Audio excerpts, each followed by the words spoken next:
Hello! Testing, testing, 1, 2, 3. Hope you guys can hear me alright. Today is the 29th of September.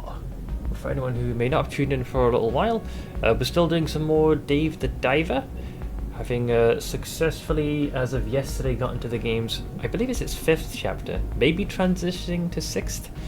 We've faced off against several more bosses. And currently the goal still remains the same as far as the main story goes. We've still got VIPs to serve, but as far as figuring out what the source of all the tremors or earthquakes is, that we still don't know. So we've just, as of yesterday, maxed out the diving suit level, which makes me think that we might be starting to close in on the final quarter of the game. And we hit the glacial biome, where we're definitely starting to see higher ranked fish. So the hope here is going to be to continue pushing the main story. We did bump into, I think, what would be the start of one of the DLCs. Full-on Godzilla has been added to the game. I think we also have the Dredge one, but that one we haven't encountered yet. But greetings to you, Derek's. But yeah, today's game is going to be basically just continuing with that at the moment. So we are at present, let's see here, I think we're about to, yeah, I think we're about to serve one of the VIPs? Yeah, we've got a fellow over yonder. I've not read spoilers, but from its use of Asian lore and Japanese lore, I think I know what it may be. Well, I suppose time will tell once we get there. Actually, do I have to feed this darn virtual pet? This thing's always whinging. I mean, he's asleep. What more can you do to the guy? You can't feed him. You can only turn the light on or off. There's no mess to clean.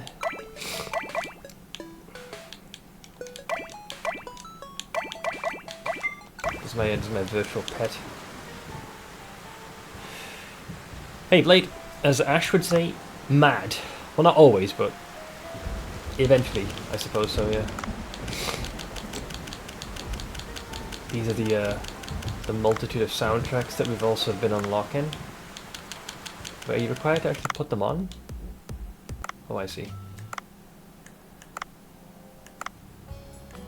Alright, so even have some background art to coincide with that as well.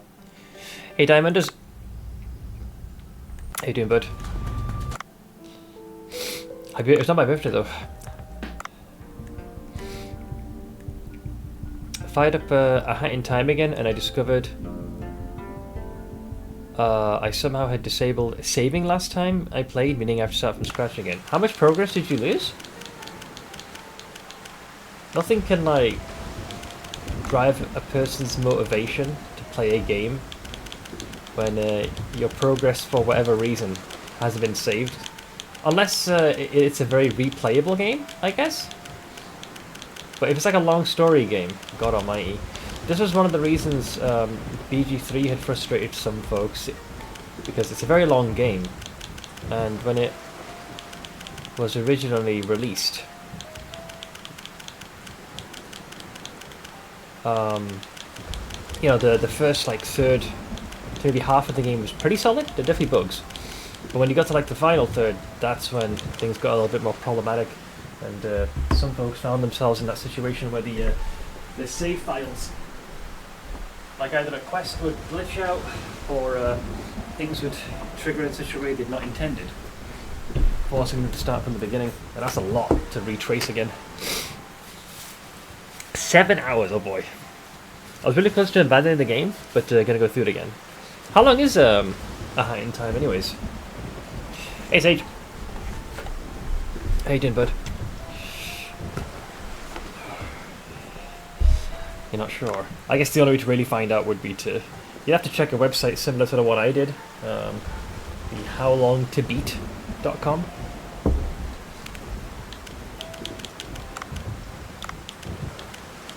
Right, yeah, so the thing that we have pending now is... Yeah, it's this quest here. So we're going to be serving this fella. It's I think it's some kind of MC, DJ fella by the name of Sammy. Banjo appears to be a very big fan. But yeah, Sage, hope you're doing well, man. So we're gonna get that particular service done. I made sure to save up the resources needed to feed this git. So I assume we're gonna have to make the meal and then serve it in the middle of that, right? Or do I have to speak to Banjo? He hasn't said anything. Wait, is it today or tomorrow? Oh, the VIP's tomorrow. Yeah, it says 0 to 1. So yeah, it'll trigger. So this will be like a normal service. You can manage a restaurant on your phone. It's neat. I'm not familiar with new technologies. Why don't you utilize the management app? There isn't much I can do with the management app. It just allows you to just see the statistics. Yeah, it's just for stats. Yeah, kind of short forms all the staff related things. Do you have research? We've learnt this new dish. Oh, that was the frickin' shark that we ended up killing yesterday. There is also the option to do more hires. I'm pretty happy with the staff we've already recruited though. Unless it's encouraging you to pull up a larger roster. Santa cancelled Spotify subscription and I decided to give a YouTube Premium. You know, despite the plethora of years that I've used YouTube, I've never actually like invested in Premium. You'd think, given the countless hours of entertainment I've gotten from it, maybe I should. I ended getting Premium family subscriptions, so now also I don't have to suffer from ads. I've heard that the ad situation even on YouTube has been getting a little intense. Particularly, I don't know if it's out yet, I think they're testing this, or it might come out at some point. But even when you pause, there'll be some kind of like advertisement that'll show up, which sounds annoying. Hey Colin, made it through half this season before I've got sick of the dub. There was a truly desperate character and the girl that they got for her couldn't be bothered to raise her voice enough to show that desperation. Oh, and you just felt the delivery was a bit more flat.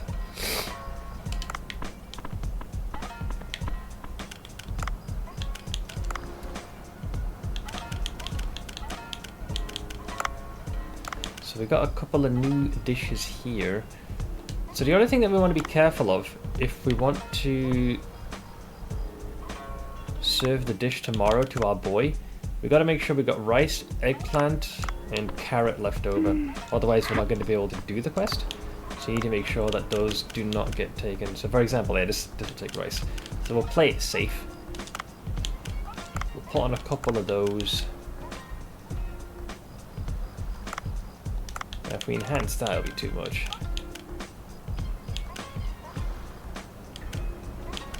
Yeah, we'll list on 3 of them. Single one of those. Trying to give these guys a, you know, it's got a good spread.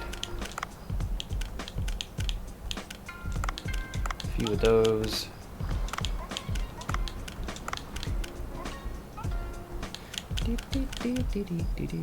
I did get more of these. I've seen this scene plenty of times. Yeah, this recipe I've like continued to reinforce because I have a particular hatred for the long nose saw shark fella. So I add a few of them. Santa spends so much time watching YouTube, and YouTube Premium also includes YouTube Music, and YouTube Music has more albums of my favorite band than Spotify has. Oh yeah, then that kind of serves a multi-purpose, so that makes sense. But yeah, Mythics, hope you're doing well, man. Pain and anguish on her face, and it sounded like she was excited to read her grocery list. I'm not sure whether that's the voice actor or actress, or if it's more the direction, the vocal direction. Because sometimes the voice actors work with what information they've been provided. Okay, so I guess we'll go with that. Keeping it a relatively normal service. Alright, so we'll see how this pans out. So the usual strat, I'll have them pour the drinks and do the deliveries. I'll focus on the wasabi and the cleanup duty.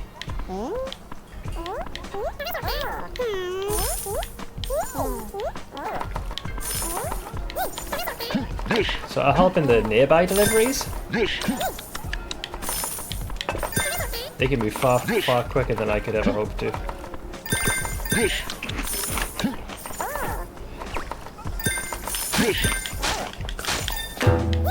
Wasabi looking good. We're just getting ready for cleanup duty. Just waiting for cleanup duty. There's one. There's another one there.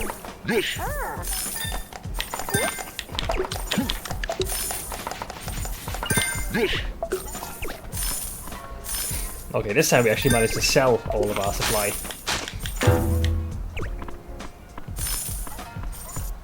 Nice. So I guess 3 of each is a lot more reasonable, as opposed to the frickin' bajillion I had last time. Pretty solid. He's getting there. If I was given an upfront role like that, I'd need to at least watch that character's scenes. I feel like they didn't know the character at all. I don't know how they adapt it. Like, logically, the way I think it would be done is like, surely they'd have to listen to the original to see like how they articulated it, like what the intent was. Then there's the matter of adapting the dialogue so it fits English while still trying to keep as close to the meaning as it can from the original. And then it's really down to the voice actor being given appropriate direction of like what they should be going for, and then finally it's just down to the voice actor's inherent talent. That's how I think it would go, but having not worked in the industry at nowhere near that capacity, who the fuck knows. I ran all the 8 mod 1ID T16 maps. Oh, you finally finished. Now some 20-something T17 maps, then Ubers, then I'm done. Maybe some small things. Yeah, you really pushed that Holy Relic character pretty far. Let's see. Whew, this should be enough. Dave, you're here. It's so dark. Are you sure there's something there? Oh yeah, we're going to be breaking into those activists' place of operations. So the reason we can't progress with the main story right now is it's simply too cold in the glacial area. We've gotten some of the fabric from the sea people. Apparently it's relatively warm to the touch, so we're hoping to add that to Dave's suit so he can withstand the colder temperatures. But tech-wise, it's still behind. So we fought Watson, the so-called frickin' activist. And when we bested him last time, we were able to scrape together a few remnants of his suit, but we need some more intact electronical components. So Cobra's had the brilliant idea that I actually go to where these supposed activists are and yoink it straight from them. So this could be a bit of an infiltration mission. So we're relying on Cobra to get the pieces needed to help me with the break-in. So we're going to be doing some wholesale theft here. The only dub that I liked was Full Metal Alchemist Brotherhood. I watched some of it. That's one I have watched both subbed and dubbed. Other ones that I've enjoyed dubbed, and I think that's largely because it was the first time I was watching anime, but like via CNX, also Camp Kool-Aid. There was Outlaw Star that I liked. Cowboy Bebop was one of them. Even Gundam Wing, actually. So all those OG ones I was quite like familiar with. And I'd be happy to rewatch those with the English dubs. But I could just as easily watch them subbed as well. PoE wants me to stay in the first 4 maps in a while. I got the Emptiness, which is the Vile Breach card, and managed to get it to 6. Oh, you gambled it through Harvest Juice. Oh man. Wait, what can you actually use that for though? Like, I know some builds will use that to either create big explodies or find ways to, you know, use them to recover off life, maybe even maintain rampage or something, but what is it like generally used for? I was watching Al Kaiser today. He was playing some boy band a cappella song, and I was thinking, what is this? Then I listened to the lyrics. Oh, is it the AI song, yeah? The D for bad, D for dog shit. Yeah, I heard that one. There seems to be dozens of AI songs in different styles telling D for... But yeah, you can... There's literally a YouTube channel, which is like a D for bad radio channel. And so, some folks have been consistently releasing full-on albums basically with the same premise, more or less. Cast when stunned uses it to get the chieftain pop on bosses. That makes sense, yeah. So I knew it was going to be used to help like propagate your damage. Some use it to help in maintaining your ability to recover life, others just use it to like prolif or generate more damage, which makes a lot of sense. But let's see, it's so dark. Are you sure there's something there? Just put on this infiltration gear, it'll help you stay unnoticed. Alright, so we're going full Solid Snake, so I'm expecting a proper sneaking suit, cardboard box, everything. Let's see if it is indeed Metal Gear Solid. Okay, it's a little bit Metal Gear. I feel like I'm being a secret agent. Is my code name Snake? Dressed for success, you look ready to enter Dark Moses Island in that. Shadow Moses? Dark Moses? It is a Metal Gear reference. Well, into the water now. You'll see roaming drones underwater. Follow them unnoticed. I bet they'll lead you to Sea Blue's base. Alright, leave your weapons here. Oh yeah, weapons are procure on site. Default's Diablo 4. What, you want me to infiltrate their base unarmed? Sea Blue runs a tight security system with sentry drones and sensors. If one of the drones detects a weapon, they'll alert the base immediately. This is a covert operation anyways, going in secretly and coming back with a mechanical part. Simple, right? What am I doing here skipping sleep? True. Okay, so I guess we're gonna do our infiltration now. You just need one to pop to kill the boss, because of the when you kill an ignited enemy, inflict an equivalent ignite on each enemy. Well, yeah, that's basically what I had for. I think we tested that with the. There was the Chargy Boy build, you know, in General Surprise Shield Charge, and we even had that with RF as well. That must be one of Sea Blue's sentry drones. I should follow it from a distance. Okay.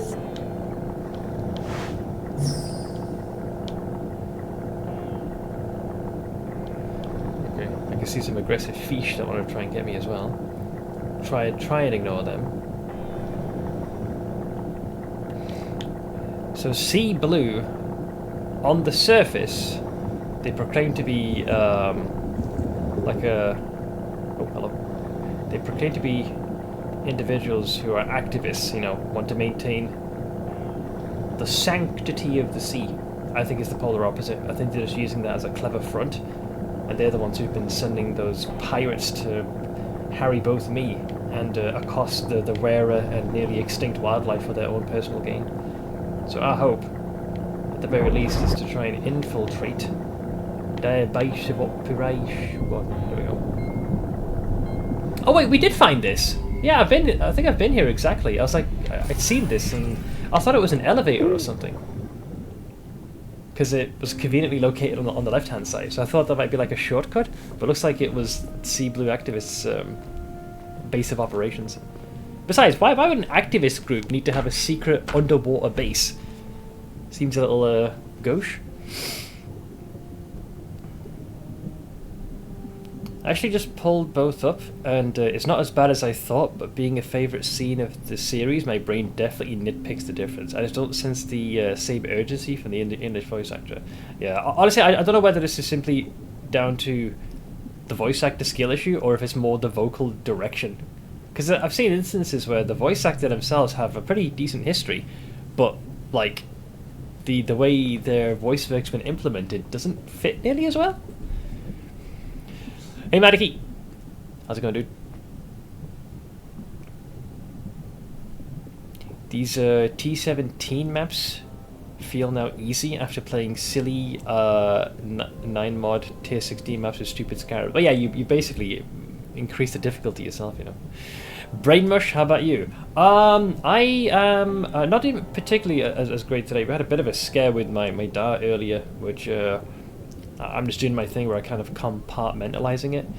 My dad, normally I try and go with him as much as I can shopping wise, but I was sleeping in today, and you know, he made the trip, and apparently roundabout when it came time to use his card to pay, he got hit with a very strong dizzy spell.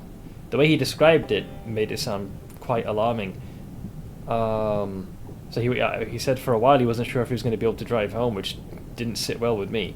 So when he came home, he looked a little frazzled, but I thought, oh, he's just probably a little bit tired because of the trip back. And he has a tendency to not really share much, so if he's sharing it, it's probably a lot more than he's letting on.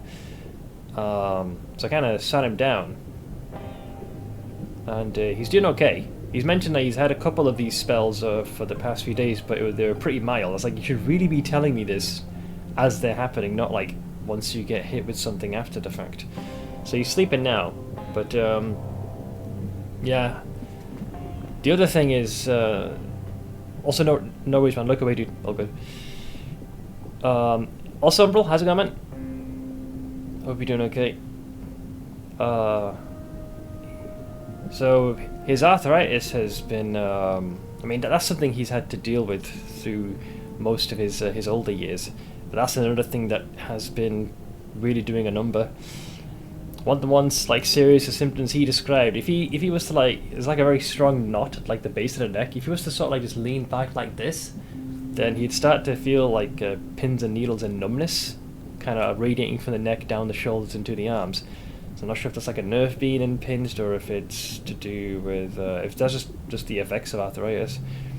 But yeah, I don't know. It's difficult kind of to see him in such a state, because for as long as I can remember, the guy's been virtually, you know, impregnable. But now, like, he's showing so much more wear and tear. I guess it's just my own brain is having a tough time reconciling it. But yeah, I didn't like the idea of him being kind of on his own out there. So the short-term plan for now is going to be, like any shopping trips, we should continue to do what we did in the past, where we'll kind of pick a day. I'll wake up a little bit early. I'll go with him. I'm sure he'll be perfectly fine.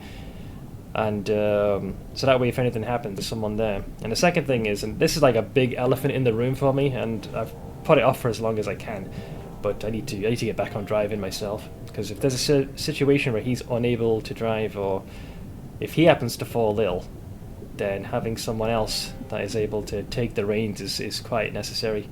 You guys know I'm a very anxious individual, and I've let this kind of thing sit for so long, and it's probably a lot bigger of a stressor than it ought to be. But yeah, I need to take some refresher lessons. I have my license. That's the biggest hurdle out of the way, but I do need to refamiliarize myself with it. I just never enjoyed driving ever. Like it was always an anxiety riddled experience, and I kept postponing it. It made sense in the beginning to postpone that, for the simple fact that I passed it because my dad, well, he had a fair bit of foresight in this regard. Like, I started later than most were. I think it was my middle 20s, maybe a little bit later. I was able to pass it first time, so obviously I demonstrated a modicum of competency there. But the issue was, like, we always had two cars, and back before my Mars sight deteriorated, and as my folks back then was still a lot younger, like my dad's car was always out. He's a taxi driver, so no one could drive that. And the other family car, my brother constantly used. And if that wasn't the case, my mom would be using it. And since I was the one that was least prone to drive, and you know, I'm mostly introvert and shut-in, I had very little reason to do that. So, and if I ever needed to go anywhere, there's always someone to do that, either drop me off or pick me up. But obviously that's no longer the case, and it's kind of ballooned up to this point. So I'll accept that I definitely let this kind of build up longer than I should have. So yeah, it's getting to the point where, much like Dave, I got to fling myself into the deep end, you know. Send him best wishes. Hope he feels better. He's doing okay now. Yeah, he said he's okay when he's like at home and he's walking about. But yeah, when he finished that last like shopping run, and as he was about to, you know, do the payments, he felt, I know that he felt like he was just getting he's feeling very dizzy and unsteady. The longer you put it off, the worse it's going to feel. Yeah, I think I've just probably ballooned this more than I should have. But the thing is, the frustrating thing about my dad is I'll tell him, okay, yeah, I'll look into that, and he'll be like, oh, we'll get to it when we get to it. Like he's the one to always kick the can down the road, but I think I'm going to have to insist now. My preference would be to have an automatic car, because that removes some of the fiddling around with that accursed gear stick. I never did enjoy driving manual, but you know, there was a time where I was competent enough to be deemed safe on the road. But that tends to dwindle the options of potential cars that you can buy. So I figured, just if you can do manual, you can do automatic. So I should push for what is objectively the more challenging one, but the better option overall. You might be getting close to, like me, and need to schedule a day out to the outside household chores. Yeah. It's starting to get to that point. So I don't know. It was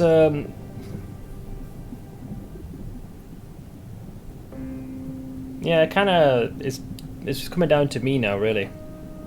and I've postponed it far longer than I should have. I looked at refresher classes as well. Like I said, the one big thing I've got going for me now is the simple fact that legally speaking, I can hop into a car and drive. I'd be a threat to society if I did that. But some refresher classes, and I think then that should get rid of that, shake off the cobwebs, and then it's just a matter of just practice, slowly rebuilding. Manual transmission is almost a theft deterrent these days. Most folks, at least here, don't know how to drive one. Yeah, here, like automatic, it's just so much easier. It's such a big lifesaver because there's a lot less focus on having to dick around with the gear stick at all. No, it's cool, man. This is something that this is something that I need to spearhead myself. I don't know. I'm just a very anxious individual by nature. I think the part that I think is the most frightening is that an error there can have catastrophic consequences. Now, granted, as long as you're following what you've learned, and are not doing anything you shouldn't be, and generally keep yourself calm on the road, you should be fine. Besides, I've seen some absolute fucking brain deads driving, so how hard could it be? All things being equal. I was kind of lucky and learned how to drive a stick on a 2-ton truck when I was 16 working for a family friend. See, you're similar to my brother in that way. He got his provisional license as soon as he could, which I think was around about, I think it was 16? I have to double check the law on that. But he got his provisional license, was doing his lessons straight away, and I think he started driving at like 19, 20. I took a lot longer, because like I said, I was such a monumental shut-in. I had practically no reason to do that. All the jobs that I held were less than 15 minutes drive. I could walk half the time. But, of course, this has resulted in me kicking this can very far down the road. Definitely should not have had that one on the road with me behind the wheel. Well, at least you learned early. But man, you started with a far more heavy-duty vehicle than most other folks would.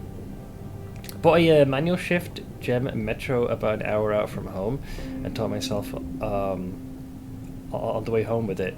For me, I'm trying to remember because it was a very long time ago. There was someone. So the original home our family had, when we were all living together back then, there was a chap just literally down the road who we'd hired for lessons. I looked at refresher classes. It's looking like it'll kind of, if I want like 10 hours worth of lessons, like a proper refresher from top to bottom, I think that it comes to about anywhere between like £350 to £500 tops. I think it's like 40 something an hour. It depends on who the system ends up selecting to book for these lessons. But I 100% need like a proper refresher from square one, because it's actually been that fucking long.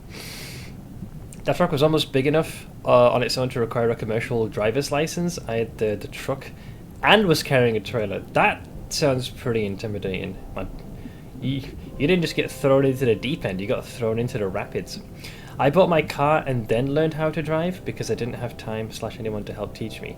I basically bought my car, had a friend go out with me the upcoming weekend to teach me the process and drive around for a bit, then spend the next few months learning by driving short distances up to longer. That still sounds pretty, well, while terrifying, that still sounds quite reasonable how you approached it. Geo Metros were the tiniest cars I've ever owned. We used to joke that 4 of us UPS guys could go outside and pick the fucker up and move it. Yeah, one by each corner. I never did it. Dude, if I was given an option, like, you would never have to drive, but then not be hit with any of the inconveniences of not having that option, I would 100% take it. I just don't want to. For the very moment I got behind the driver's seat, I fucking hated it. Absolutely despised it. So supremely loathed the experience. But I knew that back then, like, if I didn't do my driving test then, I knew I never would. But then, obviously, I made the mistake of not reinforcing that knowledge, so at the very least I can say that I have the license. That's the only redeeming factor in this complete mishap of a life I live. After that first weekend, I basically drove on my own. No one else with me. Definitely not legal. Yeah, I wouldn't want to put that risk out there, so I want to make sure, like, legally speaking, I'm good to go. Speaking of which, I'm going to step away in a few and take my son out to drive. Ugh, I envy your kid, man. I'm glad that you're reinforcing that right from the get-go. Trust me. Take it for someone who's a little bit further down the road. The quicker that you get this skill and have that reinforced, I think the better they end up being overall. Gives you options, you know? I have a chasm of inexperience to refill. But yeah, that's just the thing that I kind of wrestling with at the moment. He doesn't want to do it, I'm pushing it. Tell him about me, Mythics. Tell him that I was probably exactly like him, didn't want to do it, I put it off until I was in my middle to late 20s. My own dad's insistence is what pushed me to do theory and practical. Even though I passed and didn't end up driving it, I still think my dad made the right choice in doing it. No, I don't think, I know he made the right choice. It's a skill that'll be with him for the rest of his life. He just needs to pass it once, and not to make the same mistake I did, which is to postpone getting behind the wheel. Because the sooner you do it, the quicker you dispel that elephant in the room.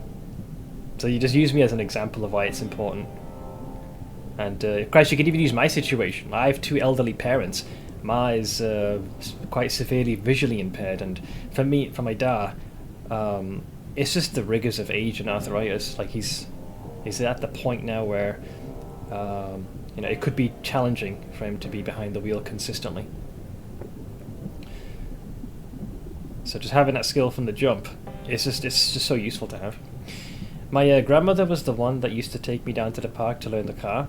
That was automatic though. If it was automatic, I think I'd feel far less intimidated. But at the same time, part of the reason I want to do manual is for the fact that if you can drive manual, you can do automatic. And it also significantly opens up the options for when it comes to buying a car as well, because you can do either or.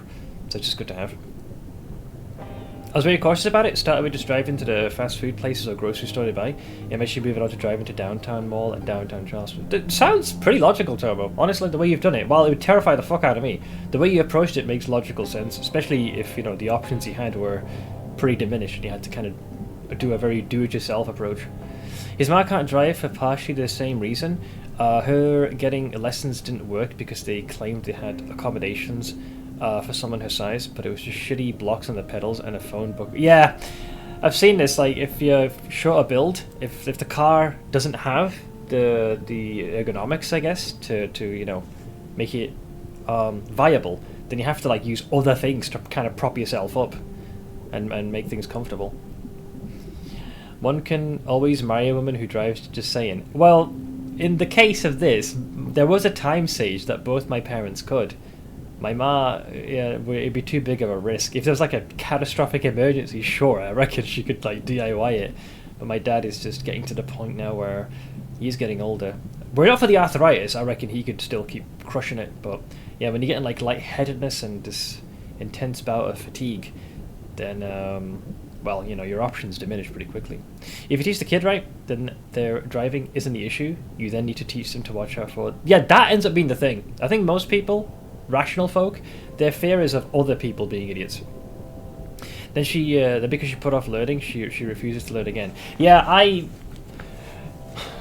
I'll admit, I'm someone who can look at myself objectively and call myself out. I let this be postponed longer than it should have, and part of this was this naive sense that it would fix itself. I was thinking automated cars will handle this, but no, it's gotten to the point where it's not too late, but I have left it later than I should have. So I'm gonna scrape some coin together, pick a chunk of time to book the lessons, and I'm going to deliberately throw myself into the deepest end possible, because I'm someone who I'll find ways to do this as slowly as possible with little progress. I'm just gonna go all in. I need to expedite this like it was yesterday. Another decade, and you're probably right. Yeah, I'll have to address this. It's been far too long. I think my dad's gonna try and be we'll just leave it. He'll probably say leave it till the start of next year. Short term is any trips he's gonna do shopping wise. Ideally do them on Thursday. If it's gonna be a longer one, I'll go with him. He'll be fine, but just having an extra set of hands should be fine. And then I'll set aside funds gradually. I'll kind of book in a slot, maybe let us get through winter, and then top of the year we start pitching. This is like an upcoming stealth mission. Well, Dave's just been chilling here right now while I've been having this conversation. But sorry for the tangent. But yeah, that's the thing that... It literally all happened today. And, you know, everything mostly had been going pretty well. My dad can be a very frustrating individual because he's of the old school. And he does like the guy thing where he will... If something happens, he won't say it. If something has happened, he'll downplay it. And if something really bad has happened, then he'll finally cop to it. So the fact that he's actually started talking about it, it's probably a lot worse than he's letting on. And that's kind of like an alarm bell. So both him and my ma would likely be more comfortable knowing that there was someone else that'd be able to get them around. Because if he's the one who falls ill and is unable to drive, then the options become remarkably limited. Oh no, I could be like, I use Uber or something. But just, you know, there could be an emergency situation. And... well, assuming nothing happens to me in the foreseeable future, being competent in driving, at the very least, even if you're not very outgoing, still gives you one major thing. Options. It's always good to have options. No, the way he described it was like, he was feeling very dizzy and, I don't know, he felt almost like a sense of, don't want to say sleep, but something like that was almost to hit him. And they said, dude, that sounds like you were having a full-on fainting spell about to hit you. So yeah, he's probably going to have to get himself checked out. He did have the foresight to go to the local pharmacy just to get his blood pressure checked, to make sure nothing was happening, and they said, no, you're perfectly fine. But those dizzy spells are definitely alarming. I do like that driving is more of an option these days. Uber and Lyft open up a lot more doors. Yeah, if it was just myself, I would just use those to get around. But just having a car at the ready to get around, especially if I need to take folks to like a hospital appointment or something, just having that will be a lot easier rather than just calling up an Uber or a taxi. So while I'm not eager at the prospect of having to get behind the wheel, I think I've left this far too long. So about time to address the elephant in the room. But hey, Meadamo, hope you're doing well, man. We had cabs, but they were nowhere even close to as convenient as those two. Yeah, if you got like the app and whatnot, then that could be a pretty quick and painless process. Uber and Lyft price hiked so much in the UK lately, it's cheaper to fly. I have never used Uber or Lyft. Like I said, I rarely go out, and if I do, I've had the fortune of either having to go quite close or some form of getting transportation. So, you know, anytime I'm hanging out with Orson, he's the one that's the able-bodied driver. So, usually leave it to him. But yeah, I think that's the reason why I'm just being an anxious wiener.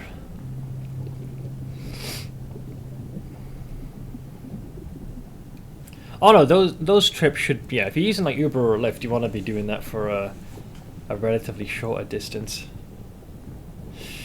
But yeah, I'll keep you guys posted. Right now, both my folks are asleep, but I'm going to be keeping a closer eye on my dad.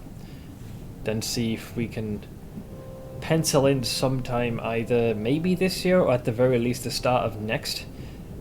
I'll book in the lessons for those, and then yeah, the git will have to get behind the wheel.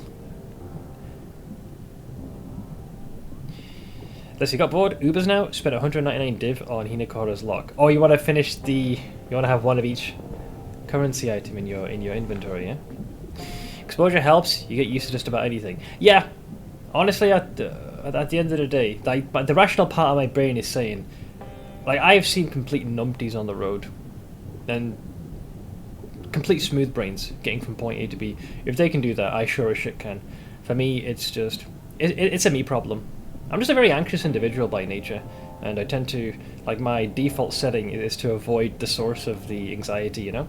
But sometimes, while that might be the right course of action, in this particular case, you gotta face the thing that's making you anxious and slap that bitch upside the head. Motorbike midlife crisis join me. No, I think being in a metallic box with 4 wheels that can propel you at fairly quick speeds and can endanger both you and people around you is already bad enough. I'd rather not be on 2 wheels where I could be flung from the thing. So I think I'll stick in the comfortable metallic box for now with a seat belt and comfortable seats. I'm good. But yeah, I'll keep you posted because I actually looked online to see like what the potential cost would be. So I looked at basically what I ended up typing was driving refresher classes, and there's a bunch of websites. You have like the AA, you've got Red Driving School, and BSM are like the main three. So if I went with the AA, you can like book the lessons. It'll ask you to punch in your postcode, likely to see if, you know, which driving instructors are within range. So you have the option 2. I want to pass plus. This is for those who've recently passed but want to like learn some more advanced skills, or in my case, is refresher lessons. So it then says choose your type of refresher lesson. So mine is short refresher, gain in confidence. Then you choose either manual or automatic. It'll kind of load that, yeah, and it'll show. So currently there's about 2 instructors within my area who are charging about £38 to £40 an hour. So 10 lessons would come to about £380, and that's on the lower side that I've seen. So yeah, I would just book those in, and then slowly, I would say what I'd probably do is I'd like do a few lessons first, just re-familiarize myself, and then in between lessons do like shorter, safer drives, probably with my dad with me, just so I have someone competent, and then eventually kind of stretch things out further. So it's possible. Like I can definitely get a game plan for that together. It's closer to cycling, a smaller box to hit. I mean, cycling is super popular lately too. Those pros go at 40 miles an hour too. Oh wait, the electrical ones. I think I've seen them. Why in your area, Seth? Just start training somewhere where there's no traffic, fuck all, and then work yourself back up. Well, it's probably an instructor that's like relatively nearby, so it's easier to do the lessons. And I'm sure that when the lessons begin, we'll probably be in a more quiet and more secluded area, so there's like less instances of someone being a weenie.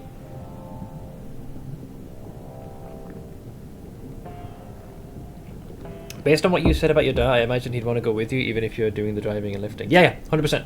100%. So I think the way it would work is, you know, short term, I'll go with him on his any like long term ventures, shopping wise, so I can help him there.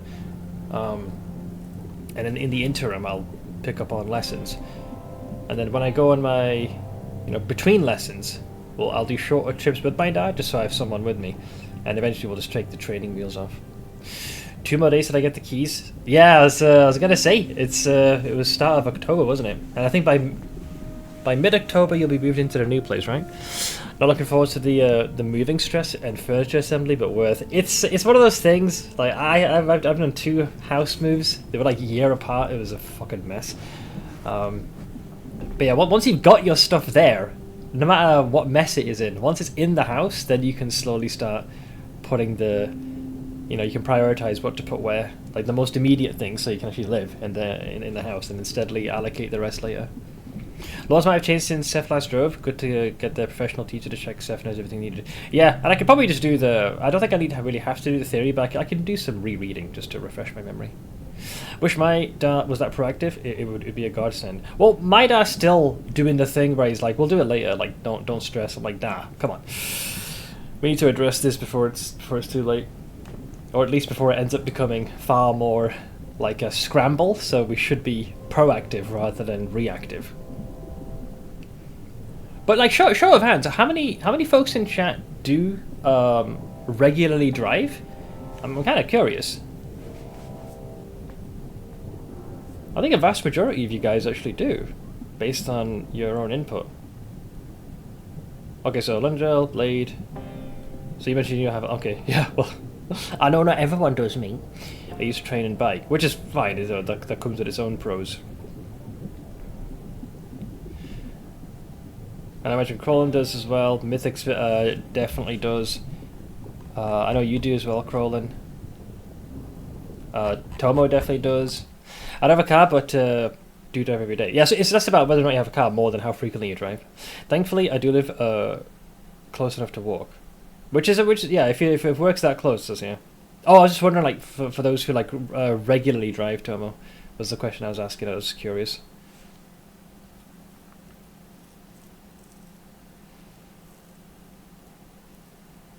Can't trust others to get a driver's license. Yeah, so it's something you want to do yourself.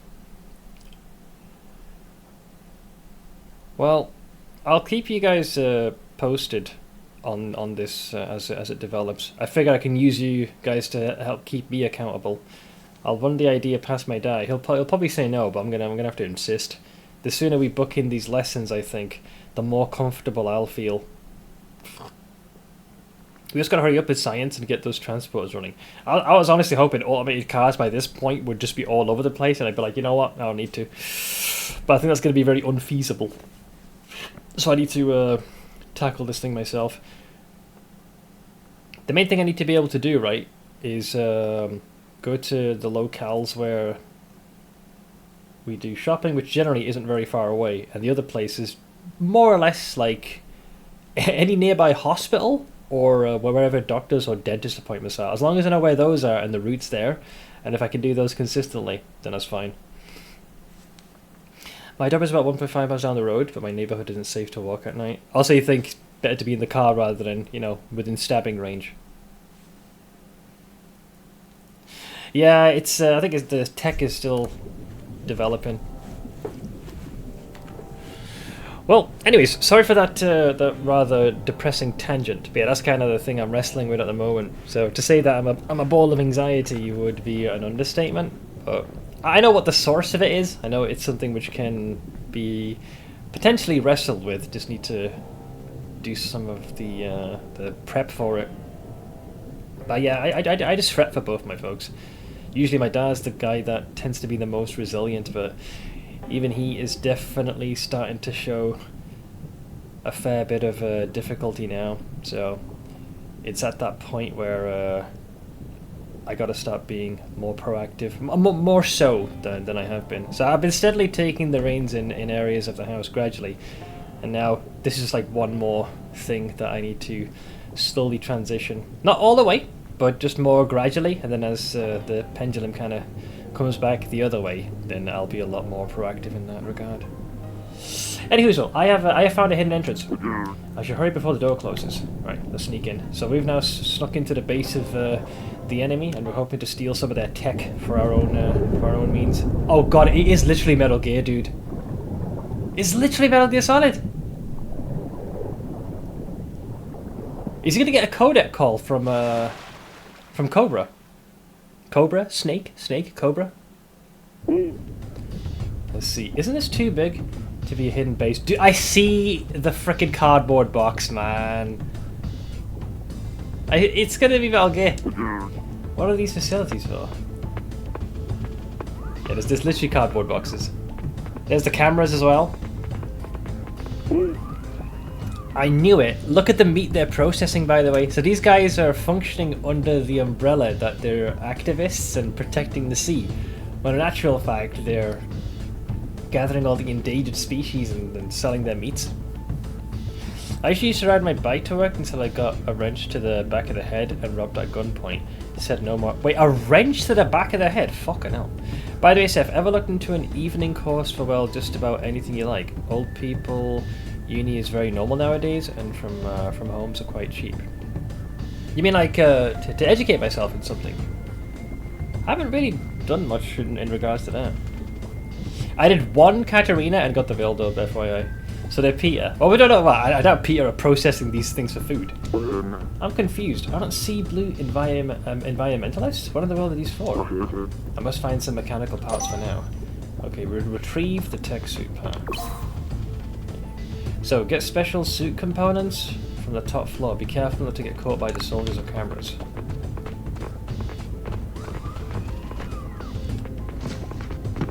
Okay, so you have to parkour over there. Uh-oh. Okay, so we hold down to duck.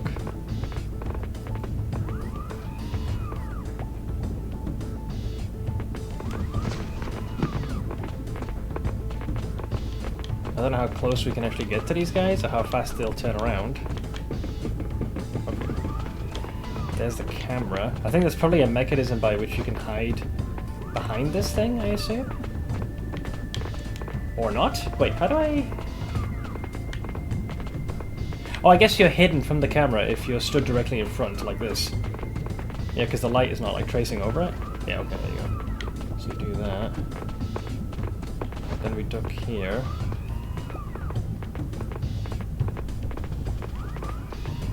And these guys got a lot of meats. Look at that.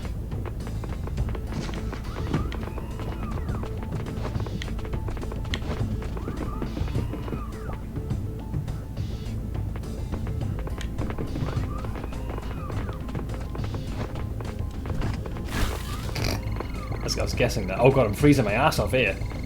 So I don't want to turn into a Gitsicle. Okay, so the second race debuffed.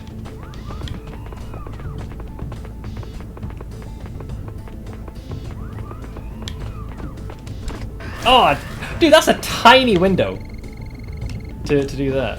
Oh, actually, we get up here. Yeah, that was a minuscule window. I did that almost as fast as it was possible.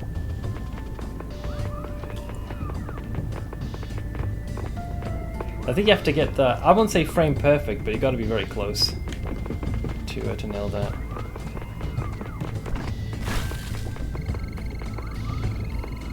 Because you can't afford to get caught by the camera light. At the same time, you also need to be able to take cover. Uh-oh. Ugh.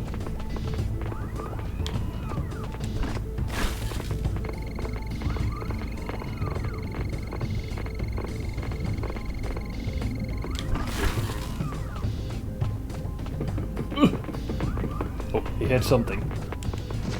Is he climbing up the ladder? Couldn't tell. Okay, I think, is this a component? Okay, ration. 8 rations. This guy. Oh my god, even the health bar's the same. Look at his metal. Oh god, these guys are Metal Gearing us all the way.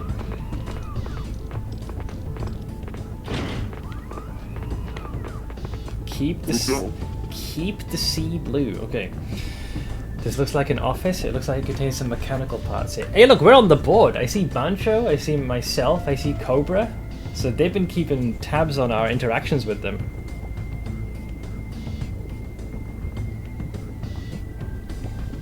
This is how I'd look sneaking about. I'd probably be the same.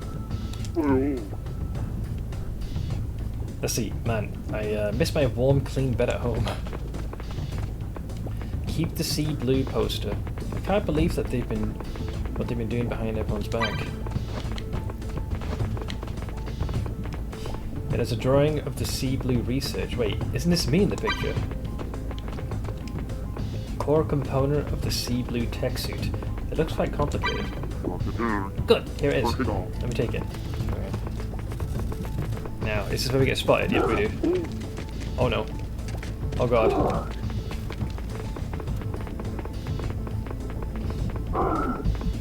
How do I get out of here?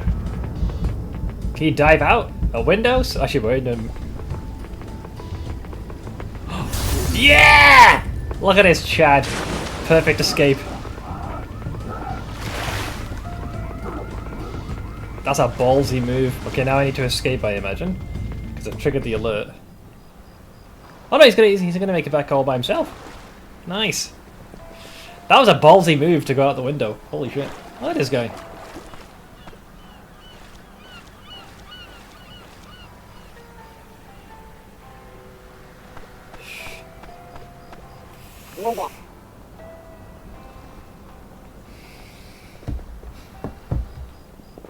Julia at the bar doesn't know how to work a TV. I guess I'm going to the bar early. I'll catch you later, Cron. Take it easy, man. What's this link here next page?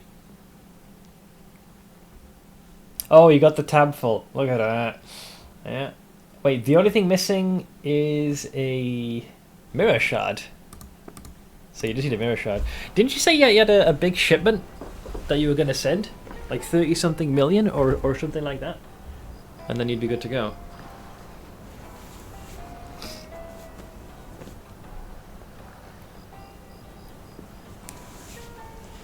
I'm gonna get on my feetsies. In fact, this is a good time to get the 3-minute ad break done and dusted, and then we shall get on our little feetsies.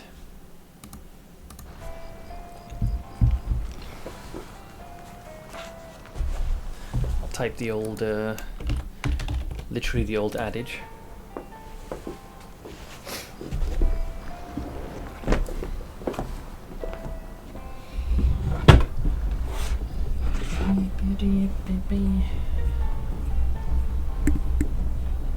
So I'll wait for 3 days. I've got over 1 million gold for farmers to make some stuff, and then I'll send the big shipment and hope to get the mirror shard.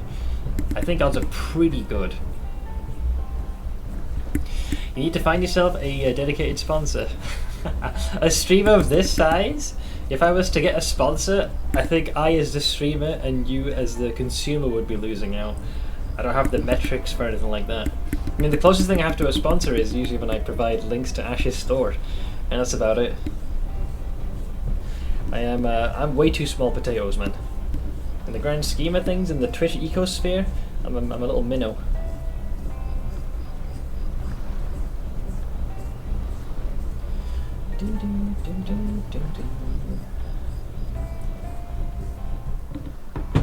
Alright, I am on my feetsies. But yeah, I'll wait for the answer, the pre-rolls to be out of the way, and then we shall resume.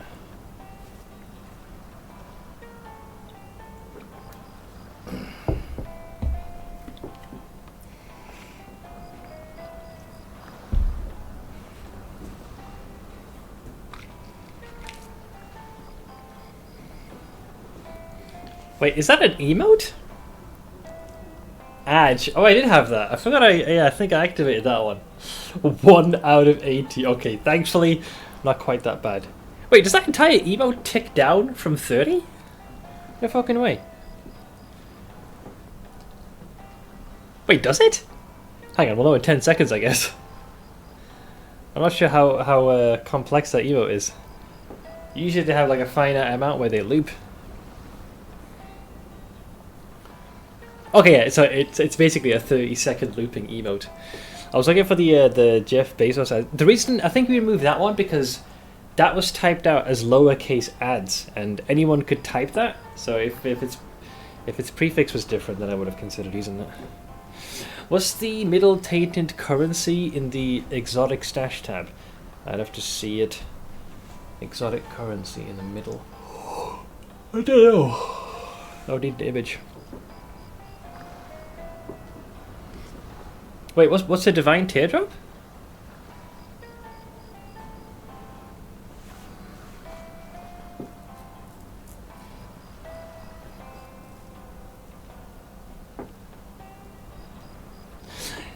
AGU. Cozy roll, or cozy roll, I should say.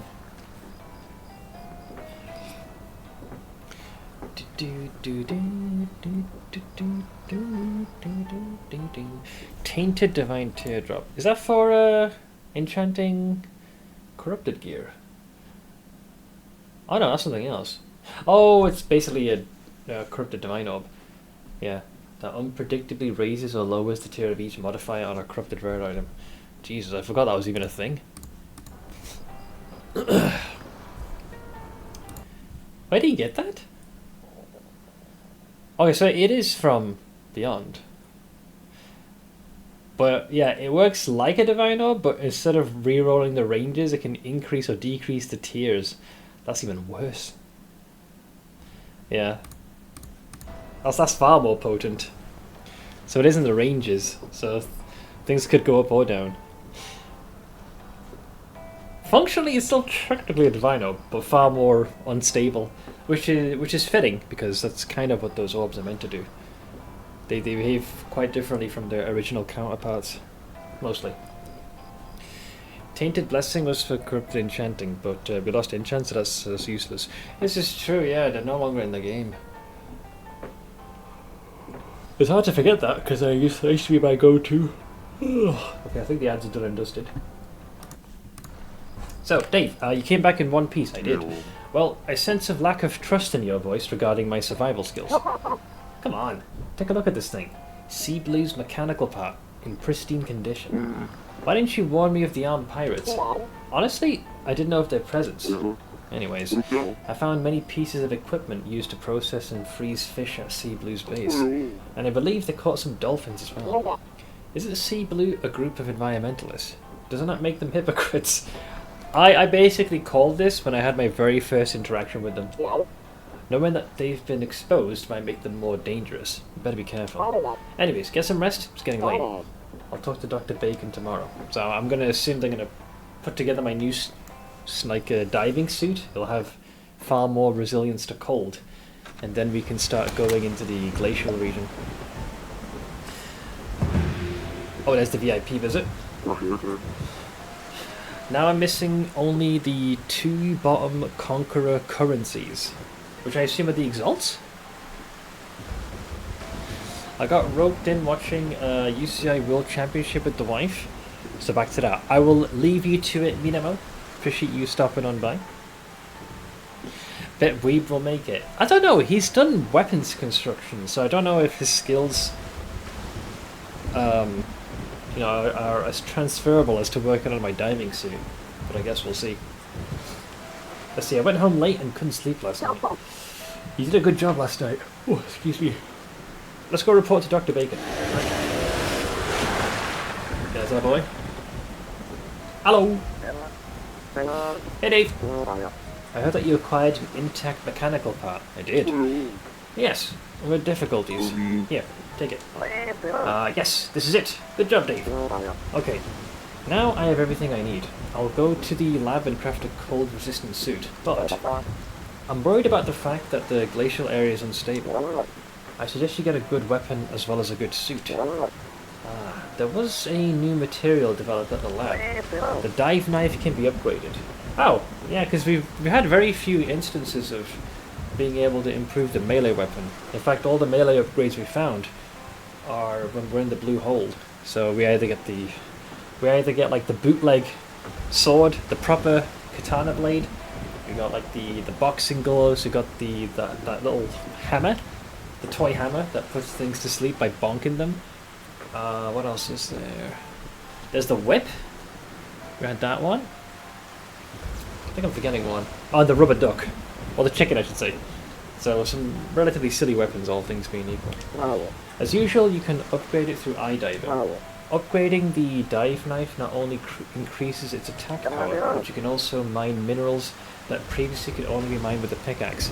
Yeah, I found it odd that in the beginning you can use the knife to get copper, but I'm guessing that effectively making the knife work similar to as a pick would. Now, then I won't have to go looking for the pickaxe. Give me a day to craft the suit. I'll see you tomorrow. Alright, so we got the VIP today. So you need an Orb of Dominance and Awakener's Orb. Right, so the Woke Orb, I believe, is a Cirrus thing, but you can also maybe get it from the Maven. Orb of Dominance. That sounds like an influence thing between the Searing Exarch and Eater of Worlds. I think? Let's see, a cold resistant suit. I wonder what that will look like. Like Dr. Bacon said, a suit won't be enough to protect yourself. Don't you think you should bring a weapon? I think so too. I'll go ask Duff. There we go. For fuck's sake. So he's not gonna handle the suit, but the weapon he will. You can now enhance the dive knife and iDiver. Enhancing the knife increases base damage and allows you to gather higher grade materials. And then the sea. Oh god, that's at the Sea People's Workshop. So I think we can speak to the smithy. Yeah. I have 3 set of Uber Cirrus. Dominance also drops from Shaper and Uber Elder. Alright, so you're pretty close to having the means to acquire all of them. Wait. Can I have a moment with you? Oh, you're that reporter from before. Do you need help with something? Thanks to your help, my boss entrusted me with a new project. I'm sure a promotion will be in order. Well, anyways, tell me, sir, have you seen extremely novel fish inside this giant blue hole? Yes. I mean, the whole shtick of this place is the fact that it has marine life from all over the globe. There are fish from many different locales in there. So what do you mean by novel? I mean very peculiar fish, the sort no one has ever discovered before. Our magazine has a secret weapon, the Fish Radar, and it tells us that this blue hole is a treasure trove of undiscovered species. We Weekly Fish are planning a series of specials over the next few months to showcase these precious meat fish. It's called the Catch Them All Project. That sounds kind of similar to that frickin' card game that I've been doing with what's his face? Sato? You can research the fish on the weekdays, and if you can catch specimens for us over the weekends, they'll be featured in the specials that we'll be publishing in the Weekly Fish every Monday. Yes, Monday. Me? Catch them? Well, you are kind of the only diver in these parts, aren't you? I'm not really following your logic. In any case, as we have to have the issues ready by Monday, we'll have to catch the specimens by Sunday evening at the latest. But that's tomorrow, isn't it? This is just too soon. Now then, let's get out of business. The fish we spotted with our radar this week was the humphead parrotfish. Okay, so I faced a normal humphead fish, but the way those weird scales and horns are on there, it's like it's cosplaying. A horned parrotfish. I've never seen anything like it. Yeah. The location is close to the boat wreck. That's what I can detect. Oh, and I'll give you this fish tracker. If there's a Fishmon, right, it's Pokemon, you need to catch nearby, it'll vibrate and play a sound. Oh, don't be surprised. Guess what this device can do? It allows you to see all the information about fish even while diving in the water. You can see your best grade fish, how many fish you have in your restaurant, and fish farm and more. Wait, so they locked behind that convenience behind this item. I was wondering like why it was so frustrating to track them. I guess it makes sense because normally you track everything through your phone, and you can't exactly just whip out the phone in the middle of the ocean and look that up. I get mechanically why. So now I have a device that's designed to be used underwater, and that allows me to track that same information now. It's alright, but how is that possible when I didn't link my device yet? Oh, you're a bit clueless, aren't you? Oh wow. Wait, did I click that frickin'... There was that email I clicked before. By the way, good luck then. That's till Sunday, or tomorrow evening to be precise. This is Sutton. We work for a magazine. Come to think of it, I think I've seen the boat wreck in passing. Alright, I have weekly fishing. Strange creatures will sometimes appear in the giant blue hole. They're called Fishmon and are anything but easy to catch. Get information from the journalist Udo, who comes on Saturdays. Alright, sure, I guess. From now on, you can use Fish Tracker underwater with the up D-pad. Use this device to count the number of ingredients from the fish farm and sushi restaurant and check the grade of the fish you catch while you're still in the water. Great, I guess. So later tonight we need to prep the meal for the VIP. Let's do this in order. First my accursed virtual pet. So let me clean that. I'll feed the little wanker. I still have no idea if you get anything from this, but history has taught me that the most innocuous minigames are the ones that have some of the best stuff locked behind them. And it's barely a minute or two of your time, so I'll feed the little git. Okay, so he's fed. I think I need to play with the little guy to boost up the affection. Nicely done. Nice.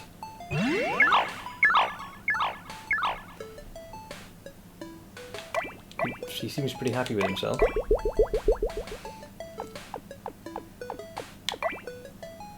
Fail! Success! Fail! He looks angry.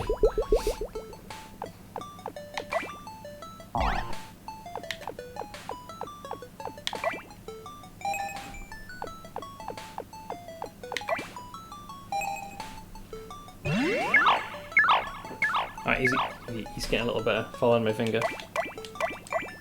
Okay, affection is high. I still have no idea how you boost the training part. You can like...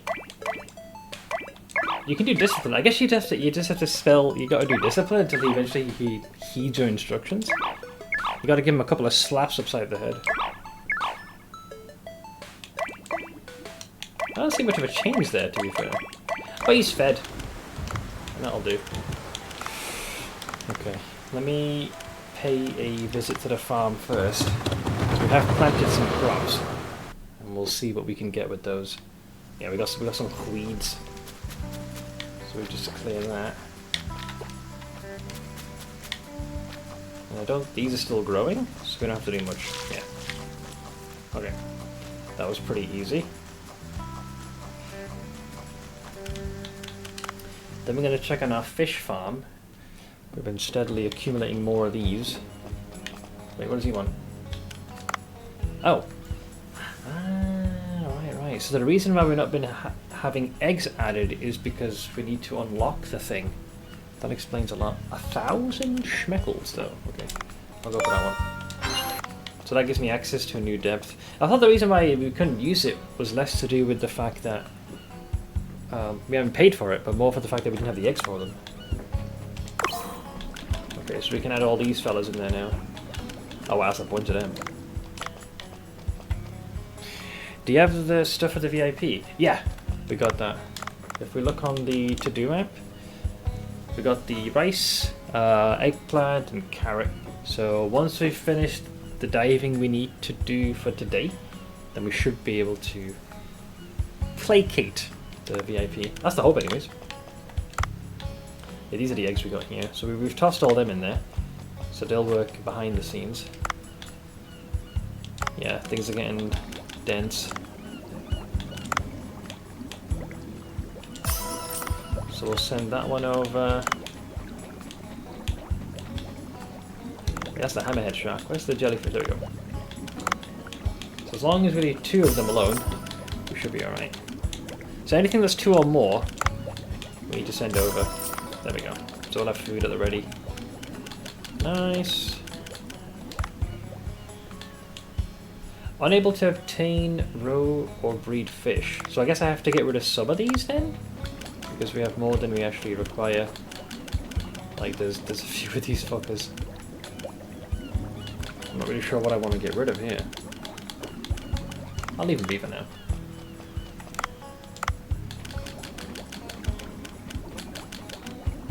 Fish. First two research dropped the Awaken as well. Oh, there you go, you're already part way through. Okay, so now we go back to the boat. I'm going to take a look at what the upgrade's going to look like for the knife. Yeah, we also need to go to the Sea People village to harvest the fish from there as well. So I guess we need to check the eye diver out. Yeah, there's my suit, so that's maxed out. The knife will take a fairly decent amount of coin. Wait, so then do I have to talk to Duff? Like, we have upgrades, but that's for other stuff. Let me call him normally for now. Sloppy! Seth, why couldn't the mine flay across the border? He was carrying illicit substances. Illicit substances. Illicit, illegal, illicit. You know what, I'll allow this. I think TTS probably butchered that more than it should have, but I can work with this. Let's see, cool. Maybe a quick word with Duff. How's it going, Dave? It's been a while. What can I do for you? I'm going to explore the glacial area, and I'm not sure if the weapon that I have will be enough. Wow, the huge glacier in the deep sea. I've heard about your mission. I planted a tracker in the cut. You could have told me that earlier, this guy's a pervert. But the one I can craft right now, with the ingredients I have, will not be that different. Unless I can get my hands on some new minerals. Dave, I know you frequent the Sea People village. Oh, that's why we have to speak to the smith in the village. Why don't you look for new materials there?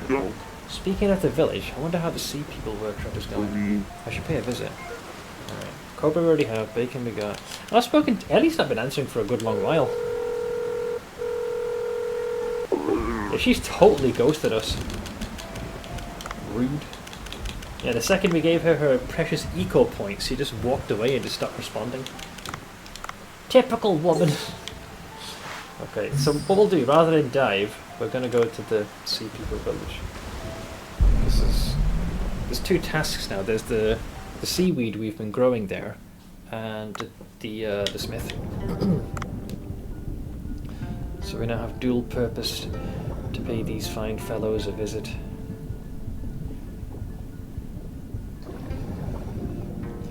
The notice board I think has more of the repeatable quests. Yeah, these are like repeatable. You can collect 5 spider crabs and 5 fangtooth and get the 50 bait.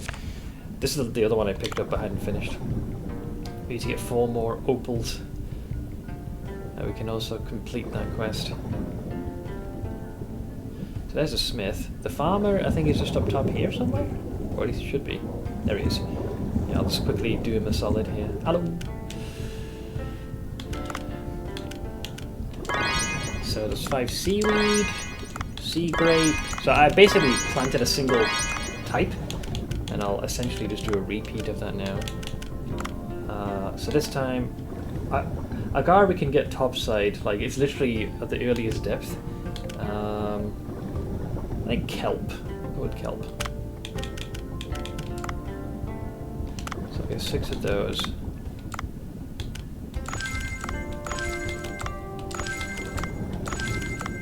We'll eventually unlock the final plot, and then that'll just work in the background. Oh, there's the app as well we got. So that's how it works. Yeah, I was wondering. It made perfect sense to be able to track the fish while you're diving. So I was a little bit frustrated you couldn't do that, and it looks like my guess was correct because I thought it's kind of weird just whipping out the phone in the middle of the ocean. So you'd have to have something that would function. But I thought they might not have put in a tracking function, period. But they did. So here you can see all the different fish in each region, and then these are the ones. And there's still quite a few missing. Okay, we still have a good chunk of the game to play if it's showing all of these. Dear Lord. I think there's 2 more regions left. Alright, let's speak to the smith. So hopefully he can provide us with something that'll be able to endure in this region. Let's see, I'm still not feeling well, but good enough to reopen the workshop.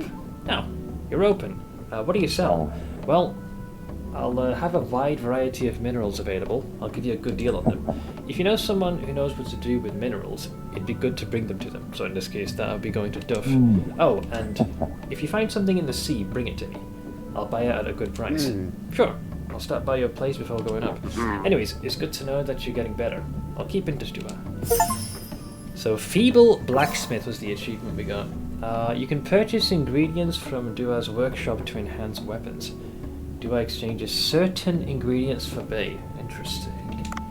Okay, but it depends, like, what is he after specifically?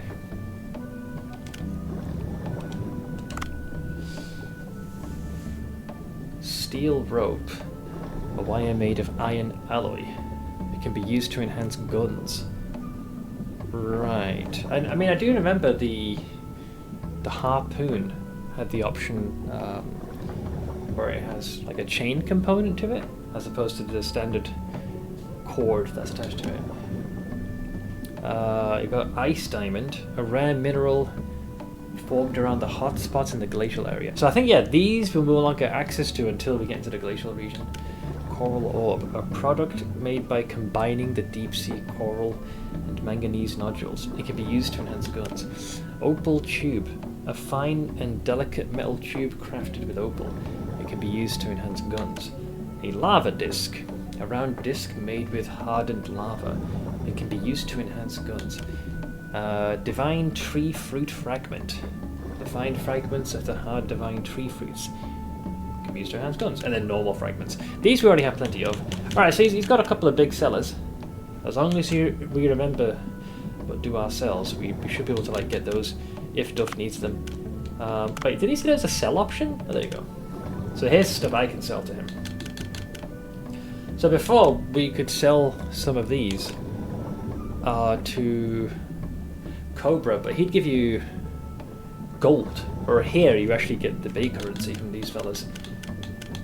Wish I still had those statues. Those golden ones. I reckon they could have gone for some good schmeckalaroonies.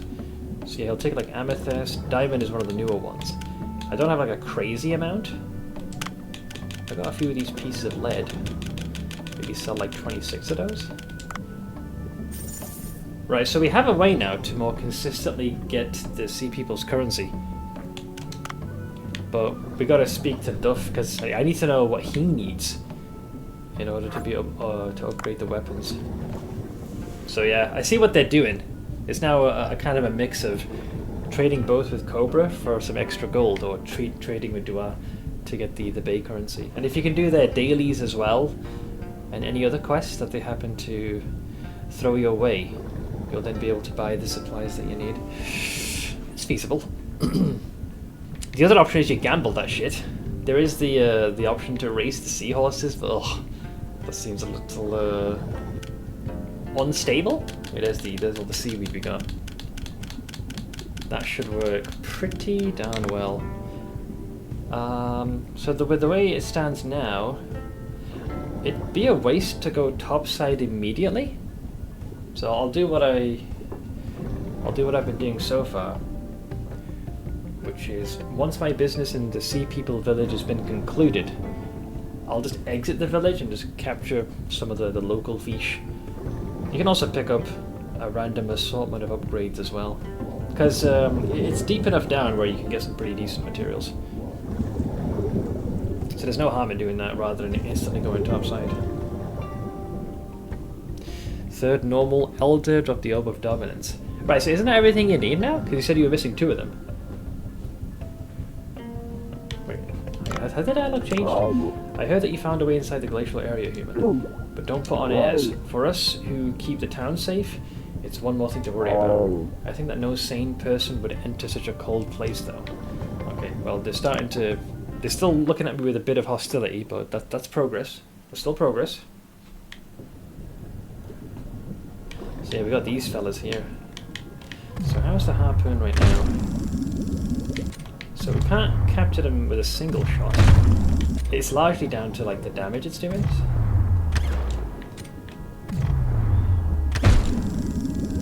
Yeah, I'll still take a few hits. The other option is using the net gun, which also wouldn't work too bad either. So what we can do is use this one. So I fully upgraded this, provided the shot doesn't miss. You just literally aim that there, and that just like ensnares them.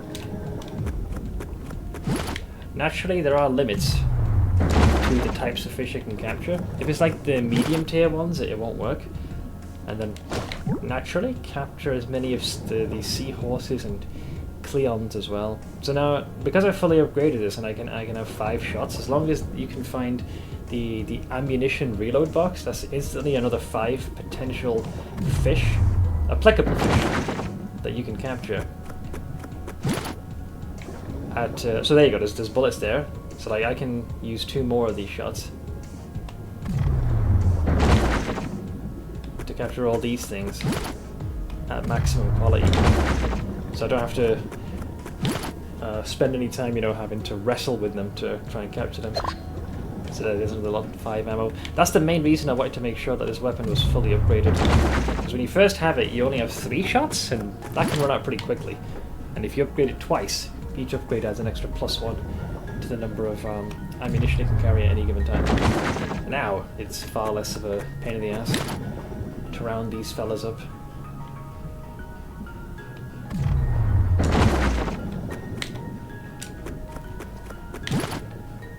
So there's another one for us right there.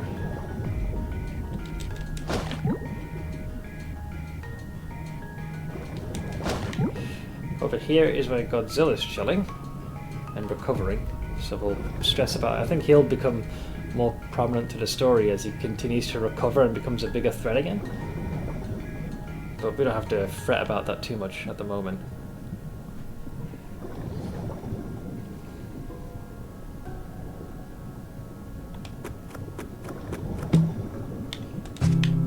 Actually, this gives me an opportunity to test something which I've been wanting to do for a while. The shovel I haven't really used much, but there were these little chunks of rock on the ground, and I was wondering if you could use that on this.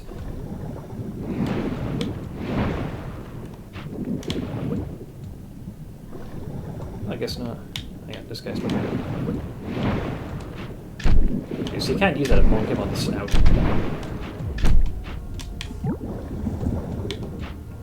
Yeah. So you can't use it for that one. There's something there, but I don't know what it's doing exactly. Can you break it? No. Okay. So I'm not entirely sure. I figured I'd test it because the 2 things are right there. Fortunately, I do know that there is some healing over here, so we can just nab that. I'll see if I can round up a couple of more fish, and then we'll look to find the means to reload. So there's more healing there. We got a fish. I see the fish.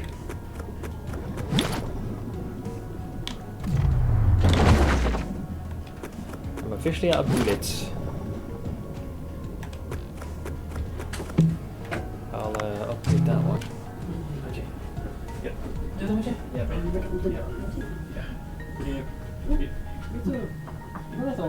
dry it. Double थे ना थोड़ा सा ये भी लग रहा है इधर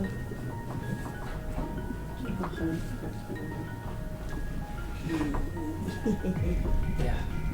You mean the elevation of the first system here? वो जो है ना ये ऊपर इलास्टिक Yeah. अभी हीटिंग लगती है तो प्रॉपर्ली भी सूख जाएगा ओके ये क्या ये मैंने वॉश में डाला था ये ओ अच्छा वॉश मैंने वो पिछले दिन पहले ही ना ओ So I just... My mom had gotten some clothing out of the wash and like my radiator space is full, so I just put it on there so it can dry off quicker. Let's see, notice I have all runes. Hang on, let me see. Yep. You got the whole shebang. My maximum collection. Impressive. Quite the haul. I are impressed.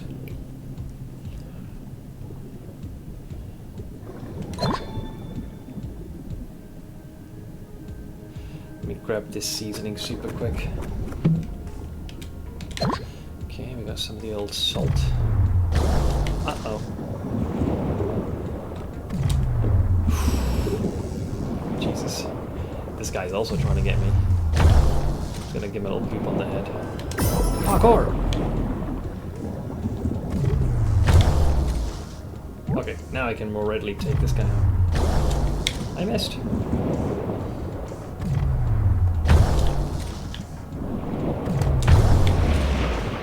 Cute. That's a cookie cutter shark. This is a big boy. I do not have any ammunition, so even if I wanted to capture these, I couldn't. Not without having to cut them down.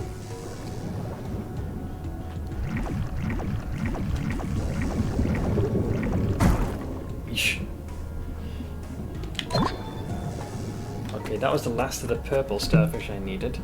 I'll use the flashlight. This is more seasoning? It is. That's the first time I found mayonnaise, apparently. Wow. So it must be a rarer thing to locate. There's another Nautilus. It was 8.4 divine, so I bought it. It was good to burn dips before I quit. So are you going to be officially done from today then? Like, you have clocked in a fairly sizable amount of time in PoE.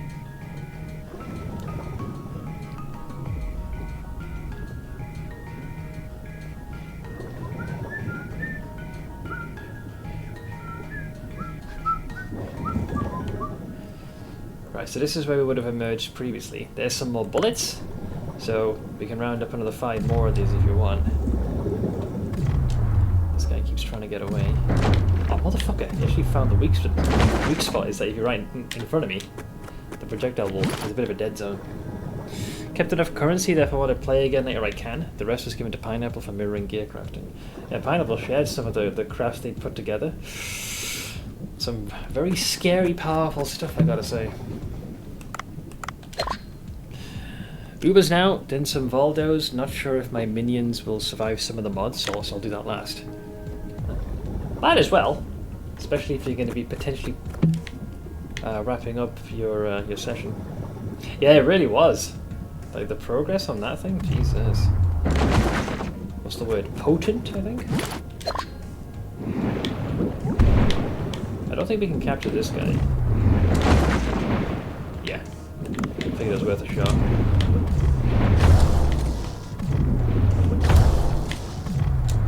I'm gonna add him to the menu out of spite.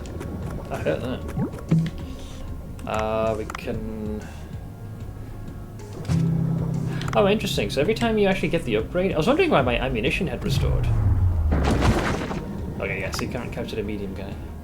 So yeah, anytime you upgrade the weapon, you get your... like the temporary upgrade. You get the ammunition restored.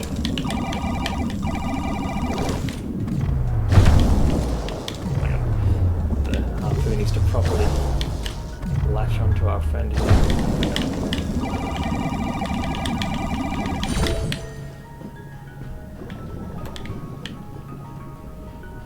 This is the new resource, diamond? Hey! Oh, last time I had the pick. I was like, why can't I mine it? I'm going to assume the pick is probably in this one. Yeah. How is the shovel described, by the way? A strong shovel with a good downward stab. The grip and recoil of the impact is satisfying. Yeah, that's more of a very specific type of weapon rather than for digging anything else out. Alright. Got a few more pieces of diamond. I can work with this.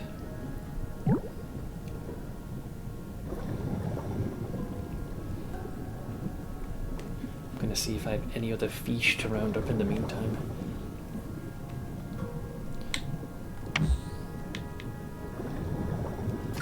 The flashlight to help us navigate through this.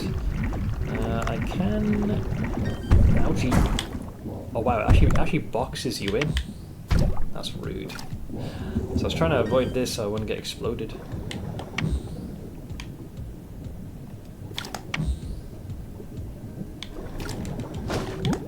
Barely spotted that seahorse. Let me grab this. That's risky. That if those tubers suddenly like re-emerge again, you'd be sandwiched between the two and just keep taking damage. Okay, so this one I know we can't capture in the normal way. But they're not really hostile, so I don't want to engage. Wait. I was gonna say you should be able to capture that.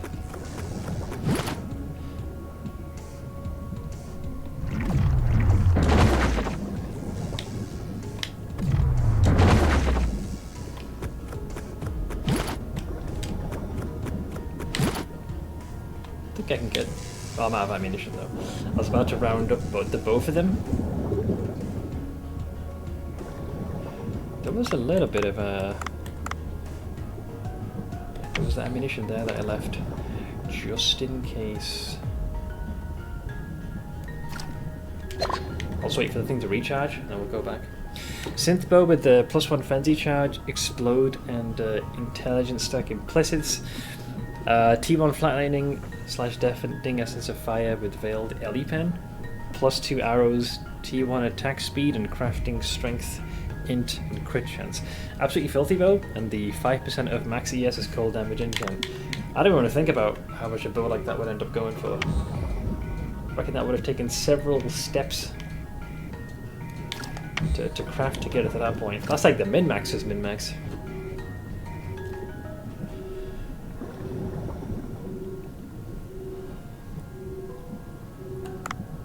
Okay, so now that I got this again, I'm gonna see if I can bait these guys together.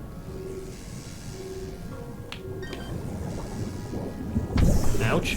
I'll take the hit, That'd be worth it. Damn it, they're not all together anymore. We got 2 of them, I'll take it. They also weigh a ton, holy moly. I'm actually at max capacity?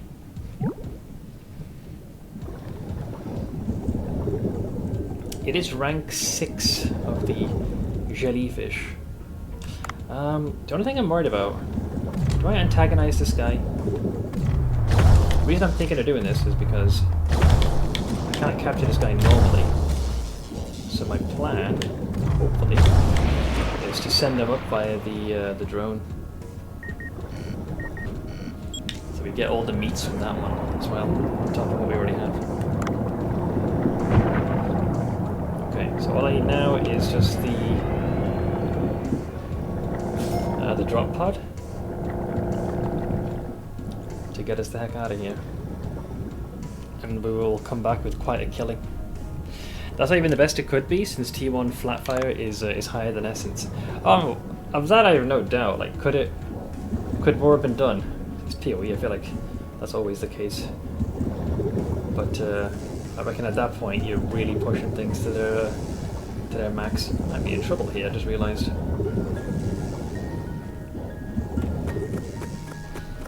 Okay, that'll help with the heal. That's the enemy's base of operations. I'm actually being a bit of trouble here to get to the surface. These guys are all barring my my escape, and I'm heavily encumbered. I did see the big shark. They could be a problem. Yeah, because like my traditional escape route ain't here. Where's my exit anyways? Would because there's the big guy. He's coming back for fucking seconds. I think I'll have to use the drop pod down below. Trying to do it any higher, I gotta contend with this guy, and I'm a little too over encumbered. So I'll have to trace my steps back a bit. It's not the end of the world. Unless there's one on this side.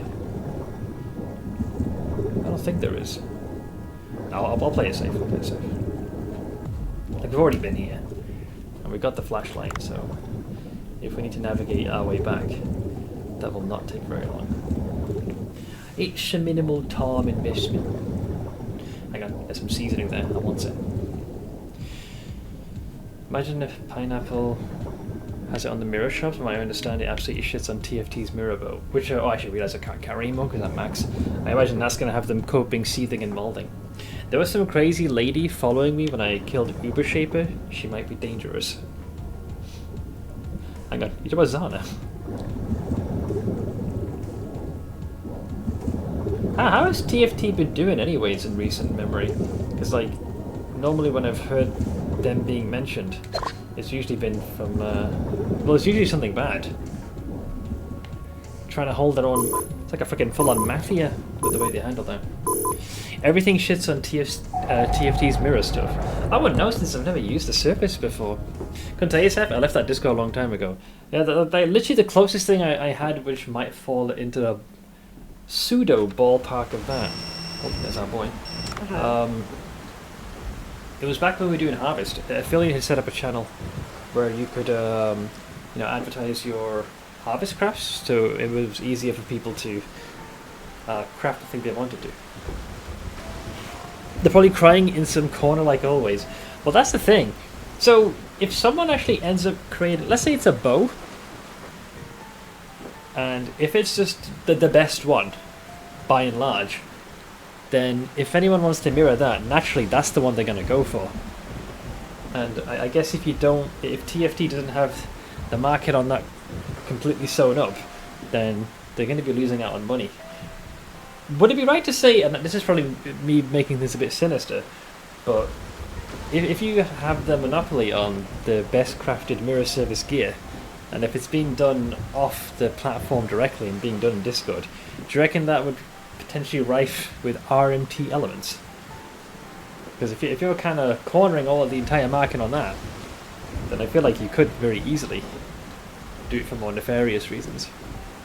So I reckon anytime someone comes along that's made a piece of gear that's mirror worthy and that is objectively superior to what is being advertised on TFT, I imagine they're probably moulding. Because I seen, wasn't there some chap that made a particular piece of equipment and was just telling folks, look, just give me a mirror and I'll just copy it for free. And TFT was throwing a full-on conniption because, they weren't making any additional coin, because usually it's the mirrors needed to do the craft, and then you got to pay the extra on top, for the privilege of duplicating the item. There's our boy. So Duff, that's a new type of mineral. How do you know when we're talking over the phone? Because I installed a CCTV on your boat. How? You don't leave your home. Anyways, I'll work on a new weapon when the mineral arrives. I'll add the ingredients I need to the list. Secure them and let me know. I'll eagerly wait for the never-before-seen minerals to arrive. Goodbye, eternity. Kill me. Why do I have this as a reward? I got a Stra Stella poster. It's literally his waifu's. I got his waifu poster as a reward. You can now create weapons with the Sea People's materials. Visit the workshop at the Sea People village to find out about new materials available.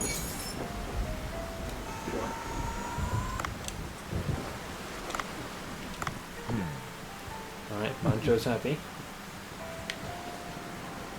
So, I suspect once I call Duff I'll know more. We can hand in purple starfish. We need 4 more brittle starfish, then fossil bones, and then the... Honestly, these jellyfish are generally very early on. I should probably gather them. So this still follows the same trend. I always have gotten the skull first, then the leg, and the foot bones are often last. They're just less likely to appear with my luck. The sheer degree of absurdity makes this so fun to watch. I appreciate them not taking themselves too seriously, but occasionally they do. But you can tell this game is designed more as a comedy than For real, true high stakes. Pineapple has it on Settler's Shop for a 60 divine mirror fee. Well, I get why they've done that. But yeah, that makes me think. If you... God, that's going to be frustrating for them then.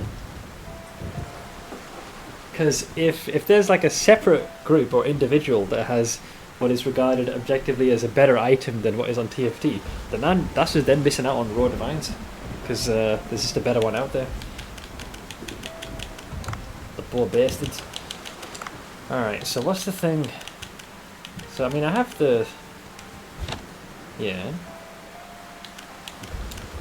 So, basic underwater rifle... I'm guessing you can eventually make the death rifle? But I need amethyst and giant trevally fin, which I do not have, evidently. So I think it just unlocks an extra tier. Yeah.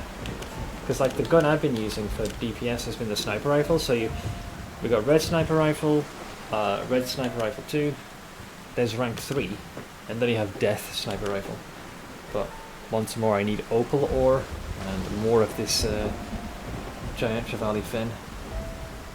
So we have the technology, we just need to gather the components for that. So most of the baseline equipment I've made. So if I look at my my equipment loadout, yeah, I've got underwater rifle 2 and sniper rifle 2. I did upgrade the Hush Dart a little bit, which also has its uses, I ain't gonna lie.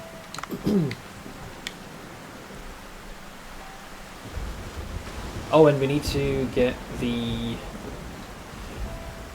parrotfish for our boy, for his fish weekly. Freaking fish moldy, man. So we need to do that as well. Yeah, so it's near the boat wreckage. I don't think I have to do anything special. And we already have all the components we need for the VIP later tonight. Alright, so we're going to go towards the wreckage and see if we can snap that up. Let's cut my own hand off, then pay TFT mirror shop prices. Yeah. I wonder how much that Discord got affected once DGG had elected to add the currency trademark here.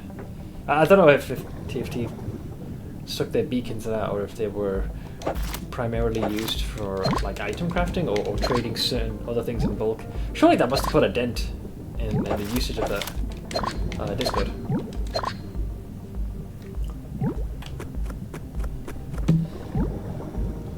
I'll take the poison tipped harpoon as it beats my default one. Oh yeah, there they are. These are the guys we needed to capture.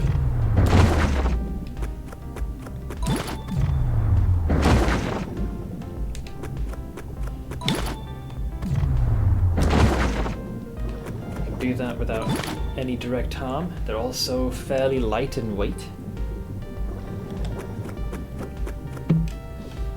That's a free heal. It's literally a city. Limited since gold is still a pain. That's the thing I keep forgetting as well, yeah.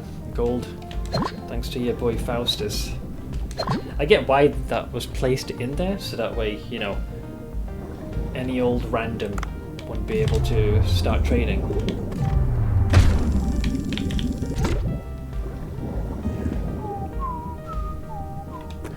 Usually I would have ignored that fish, but hard to say no to seasoning when you see it.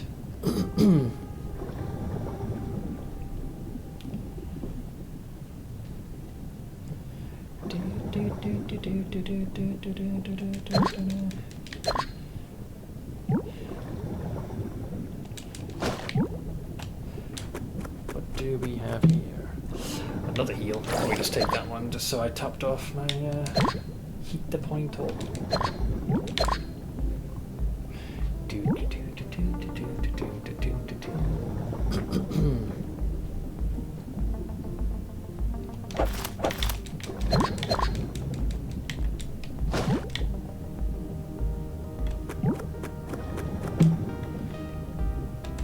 Rank 3 is pretty good. Let's break the old one for more scrap. Do need bones, particularly that darn foot. That's the last leg bone, so we just need 4 feet bones and we're good to go. I see more seasoning.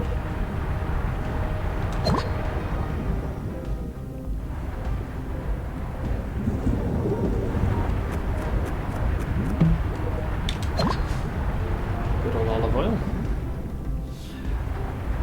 Oh, there you go. We get to refill that. Do I need to go? Well, there's a healy heal. Grab the seahorse while we're here as well. This will help us get around a bit more readily. I don't think there's any problem in using this now to help us get around. Oh, I should be careful. That could end up bumping us into the spiker wounds. Dink, dink, dink.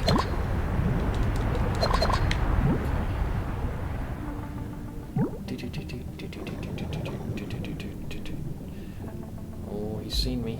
Or has he? He's looking at me like he wants to tango. But doesn't want to just yet?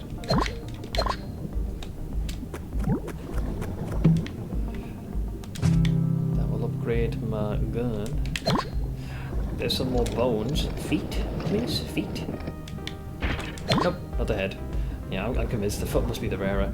Okay, there's the wreckage. So apparently somewhere here we should be seeing the thing? Or do I have to go down in the wreckage? What's the precise wording?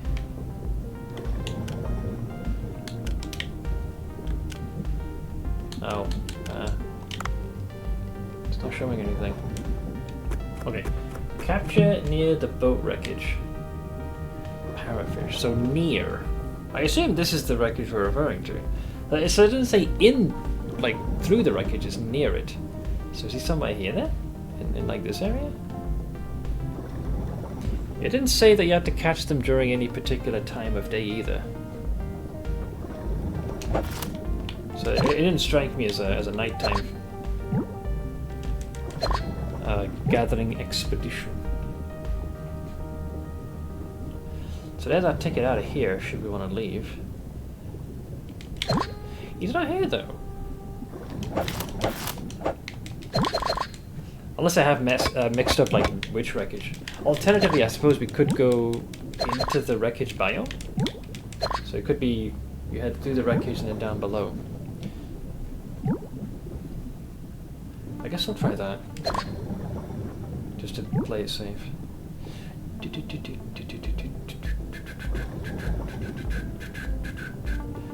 Let's go down here. New region. Under the sunken ship.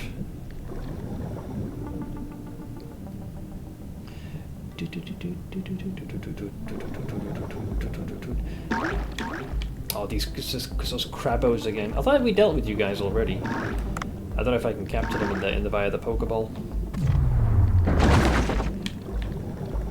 Nope, didn't work. These guys are bastards.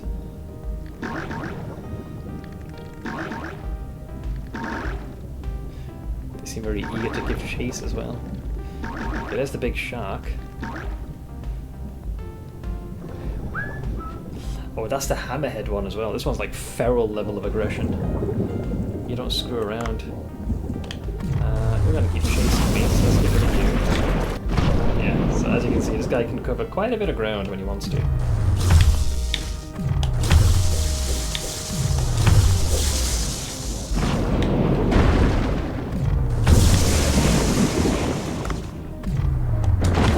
Screw it, I'll add you guys to the menu.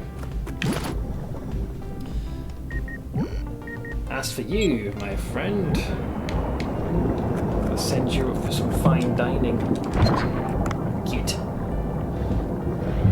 The thing with this harpoon as well, the lightning one, as you saw, there's like a bit of a chain lightning component to it. Okay, so they're not here then, in the wreckage area. I think I'm at the wrong place, because that's more of a sunken ship. As opposed to an actual wreckage. I do curse my memory. At times I do a great job of remembering things, but this not so much.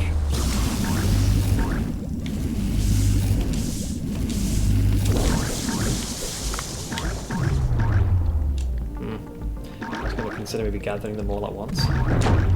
I missed.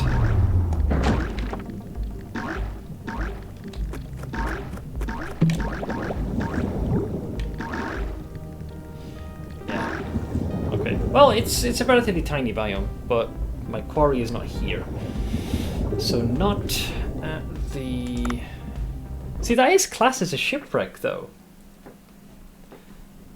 But shipwreck, boat wreckage. Shipwreck, boat wreckage? I don't know. The terminology is changing, so it's possible this is not the right location. Also, there's another big guy after me now all of a sudden. He wants to skewer me. Rude. Ow. I guess I'll send you up as well. Out of sheer spite.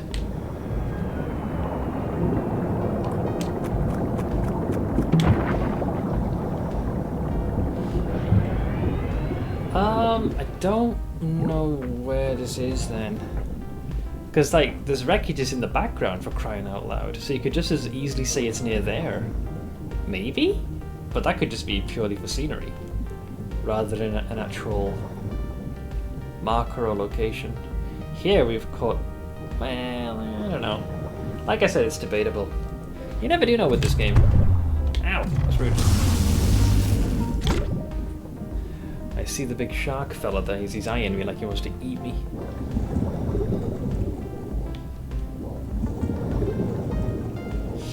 We may need to swim around. I'm pretty sure he did not say you have to be there at a certain time of day. If it's based on the time of day, like nighttime, that could be a problem. Capture near the boat wreckage. Yeah, he gave me a radar, but... did he say it'll pulse if you're nearby? I'm pretty sure he did.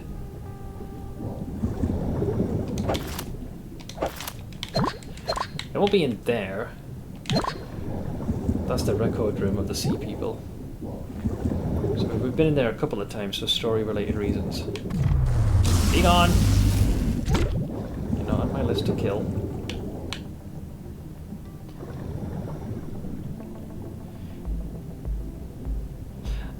Well, we have a reload, so I guess I could capture a bunch of those.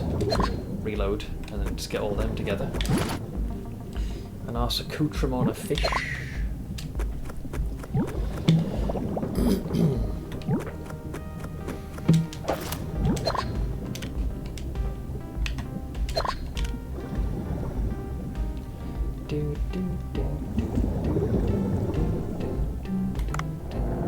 Okay, I guess I'll try heading up. Yeah, we're looking for something that looks... oh, it's pulsing. Okay, so it's much further up. So I was right, it would pulse in response. It stopped pulsing though, so I guess it's this way? It's getting stronger. Where is that little shite?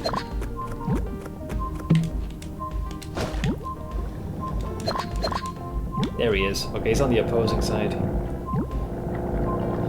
I'm actually curious to what the game had defined as a shipwreckage. Can I get there from here though? I think we have to go from the top. I think? Hang on. Yep, I don't believe we can go from this side, but it's possible that you might have to loop around, so I'm just playing it safe. Give it a second, give it a second. Let's see. So if it suddenly banks to the right, we should be able to. Yes? No? Maybe? Mayhaps? Oh god, there's a big chargy boy in the way, that's not good. You are 100% gonna harry me. I'm gonna ignore him. Hopefully he'll forget about me. Yeah, I think we can give him the slip if we're fast enough. Okay, I'm in the middle of a cutscene. I'm getting attacked by these guys. You know how rigged that is? I'm gonna eat you motherfuckers now. I'm gonna season you with rock salt and garlic. This cunt. Fuck off. You interference running bitch.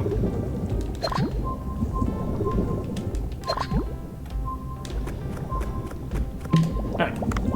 So... Am I supposed to subdue that? Well, you did say capture. So I guess you did not resist that. Well, that's awkward, isn't it? doesn't work either. Hang about, how are you supposed to get this motherfucker? He's ducking and diving all my hits. Maybe you have to hit him in the back, like the head is too well protected. Go away. Okay. Alright, so he's a little thing, he's a little tanky. Yeah, I think we have to strike him in his derriere. The face is too well protected because of those scales it ends. Yeah, there you go. You gotta smack him in the rear.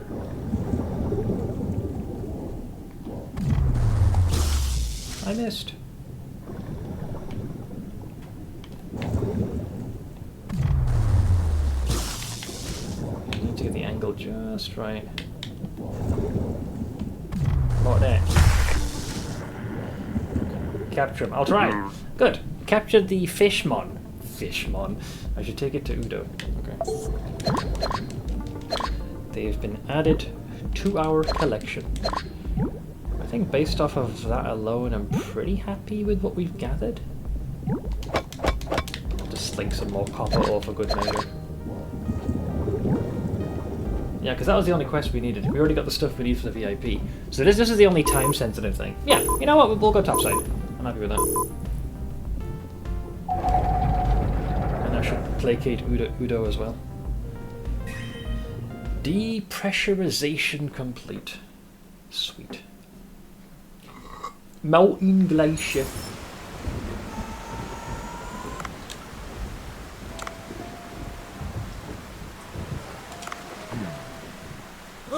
Oh, you brought the new Fishmon for our collection. Well, I wasn't given much of a choice. A parrotfish with a helm and horns. The readership will go crazy over this. I'm excited to see how many of the upcoming issues will sell when it's published Monday morning. When the issue is out, we'll bring you a fee for your work. Please keep up the good work. Well, there's a fee I'm getting for this. This might be a serviceable weekend side hustle. Alright. Hopefully some extra shinings. Wait, there's a Fishmon Codex. Of course there is. Okay.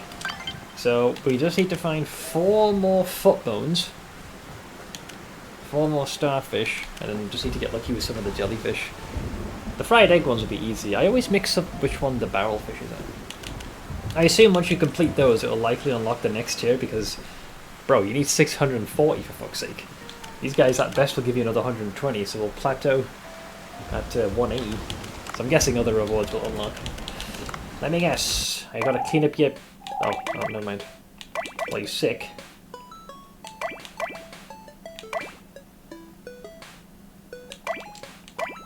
Can't heal him. I can't exactly wake you up there, pal. You've gone to bed. Wait, did I get a new soundtrack? Oh yeah, when we were going full Metal Gear Solid. That makes sense.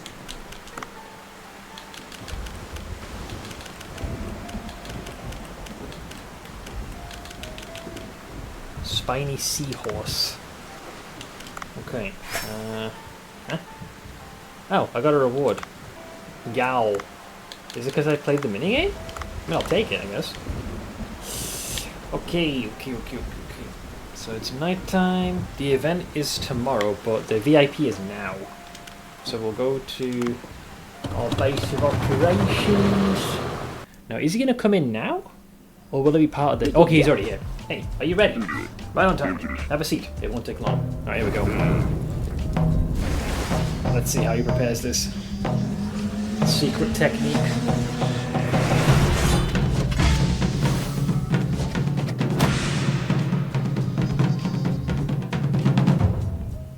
Majestic. Oh, and this is the extra ingredients I sent over. Alright. Allow me to deliver him this. Let's see what his reaction is. Does Bancho impress? He wanted vegetable-style sushi. I knew this song we couldn't play. Hang on, he's supposed to have the bitches in the back. That was literally Snoop Dogg in carrot form in the back. For fuck's sake, this game. Oh my god. Yeah, this guy's an MCU rapping fella, so he was hell bent on having vegetable sushi. Alright. I have to call him MC Git. Unbelievable. They look like Bancho. Oh, I guess because they're the sunglasses. I got a Snoop Dogg vibe. The fact that he was a carrot was all the better. I'm guessing I was the turnip? Hello. Yes, this is it. The taste of this vegetable sushi reminds me of my younger days. Get out. Your vegetable sushi is perfect. What's the secret? All I did is season... Well, all I did is seasoning properly. I guess seasoned it properly, so I should say. I also got some help from my acquaintances for the ingredients. Oh, there's our boy. You better be a fan of his music. Wait, that's his son?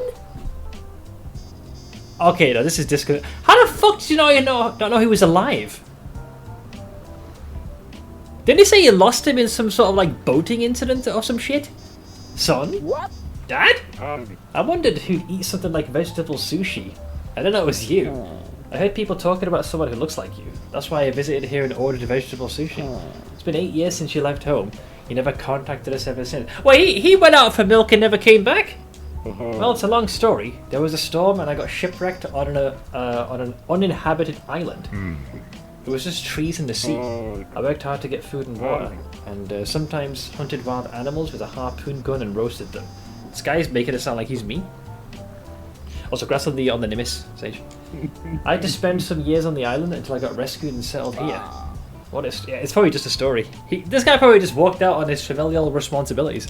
I wanted to visit home after securing a stable life here, but it took so long and time flew. I'm sorry, my boy. The folks at the village think you abandoned. He did. He totally did. My friends pitied me and some mocked me. I began writing music and singing songs to relieve stress, and I became a rapper. My son has grown into such a fine young man even without me. I am proud of you, son. I blamed you so much at first, but the music healed me. Gave me inner peace. Oh, since you've come all the way here, why don't you stay at my farm? Get out. Of course, like old times. Since you're all grown up, we can grab some beer together. Alright, well, there you go. Apparently there's a father-son reunion. What the fuck? That was not on my list of possibilities. What a plot twist. That rapper was the son of Otto. They have something in common. Both are quite talkative. Yeah, I agree. This is a good thing. Bancho Sushi helped them to reunite. The two of them must have much to say. I hope they can resolve their misunderstanding. Okay, I got an MC vinyl record and some extra schmeckles. Deliver the food to MC Sammy. Well, as far as helping out VIPs, that definitely takes the cake. Yeah, we got a few more interiors, so you can add that. I don't know, man. I kind of prefer ours.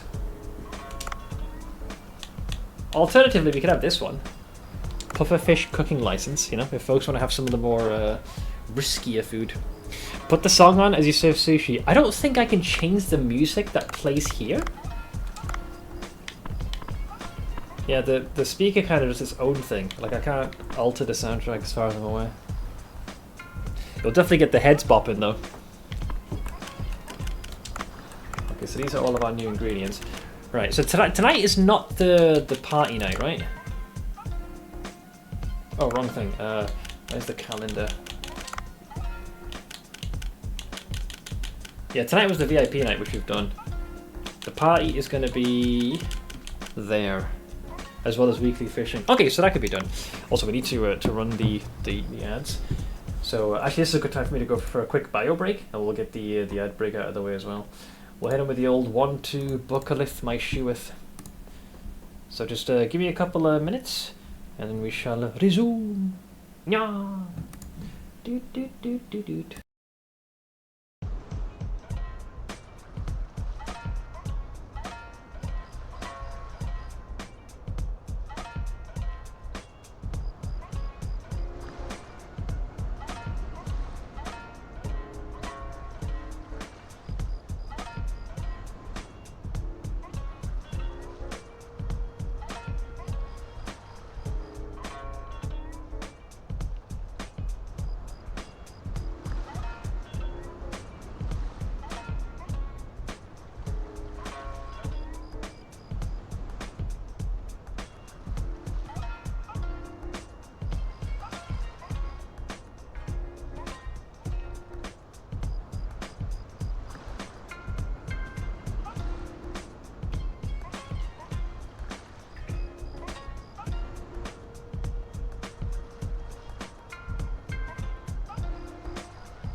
Right. I'm back. Well, that's timing. It's like the bot knew the second I was going to be away from the keyboard. Although I think Twitch's own automated system was able to catch that tomfuckery. Okay, I think the ads have run their course as well, so that's perfect timing. Right. I should also sit, shouldn't I? Since this hour is concluded. So what we're going to do is prepare the menu for tonight. So if you did it, no sub bomb detected. Well, it's usually the wily anonymous gifter. I'd like to think there are limits on people's generosity, so I'm not expecting it to go off every single time. Hey, Idiot Slayer, how you doing, man? How is thou? We're just doing the yield cranking. No, ad time is concluded. I figured I'd have that coincide for when I go for a bio break. That is a funny emote though. The fact that it counts down the full 30 seconds is certainly chuckle-worthy. And also, it's a 1 of 80. I don't think I've ever seen one quite that bad. I've seen 1 of 3 as the worst contender. There's another bot there. Let me get my mallet. I think the no sub bomb might just maybe perhaps have something to do with the shenanigans of 2 days ago. Oh yeah, the well, it's still active now. This is a bit forward. So September is still active. It will be until the end of tomorrow. For every 5 subs gifted, Twitch will throw in an extra one, with also the possibility of throwing in a couple of extras, which they did. We had a bit of a scare with my Da. I was just talking to chat at the beginning. The TLDR is that he went for a shopping trip solo and got hit with quite the dizzy spell. Fortunately, it passed and he was able to get home without issue. But yeah, you coupled that with the arthritis as well, and he's looking pretty haggard. And it kind of helped address an elephant in the room, which I need to deal with. You know, I got my driving license way back in my middle to slightly later 20s, but haven't really driven since. I'm so out of practice. So it's getting to the point now where if my dad happens to fall ill or is in a situation where he's unable to drive, at least no one in the house that can. Like my ma used to be able to, but Christ, they're both in their latest 60s now.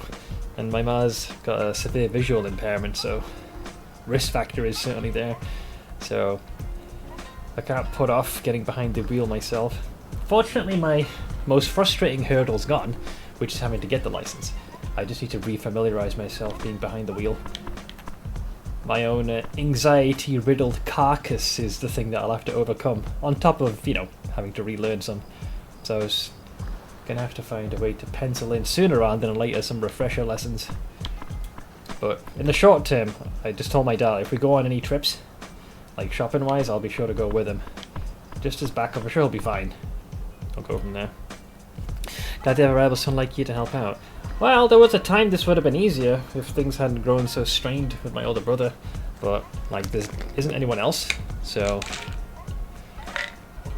the only other alternative currently is myself, and we'll have to see, especially with the winter season coming as well, you know.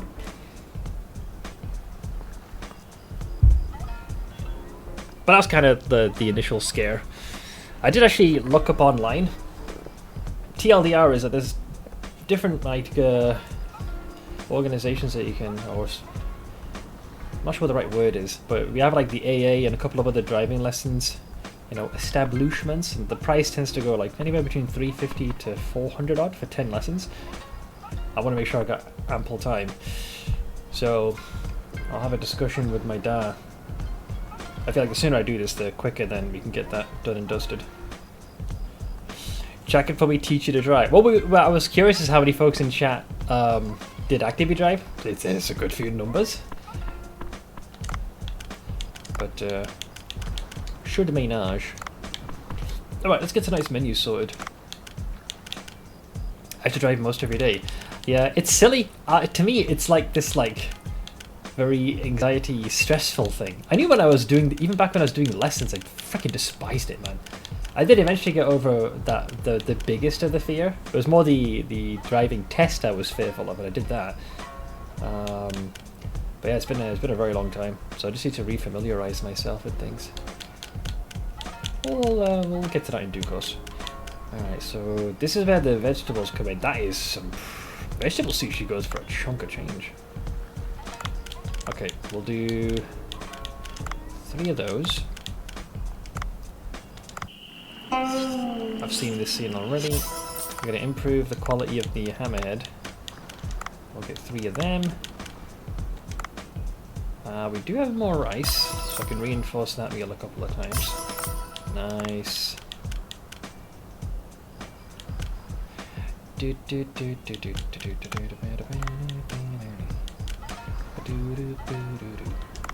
Yeah, we'll add 3 of them. I remember when I was 16 and took my driving test, my neighbour failed the written portion, which was just 16 questions. I felt bad when I passed, but what can you do? So I was never fearful of the theory part. The only part I was told to be wary of is the hazard perception. I'm not sure if they've changed that. I don't know if anyone has done the examination recently.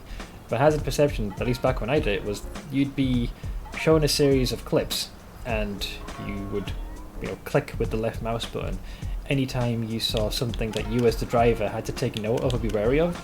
So anytime a hazard either presented itself or developed into something more.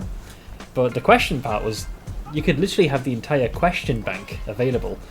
So I remember, I believe it was the DVLA, yeah. I remember getting a CD and it had all the questions on there. Now, it must have done like 50 mock exams. It would randomly pull 50 questions or so from the entire database. So when it came to doing the exam, all they'd really done is change some of the wording of the questions, but all the imagery was the same. So for like 2/3 of the theory exam, I was already aware what the answer was, but I still read the question just in case they were trying to catch you out. The hazard perception was the only part where I was a little bit hesitant. And then to my surprise, I also passed the practical as well on my first attempt, which I didn't see happening. I was convinced I was going to fail that, but hey, I even pulled that off. But yeah, all of my testing, that was in my mid-20s. Now I'm past my mid-30s now. So, I need to address that glaring flaw of mine sooner rather than later. I'll upgrade that. Oh yeah, we want to save these for the shark knife, so let's not touch those. Let's not do anything with them. I'll do 3 of those. We'll enhance that one. Get on 3 of them. Salmon. 3 of those. We got enough space for 1 more menu item. The zebra shark, maybe? No, this one's got a pretty high taste score. Alright, that's our menu. We got a nice spread. Always more to take care of, but I hope it all goes well. Yeah, I need to, my dad is one that is very obstinate, So anytime I'm like, well, should I book these lessons? He's like, oh, I just need to hold off on that. I'm gonna have to be a little bit more insistent. I feel like the sooner we tackle this, the better off we are. So, it's that thing, we got through a good chunk of this year with a few hurdles here and there. Just tell them what you're doing. Yeah, I'll just have to say I'm doing it. We'll get to that. Alright, it begins. So, I'm on cleanup duty and making sure the wasabi is ready to go. So don't handle the pouring. Good.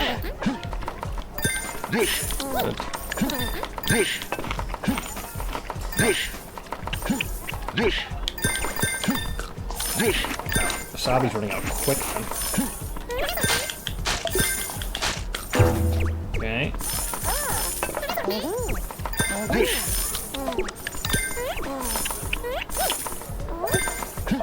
I don't see any cleanup yet, so I'm waiting.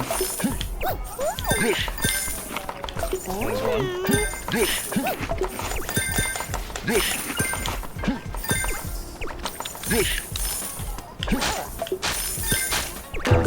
Wasabi taken care of.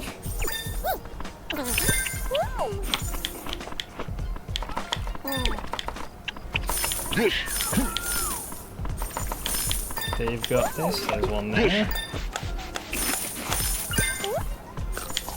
One more there.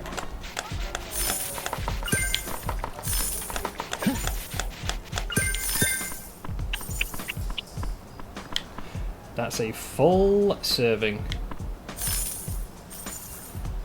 Cool. Yeah, they eat all the specials.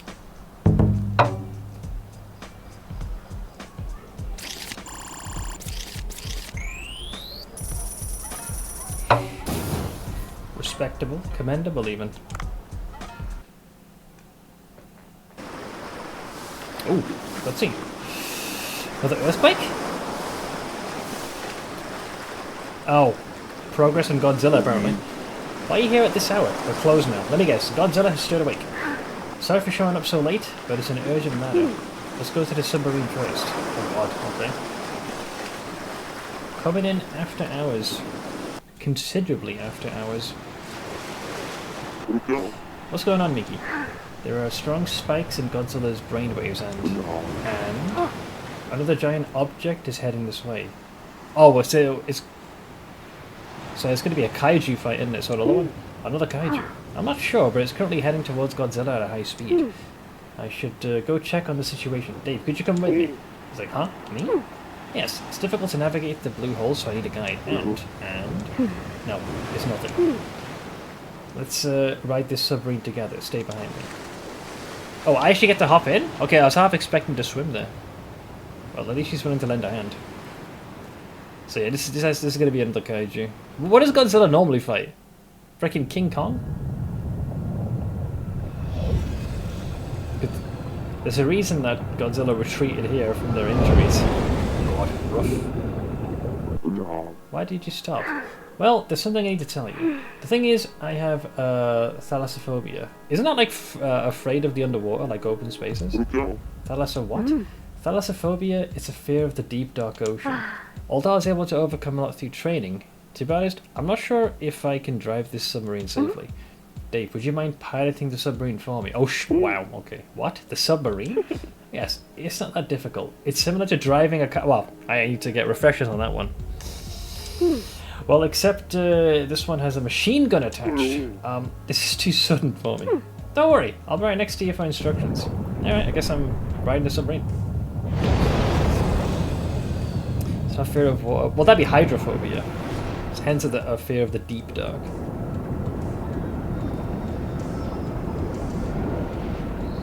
Okay, here we go. I mean, she got a flashlight, you can see clearly. I adjusted your seat for more space. They call me fat. Are you comfortable? Yeah, this isn't as difficult as I thought. It's good to hear. Now, let's go to where Godzilla was. I feel like we're gonna, oh my lord, piloting this thing is gonna take some finesse.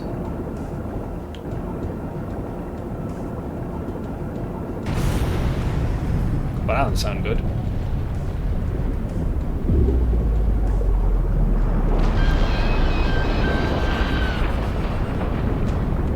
That's a giant piece of plankton.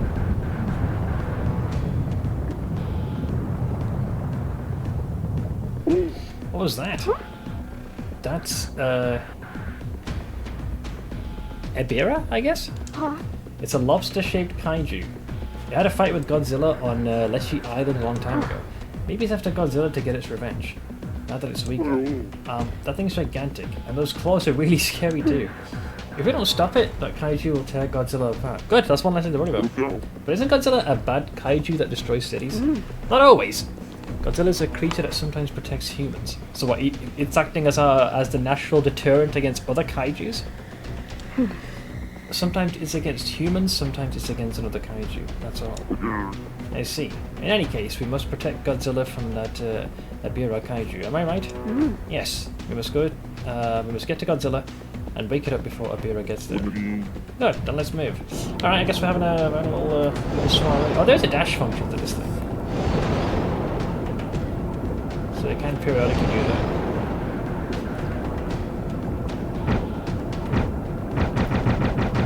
Okay, and that's the speed at which I can fire. Oh lord. Oh lordy, coming. Uh-oh. Oh, I think he sees us, guys.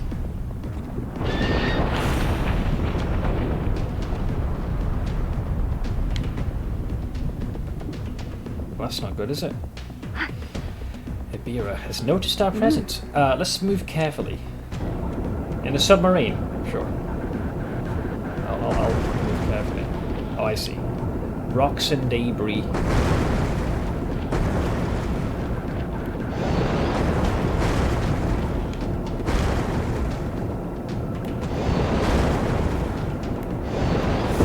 Oh lord. Oh dear, that was so close. I think it noticed that we're heading towards Godzilla. We're gonna face some fierce attacks. I'll leave it to you. What? His face says it all.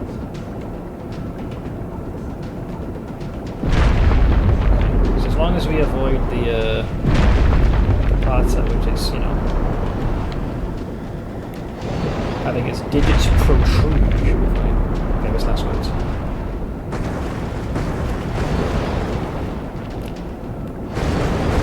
So I don't think I'm not allowed to fall behind where the screen's moving, otherwise it's basically a game over.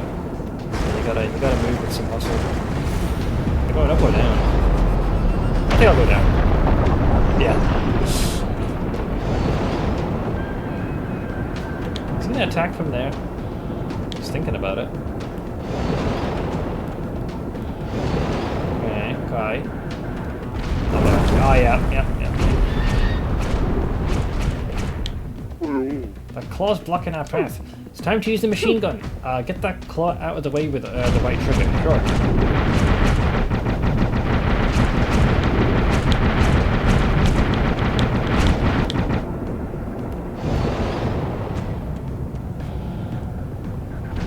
Okay, I'm surprised he didn't go for the grab there. Oh god. Oh, Jesus. Parkour!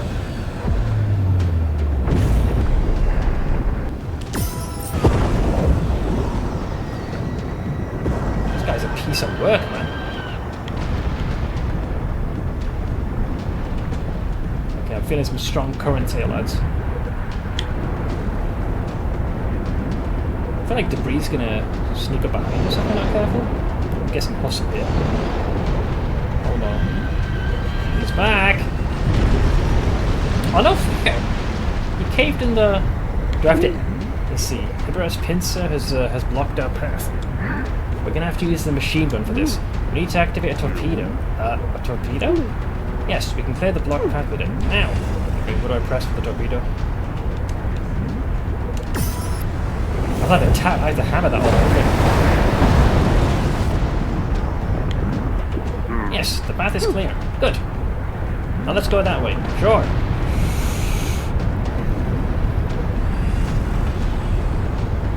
I don't see the big guy. This is concerning.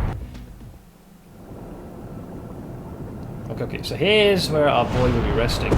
What the? I'm gonna assume he's on the opposite side waiting for us. Yep. Where's that boss plaque that you normally see? I knew it. No way, it simply escaped. We have no choice at this rate. Let's defeat that kaiju. That easy, is it? I think that's easier said than done. With your submarine piloting skills, we have a chance. It's time to return the favor to Godzilla for protecting us. Try using the torpedoes and the machine gun. I'll try. Ibira, the kaiju. Oh, wait, Dave. What's going on? Being a soldier in name, yet to just quietly sit back and do nothing would be to neglect my duties. I won first place in my unit's Fix a Submarine Fast contest. Of course, that's a contest they had. Sounds like an interesting contest. If the submarine is damaged, press the A button and I'll fix it right away. Sure. I guess at some point we'll accrue damage.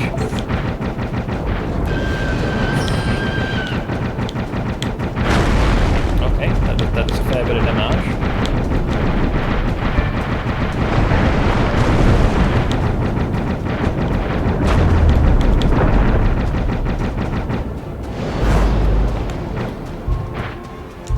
So I think you have to hold that. Ow.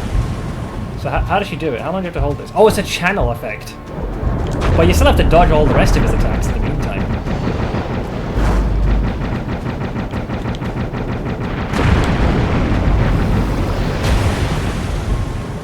Yeah, so if you hold A, you can like very slowly recover your health. Very slowly.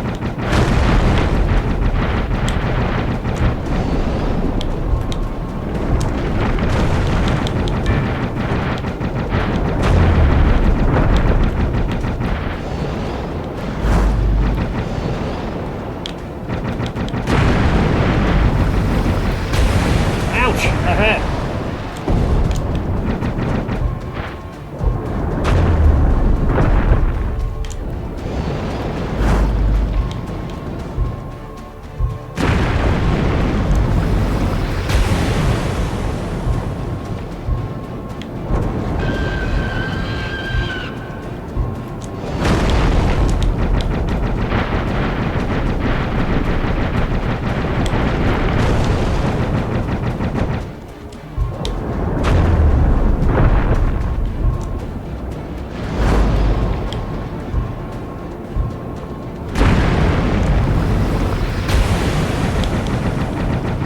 So yeah, basically you recover the submarine charge for every bullet that successfully managed to land on the big guy.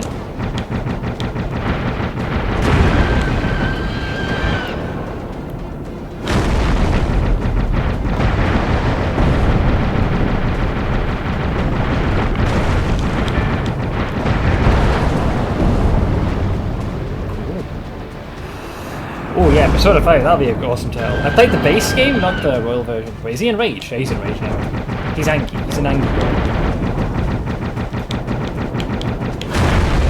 Oh god, that was way different to any other attack we've seen so far. Oh wow, he can do a double jab now.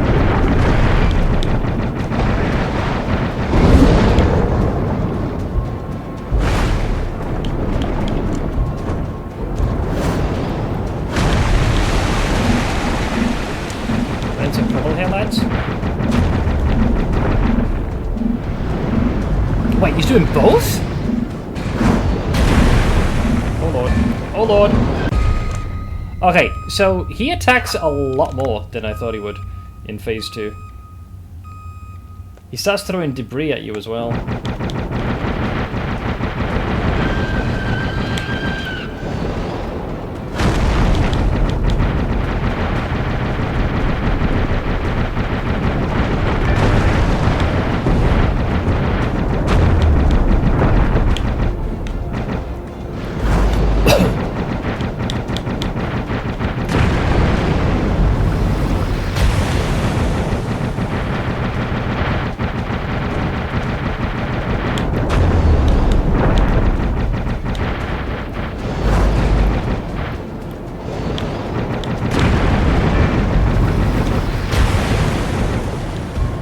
Son of a bitch, I'll give you that.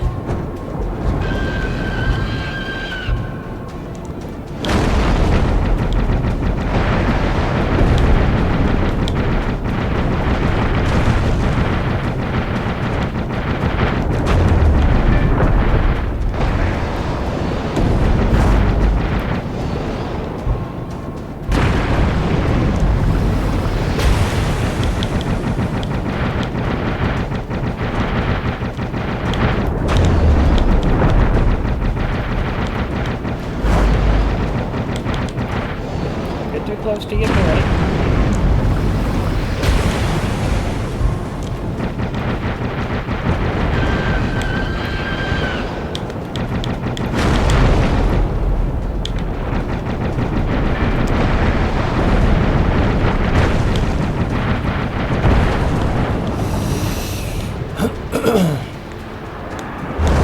Yeah, I didn't actually catch on how his Phase 2 was. He did some very rapid jabs.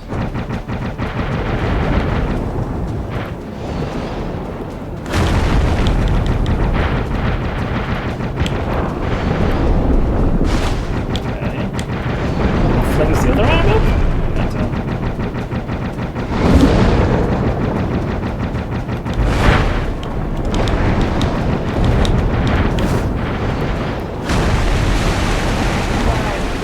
It's just like a big old fucking shockwave.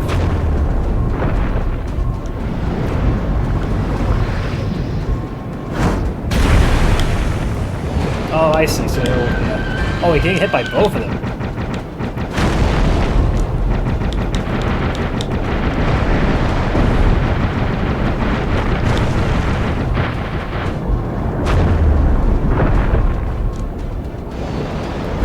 Okay, so now he attacked normally. Well, initially he did. Was that like a temporary enrage? He's now back to normal attack pattern. It's my chance to repair them. He could periodically still do that, his enrage attack. He does appear to be attacking normally again. So I think it's just designed to overwhelm you.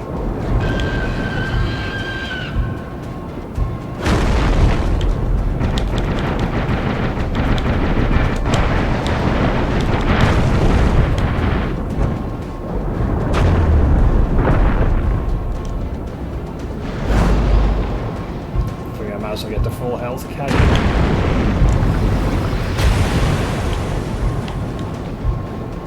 Alright, back to full. Guy's gonna bring the floor down. I'll go for the eyeballs.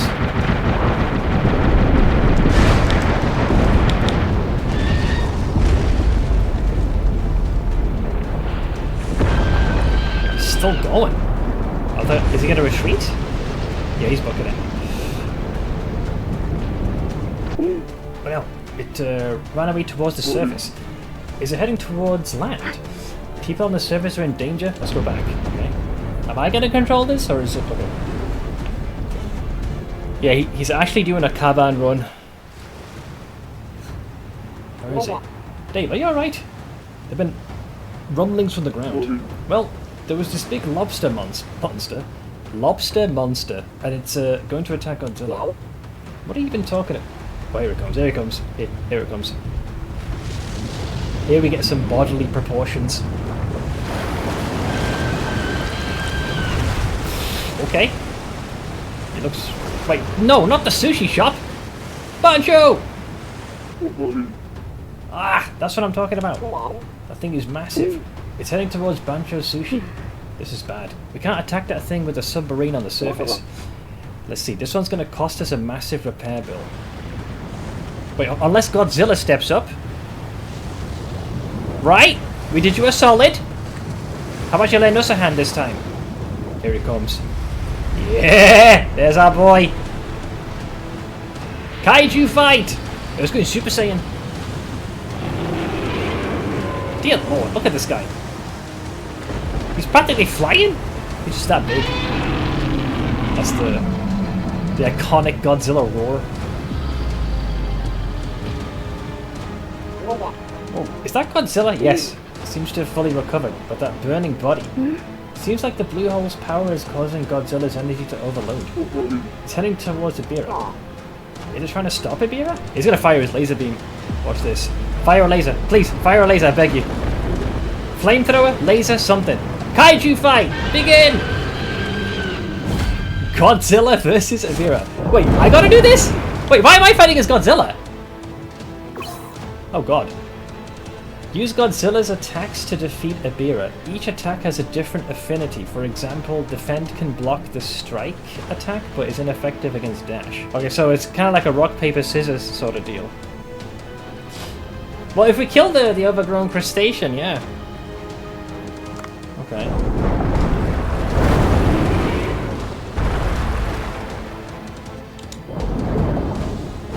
Okay, so the claw attack won't work against that. You missed that one. So I rammed your boy. Oh, and then I defend with the left trigger? Yeah, so it's basically time-based. Oink!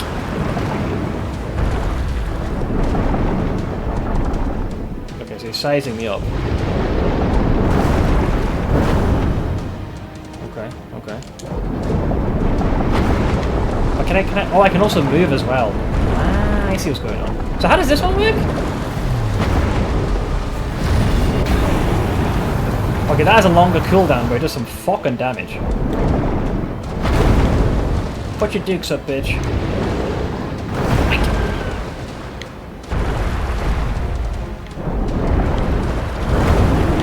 I was able to mostly defend that. Defended, defended. Sit your ass back down, bitch.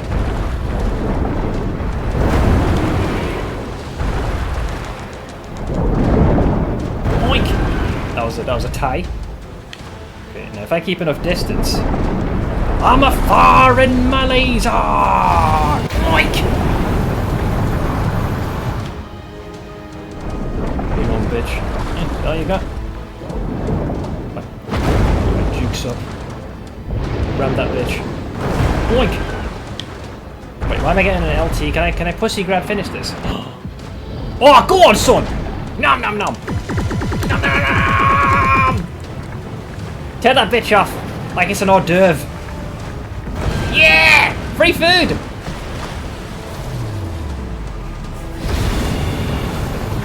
Go on, son! Saute that bitch. That's cool. I wasn't expecting... I thought I was going to have to fight Godzilla myself, not get to fight as him. Godzilla has defeated Ebirah, like he's the announcer. A battle between giant kaijus. I can't believe my own eyes. Okay, so now what? Is he gonna just... Is he gonna leave now? Yeah. He's like, my job here is done. Consider us even. We did protect him while he was recovering. What'd you walk into? I think it's the end of this DLC, or maybe we do fight Godzilla eventually. It was a kaiju fight. I got to play as Godzilla. What the fuck? I think he's just burning off the excess power. And now he goes off to destroy... Hey, as long as our sushi place is fine, that's all that matters. Thank goodness Godzilla fought off Ebirah and left minimal damage. Minimal damage, dear lord. Okay, I'll have to have that as a reminder here. I'm gonna dub this Kaijus Assemble. Maybe I can make that work. Wait, why didn't it work? Oh, did I type in maker, not marker? Sorry, there we go. Hey, Feeks. There you go. Seems the blue hole's power has also fully healed Godzilla's wound. It's all thanks to everyone's help. The G-Force will continue to monitor Godzilla's movements. It's not much, but here's a gift to celebrate today's battle. I think it'll be a good decoration for your boat. Oh, great. You can put that on the mast of the ship.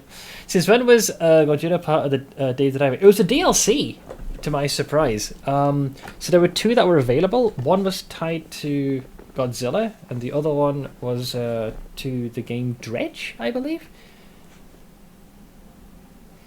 Anything less than total annihilation is minimal damage when a kaiju is concerned. Yeah, like, I'm surprised the laser beam didn't strike the sushi bar. Goodbye then. So yeah, I wonder if there's a part 2 to this where you fight Godzilla himself, or was it just basically kaiju on kaiju fight? That was pretty cool though. Nice little segue. The boss fight was very akin to like a mini version of rock, paper, scissors.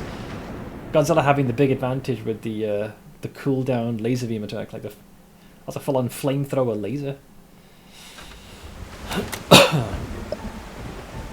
It's also a rainy day, so is it time to collect a boss?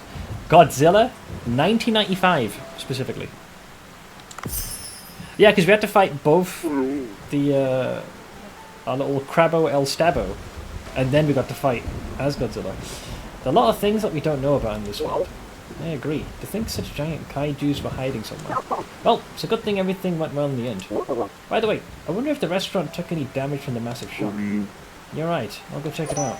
Yeah, that was a lot of turbulence, man. There's good old Dr. Bacon. You made the waterproof gear? Oof, it's not easy crafting a suit in one day. But I am me, so I did it. Ooh, it looks nice. Why don't you go ahead and try it on? Okay, so this will help me survive in the more colder glacial areas. Oh, suit you well. The size is perfect as well. Thank you, Dr. Bacon. Feels warm. Maybe it's made from the divine tree fruit cloth. With that suit, you can not only roam underwater, but also cold places freely. Good. Time to go down to the glacial area. Alright, we can now proceed with the main story. That was a highly unexpected thing to tune into for the day. Yeah, I knew that we were gonna... I was convinced we were gonna fight Godzilla ourselves. You've got a cold-resistant suit that protects you from the cold environment of the glacial area. Upgrade it further using iDiver to dive... Oh right, so the reason I hit max level wasn't because it was max level. It's because we hadn't reached this threshold. So the suit can be further modified to dive deeper. It's party day today. Prepare the right ingredients and make a fortune. I've got plenty of shark meat. Hello, Dave. Have a good night's sleep. Sure, let's go with that. Yes, did you spend enough time talking with Sammy yesterday? Of course. We hadn't seen each other for so long before yesterday, so we definitely had a good time. By the way, I want to show you something. Come to the farm if you have time. Right? Is he gonna be helping out with the huge tracks of... Oh, we got chickens! That's how you get the eggs! That explains a lot. Huh? Chickens? And, Sammy, what happened to your clothes? Get out. Hey, yo, I talked to my pops yesterday and got all sentimental. You know what I'm saying? I became a rapper because I love music. But I got tired of that celeb life. Yeah. I think we could use them to cook with. I'll give them to you when you get here. Take them to the cook. So, you quit music? No. I'll stay here to enjoy my rural life and nature while writing new songs. I got a little getaway. Yeah. You know, I can release new songs at any time online these days. It's so easy to do that. By the way, what's up with that chicken? Yeah. I shared some food with neighbours and they gave me this chicken in return. I wanted to make a yummy fried chicken, but my son wanted it to lay eggs. And he made a chicken farm overnight. He reminds me of my younger self. Yeah, apparently their bloodline has this very peculiar ability to be able to just make wide sweeping changes to the topography in a 24-hour window. It's very disconcerting. But yeah, the rapper is indeed helping us at the farm now. I got inspiration from the rhythm of the hammer, you know. It warms my heart to see you and your son together. Speaking of the chicken, from now on I'll offer you eggs at my farm. Oh, eggs you say? I can't give you more than one egg because there's only one chicken on the farm. If you want more chickens, ask Santa. Remember, only one egg per chicken a day, no more. Yeah. There are 2 grades for eggs, grade A and grade B. Good grade chickens lay good grade eggs. Yeah. I'll stay here with my pops. Come visit me often, yo. Eggs, huh? Bancho's menu will be expanded for sure. Alright. You can now raise chickens. You can acquire eggs in the morning. Try developing new recipes. Okay, I can try. Right now we gotta clear the weeds.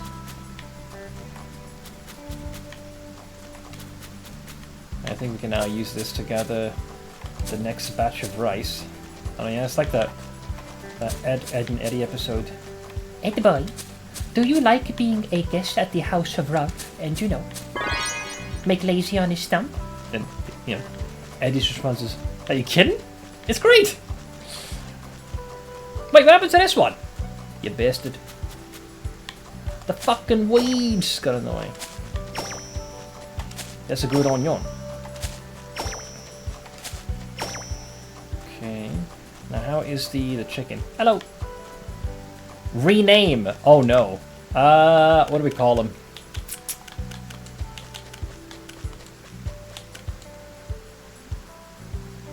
Who's been here the most consistent? You know what, I'm gonna call him Darius. This guy's been here pretty much for the entirety of this. You are now a chicken, alright? I want top tier eggs. Anything less is unacceptable. Or I will absolutely cook your candy ass, you little bitch.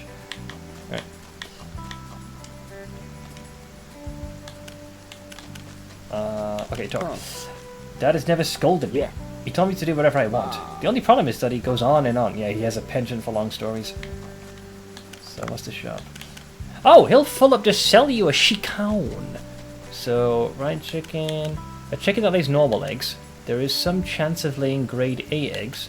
And free range. There's a high chance of laying grade A. So the more you invest in these, the more eggs you can have. I'll hold off for now, since I don't know how useful it'll be just yet. Aye. Okay, and then he's got these. Fertilizer that accelerates plant growth. The effect of a fertilizer lasts a day, and you can use only one kind of fertilizer at a time. So, accelerates plant growth, makes plants more resistant to pests, a fertilizer that increases the yield of plants, and a fertilizer that enriches the soil by providing nutrients. And then, of course, you can expand. Actually, I think doing a single expansion would be nice, so that way we can plant double the amount. The Persona 5 title screen music, I have to listen to it for a few minutes, it's so great. The OST is a fucking banger. Then we've got wheat, carrot, eggplant, garlic, rice. They even sell the eggs? Okay, so you can just outright buy it, so if you want to like bypass this mechanic, you can just throw money at the problem, if you wish. I'd say to grow it. That'd be better. I'm here all the time also, mostly like it. Don't worry, I'll be sure to name chickens after folks in chat. You'll get your chance, you'll get your chance. Okay. Well, if I was going to buy anything, we just did garlic. How many is there? There's 6 total, right? So, let's do 2 wheat, 2 carrot, 2 eggplant. And that'll be like the opening salvo.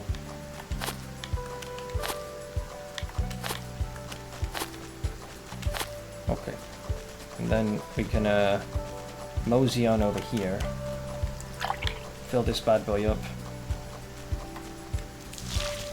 Did that work? I can't tell. I assume because it's raining, it's already pre-watered, but just in case I'll throw some on there myself. Okay, so that's that. The wheat is still doing its thing. So, a fertilizer that accelerates plant growth. I think at the speed it grows at, I'm fine.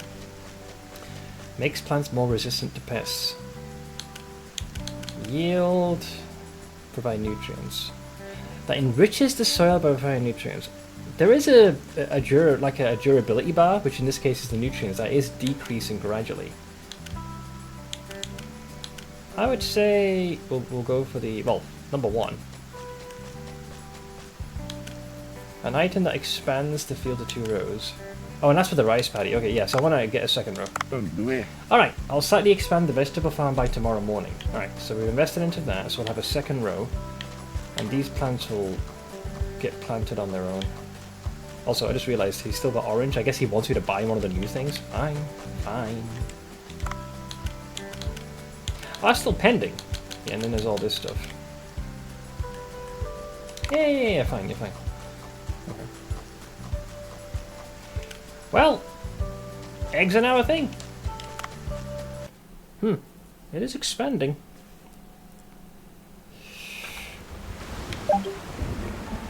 Farmer report available. Later. How's my little virtual pet doing? I think he was under the weather. Wait, he evolved! When did he become an octopus? He was supposed to be a fish. Apparently he turned into an octopus overnight. Wow. Okay. Well, he needs food.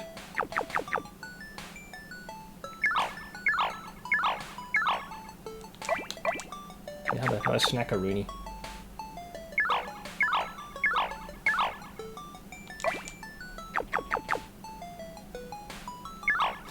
Since when is this Remoraid evolution? I don't know. You'll have to ask the developers here. He was an octopus when he saw that he was sick but couldn't heal him. Did he turn to one? I guess I wasn't paying attention because I was so fixated on the sickness. Okay, he needs 1 more food. I still have no idea how to improve discipline, by the way. The game hasn't really spelled that out. Because I know there's a warning, but that's done if he's misbehaving. So you can do discipline, but he just looks angry when you hit him with one of these. So he's got up a little bit. I guess we play a little game. It's the old cups and block. Okay, that... Wait! I just got bamboozled. Impossible. So you have to convince him to look in the right direction? So he has to succeed twice, and he'll be happy. How you feeling, buddy? Okay, yeah, training, affection, he's looking alright.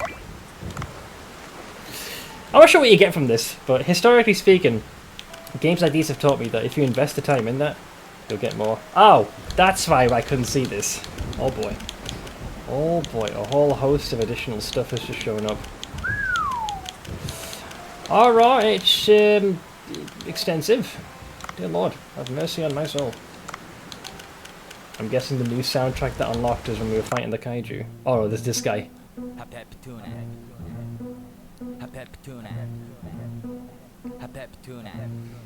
Hot pepper tuna.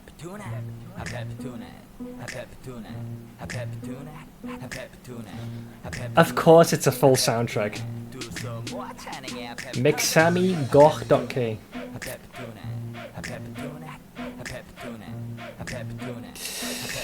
This fucking game, I tell you. Oh, okay. You had your fun. This frickin' game, I tell you. Yeah, so I've noticed the rice paddy's nutrition has been dipping. So I think as you continue to farm, the nutrition decreases, and then you have to add the thing on top of that. Life's changed a lot. Santa sent me a Humble Bundle link, and I have to buy the Mist Bundle. Do I know of this game? Wow, this guy's popular. He's got 3,234 likes. Vegetable sushi made by Mr. Bancho, yo. I can feel the soul put into it. Okay, we need another 18 points in best taste, and then we can achieve a platinum rank, leaving diamond as last.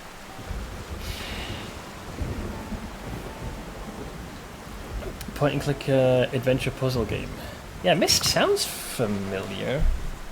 Have I seen this before? I swear to God I have. When was it released? 1993. That might explain why I am not as readily familiar with it as I ought to be. Right, there's iDiver. So I can upgrade the knife. Right, so the suit at the moment only allows me to dive and survive the colder temp. Wow, I can go up to a depth of 800. Alright, maybe level 10 is the maximum. My initial theory may have been correct. Either way, we're going to need a lot more coin than what we presently have available. And then later tonight, it's going to be Shark Day. Let me head to the sushi bar. I think I have to feed the cats as well. There's a Myst remake from 2021. Man, they do a lot of remakes these days, don't they? Oh, what's up, Bancho? You okay, dude? Bancho, something huge happened right in front of the restaurant. Are you alright? The restaurant's safe. Good thing I made it earthquake resistant when I had repairs done. Yeah, but you can't make it kaiju resistant. But still, that was one amazing battle. I know you've told me about giant undersea creatures before, but seeing them with my own eyes was a whole new experience. When I saw that incredible fight, it gave me the inspiration for some new dishes. Oh? Are these new dishes related to Godzilla? Yes. I should write it down in case I forget it. Could you step aside for a bit? There's a cutscene for this as well? Oh my god. This is Bancho's thought process. This dude.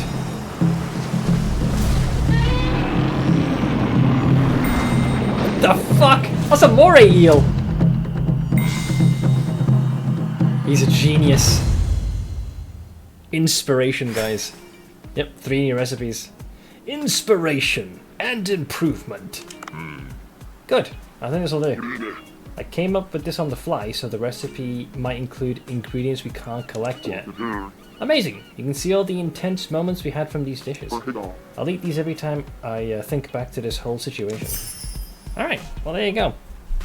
Well that was something. I wonder how long it takes to put one of those together. How much shark meat do we have to work with? Well, I realised, right, I don't know mechanically how exactly it works, but at one point I tried to, when we had that special tuna night, I had like 60 of it, but only like a very small portion of it ended up getting consumed anyways, even if I had like cleaned up as quick as possible. I think you want to have at least like 3 to 5 of each potential meal.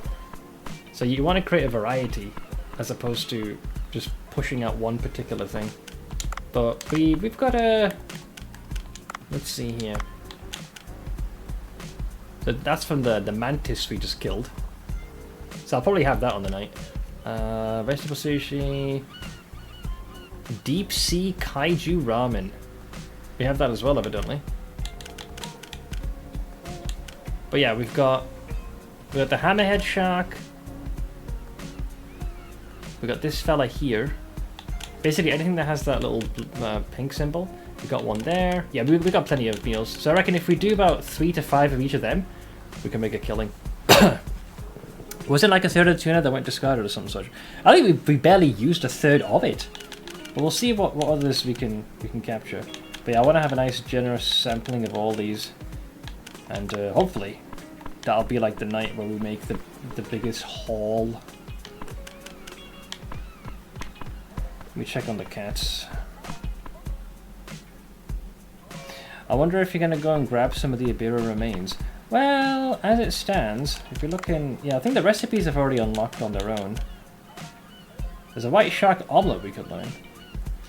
That much of it was discarded. Yeah, because I was looking at how much was served, and like most of it just got thrown out. Which, I guess you want to make sure that you have multiple menu items, but not too many of each at any given time. So despite me hoarding so much of it, it would have been better if I just enhanced the recipe instead. That makes sense because like not everyone's gonna have like the same thing. So just because I've placed like 60, like prepped 60 potential servings, it doesn't mean they're gonna have all of them.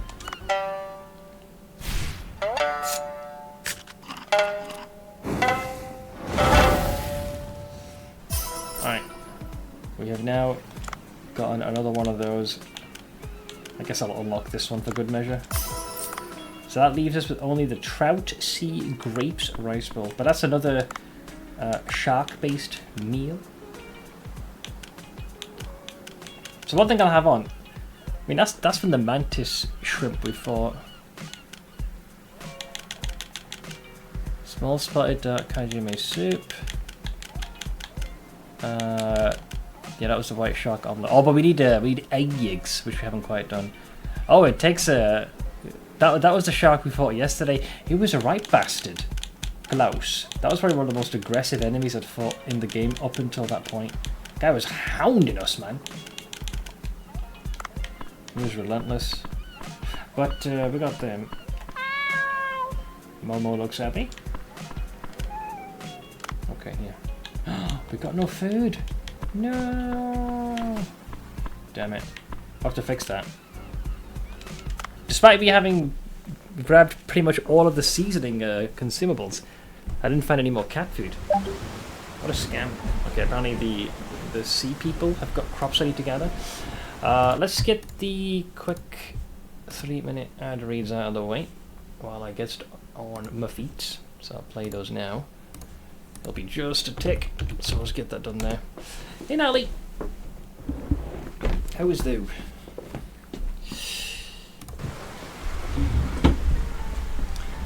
I have to set up alarm. Work day tomorrow. Oh yeah, it's a Sunday, man. Smith can't feed the cats. Worst game ever. I know! Usually I've had a surplus of the stuff, but I've been consistently feeding them. And despite having opened up many of the lootable seasoning nodes, if you will, this hasn't yielded any extra. We'll have to see what else we can nab.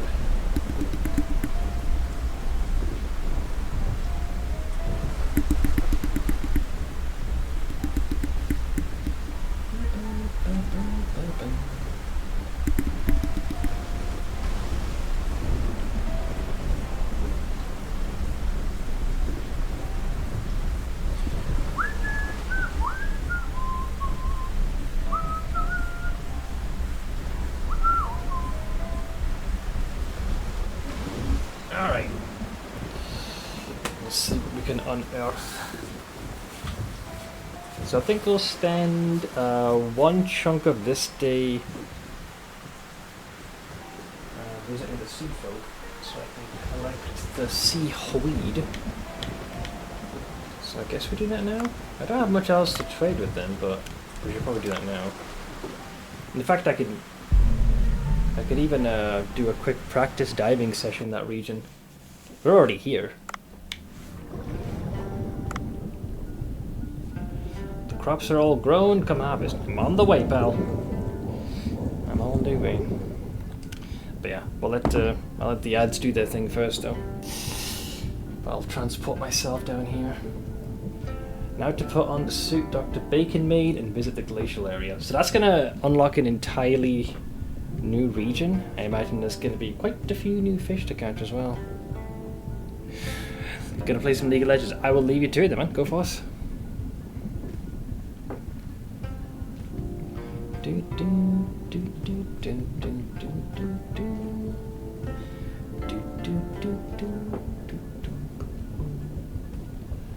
You can register up to 3 missions. The only thing left is that daily for the collecting the opal. Surprisingly, I haven't actually bumped into much opal since. Maybe once we enter the glacial region, we'll start coming into contact with some of the more rarer minerals and alloys.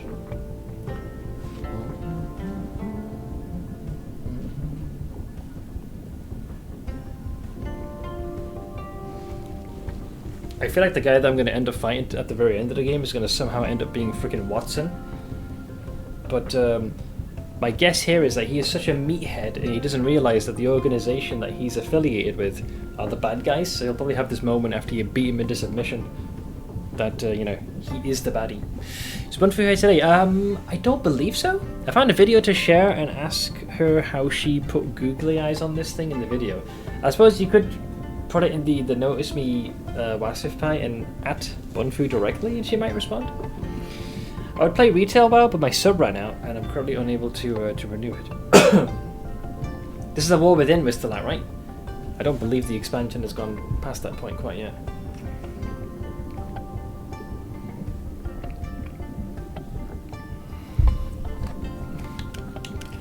Alright, I believe that should be the answer done and dusted. Alright, let's check our forms. So this will give our next batch of wheat. We also have another quest here. I guess our boy is ready to start creating stuff for us. Let's do this first though.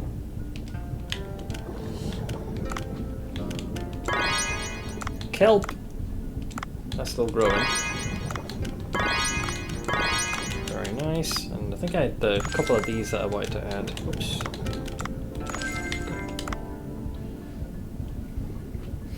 Honest opinion, it's surprisingly fun. I've heard very few negative things with the War Within, so I'm glad that this expansion seems to have done quite well. Oh, he's still coughing. Your cough seems to have gotten worse. Are you alright? Yes, it's just a cough. Feeling much better than I was before.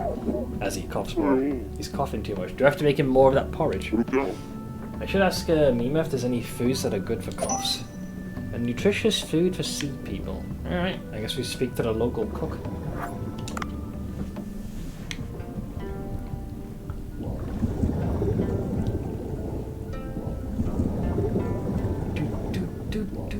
Have any more dailies arrived? Pretty much the same ones, yeah.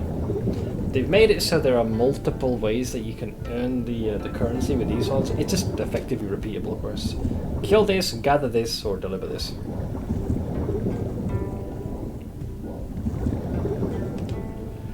Alright, let's have a word. Let's see, food that's good for coughs. Yeah. Dua's coughing has worsened again. I told him that it was too early to start working. Kisk. Back when I used to study cooking, I learned that horsehair crabs are good for coughs. Horsehair crabs? That's right. Horsehair crabs. The problem is that they dwell in the glacial area, which is where we're going, and live in crevices between rocks. And any record of how to catch them disappeared as the path to the glacial area got blocked off. How to catch a horsehair crab. Otto used to be a diver. Maybe he knows? Oh man, that means going to the goddamn... I'd go topside. The video is of a tiny wormy insect that has big old googly eyes and tiny little antlers. Oh, I see. I still can't believe how Bunfu got very creative when she put a bunch of googly eyes around Aphelian's place. The part I loved is like months after the fact, he'd occasionally just find one randomly.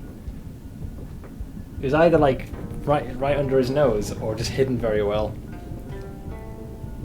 Like a freaking scavenger hunt. So you never fully knew if you'd found them all.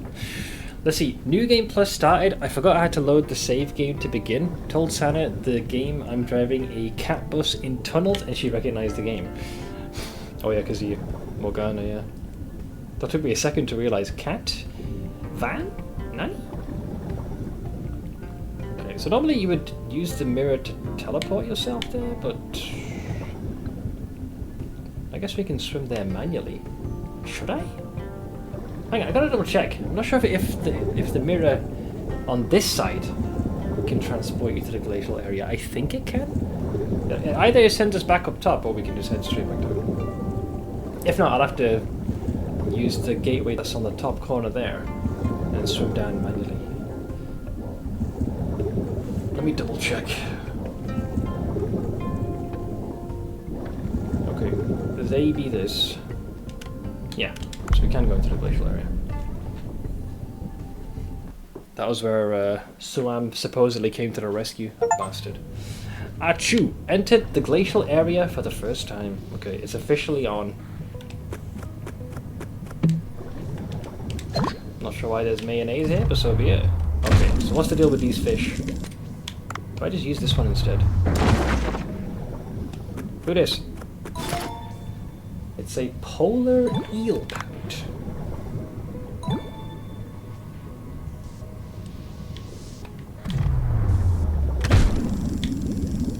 It's going to take several attempts to hit them with the old harpoon to catch them. I suspect they probably have a lot of health. Yeah. Figures.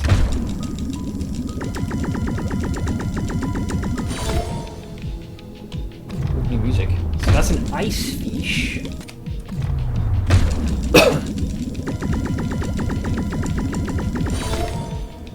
We got an Arctic cod. I don't think I'll be able to get both of them, or can I? Doesn't look like it. Wait, did I catch any of these guys? Wait, get back here, little shit.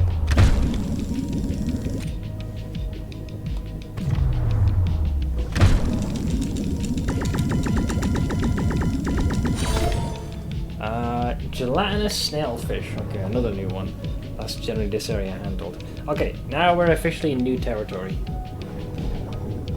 Yes, codger.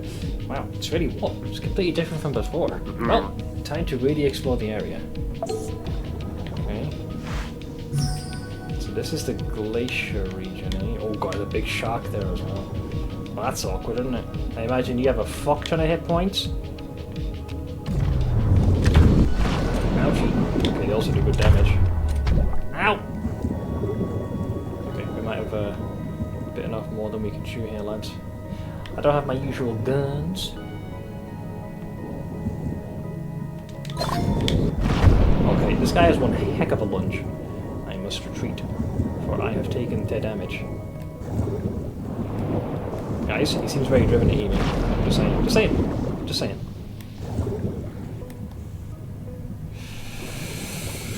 Oof. That was a rough one. Maybe there's a consumable oxygen container? We've got bombs. Bruh, I need healing. There we go. Okay, okay. Southern bull kelp. Southern, you say?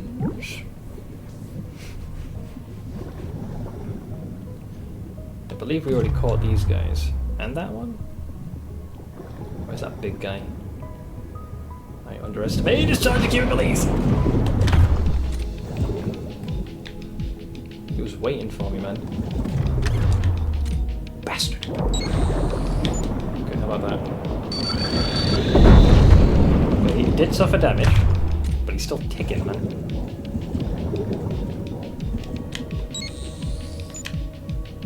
Hello! You bastard. Go on, take the bait. And you know you can't resist. Your candy ass cannot resist this.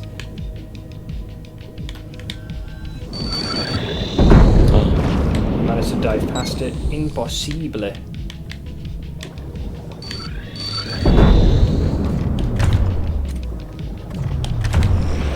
Jesus. Okay, let's see if we can send that topside. He's got a far more aggressive charge than the rest.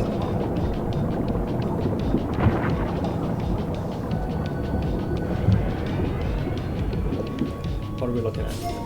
It's a poor beagle shark. Beagle? Alright, that's definitely different, I'll go with that.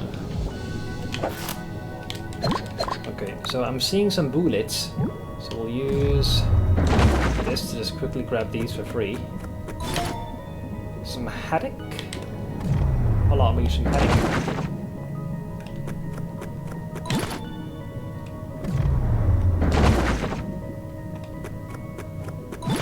Got one more bullet. I mean, that'd be you little shit. Okay, that's a reload. They have spikes here. That normally means something's going to push you into that. Rank 4. Getting spicy.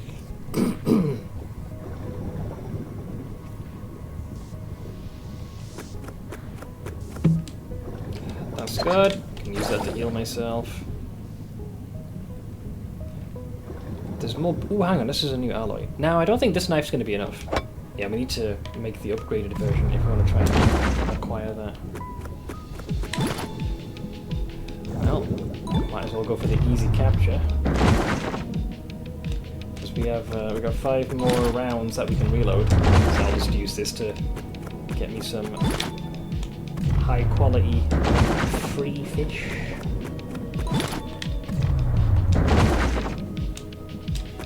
Yeah, while this doesn't do any damage, it's really nice for capturing fish without having to spear them several times with the harpoon. There you go, and that's been fully reloaded.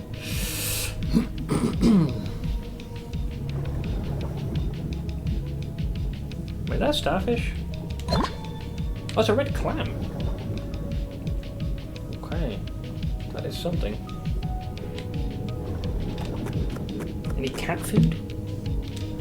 Miso. It's so weird that's how they handled the acquisition of like seasonings in the game. So a big old freaking pot, a cooking pot just right down the base of the ocean. What was it, like dumping grounds?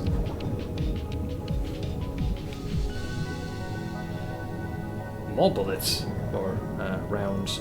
So I guess we capture... What is this thing? I can't mind that though. No! Oh god.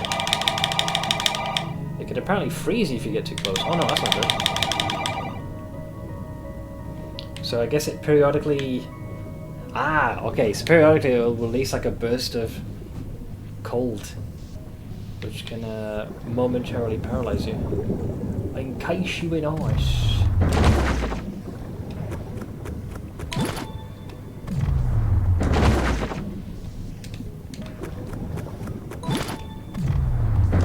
I missed. Wow, okay, I'm throwing.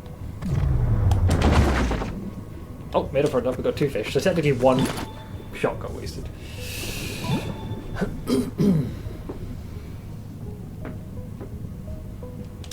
Okay, that's 5 more nets acquired, so ignore that, unless they get frozen. Until I see the next reload, I'll hang on to my my ammunition. There's a free heal. Hey, is that a new region? Or are we getting pushed now? The current here is too strong to enter. Oh, okay, so I guess we can't. Yeah. Interesting, so we can't go that way, so I guess we have to pivot in the other direction. I believe eventually the story will probably send us in that direction, and then we can continue.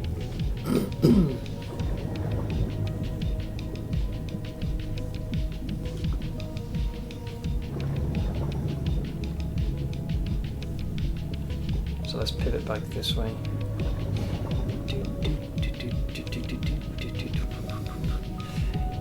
It is a Purr-de-Baum.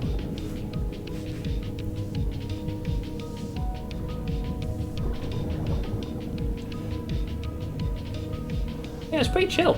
Okay, I think I went here? Or is it a different area? Oh, it's a different one, okay. We've got more seasoning. Hey, cat food, okay. Granted, it's of the common variety, more bullets. Now, is it a coincidence they have this rock here to pick up? Don't want to do that without reason, but I'll keep it in mind. Okay. Oh wait, there's a new one. I don't think these guys have been caught. Oh god, I totally missed. He was 100% going to ink me. An Antarctic octopus. Rather fitting name.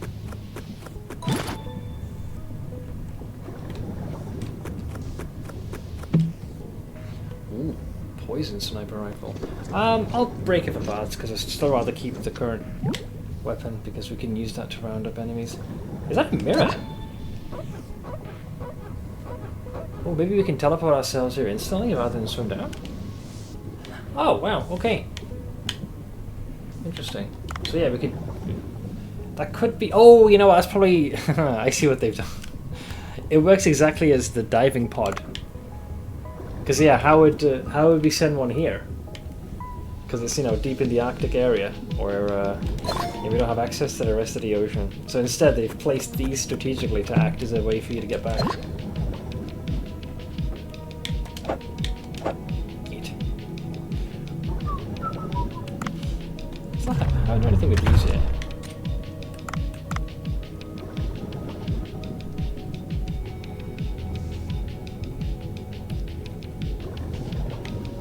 Oh, it's a narwhal. I saw that on the loading screen. And a big jellyfish as well. That's a free heal, so we should keep that at the ready. Some more claims. This has to be a picture opportunity, surely. Yeah. Ooh, a huge jellyfish. What was his name? Lion mane or something? Anyways, it's a giant jellyfish in the glacial area. It must make a nice photo. Let's take a pic. Yeah, I guarantee you're expected to take this picture with the narwhal crossing at the same time. So if we zoom out and time it just right, I don't know when this little shite's gonna maneuver in. How about now? Yep, there you go. Camera focus. Lion means jellyfish. Captain Narwhal. Nice. That was a good shot. Oh no. Wait, is he about to attack or is he leaving? Okay, they're leaving. So suddenly, boss fight. It's like, you dare snap a picture of me? Oh boy, you scared me. Even in such a cold place, there is still something for such a big creature to eat.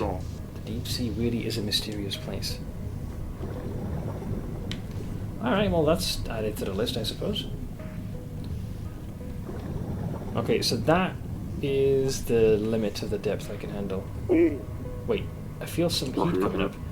I can't go down further now. Wait, you feel heat coming up? I thought if it's warmer, shouldn't you be fine? Or are we getting like thermal activity? Either way, this is the lowest we can go. Hold. Nice, we've got 2 of them. Don't recognize you guys. Oh no, it's the haddock. Okay, this one. Oh boy, that's a big... Wow. This giant manatee-looking shark. Yeah, I don't exactly have the ammunition for this guy. He's mostly leaving us alone. Maybe on a next visit, you know? When we're not potentially on the menu. So, hashtag soon. I'm gonna check this one.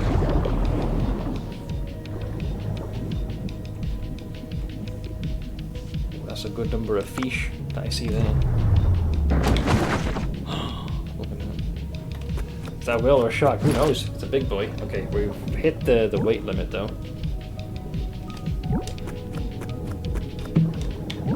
I guess I'm supposed to pick that open or something? We might have to throw some of these out, just so I can continue to loot. So I'll toss a couple of them.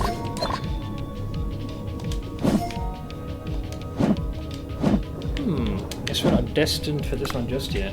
The quest is, thank you. I never imagined that there could be such a large frozen area in the deep sea. I should explore the area. Okay, so all we have now is just simply explore. Now, it's possible the thing that we need to do requires us to get a better diving suit, because if we go any further down here, I think we get, yeah. Wait, I feel some heat coming up. Can't go down further. Okay. Yeah, so it won't let us go past this point. So I don't know whether I need to upgrade the suit or if for a story reason we're prevented from progressing. If it's the story reason, then we should go here and then up top, and maybe I'll find the thing I'm supposed to. And that way we may continue our journey. North Pacific Sea Star, that's a new one. I'll break this one for parts. Oh god, it's those swarm of fish. They normally attack you. Okay, we got 2 cat food, so we went from none to a couple. Black coral. You can't mind that either, eh? There's a mirror to get out of here. A baseball. Of course that's an item.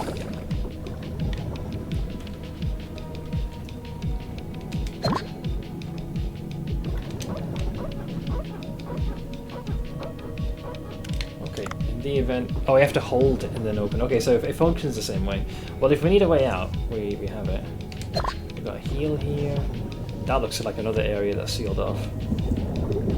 But I haven't found anything that could be considered as progressing the main story here. These guys, I think, will attack. Oh, they're ignoring us. Okay, Caitlin. I just wanted to add one of them to that collection. Wait! Looks like the narwhals will attack. Oh no. Friend! barely parkoured around that. Okay, they do a lot of damage. I'd rather not fight this guy because I'm actually already kind of weakened. So let's see if we can just give him the slip.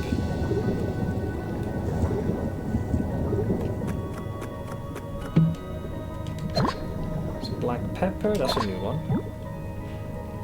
Oh, now that I have a pick, I can probably gather whatever this is. It's topaz is what it was. Oh, this looks like the thing we're after. A door? And there's a stone slab with text in front of the door. I should take a picture of it and ask Dr. Bacon to decipher it.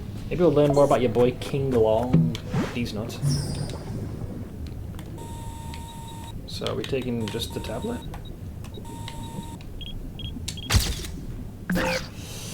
Take pictures of stone slab text.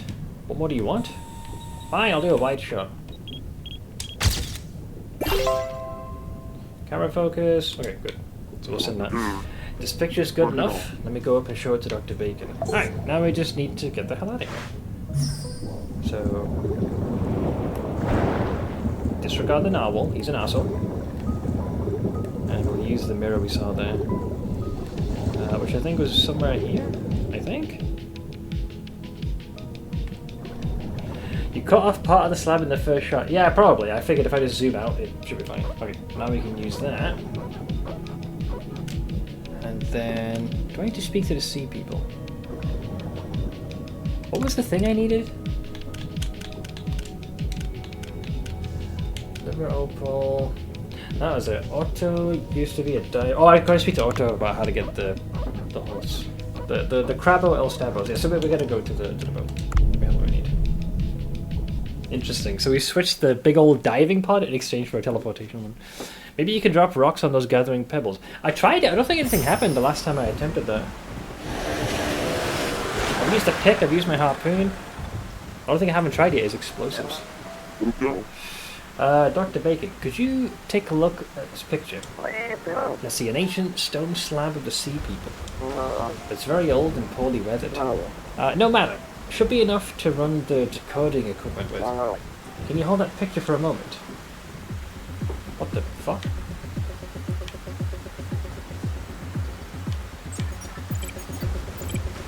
Okay, I guess I'm deciphering. Oh, I see. So we want to go for the orange bits. What a bizarre minigame to give me.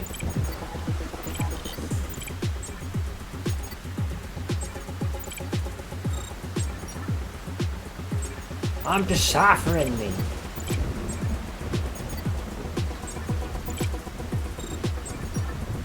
It's like an offshoot of Power Wash Simulator, you know? Very, very similar energy.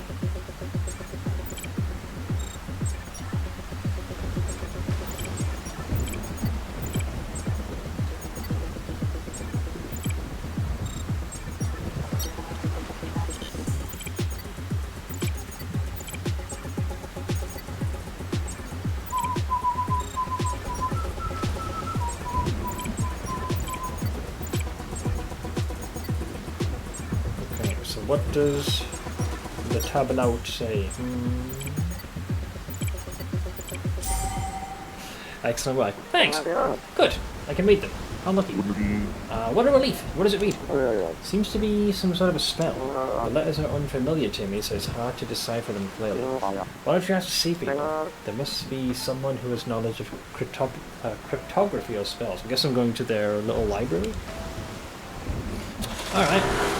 We have a bit of a lead. An ancient spell that even Dr. Bacon cannot decipher. I remember seeing many old books in the Sea People Temple. The ammo may be of help. So yeah, we're going exactly where I thought we were. Not surprising. So that's our new depth record. 534. Alright, that's something. Oh yeah, we got the picture Udo wanted of the big old jellyfish and narwhal. So you brought a picture of something. Can I see? Sure. A giant jellyfish. The tentacles look like a lion's mane. Did you hear something growling? Just kidding. You can't hear anything underwater. I'll put your picture to good use. I'm sure the readers will love it. So that's the extra 150 bonus. There are photo spots all over the place. Thank you for your help and keep up the good work. Alright. Success. Miki. Oh no, what if you want? Mickey, did you go back safely? Is there a part 2? He's like, Godzilla's attacking. Yes, but I think I accidentally dropped the kaiju figurines I had for research into the ocean. I think they were in a box that looks like this. If you happen to find them, could you retrieve them for me? Okay, so this is like an offshoot of the quest that Duff had to get his little figurine. I see. Yeah, if I see them, I'll pick them and let you know. Thank you. Then allow me to install an app for you. The figurines you recover can be seen in the app. Then you can check the information for each kaiju. Another collectible app? I wish you the best of luck. I'll contact you once you've retrieved them all. Oh, for fuck's sake, man. Now I have a kaiju codex. Find the G-Force's kaiju figurines scattered across the blue hole and check their live-action photos, descriptions, and roar sound effects. Alright. And apparently she's been added as a contact. Yeah, sure. Side quest 7, the side quest, that's what this game is. Well, you could just, this is more for like completionists. I don't think I'll do all the side quests, but if I happen to like coincidentally come across a few, sure. I'll give him a shot. But my core interest is this main story. You know, Ellie still hasn't picked up the phone in ages. I'm starting to feel hurt. Like, once we gave her what she needed, she just totally ghosted us. Like, you ring her, she don't say nothing. Not picking up. Look at that. Unbelievable. So Mickey's the new one, eh? Have you found any kaiju figurines? I'm trying my best. Where can I see the figurines I found again? There's the kaiju codex app I installed for you. You can see the pictures of kaijus and hear their roars. Feels like I'm now part of the Defense Force of Earth. It's pretty cool. I'll do my best to find it all. Alright, so we have the app, which I think is this one. Jesus, there's a good few of these in there? Alright, I mean, it's something. I have no idea where exactly they're going to be located, but we can try. How's my friend? Well, let's clear that. Okay, he's a little hungry. Here, have one of those. Still have no idea what we're going to get from this. Yeah, we'll play a quick little game with you.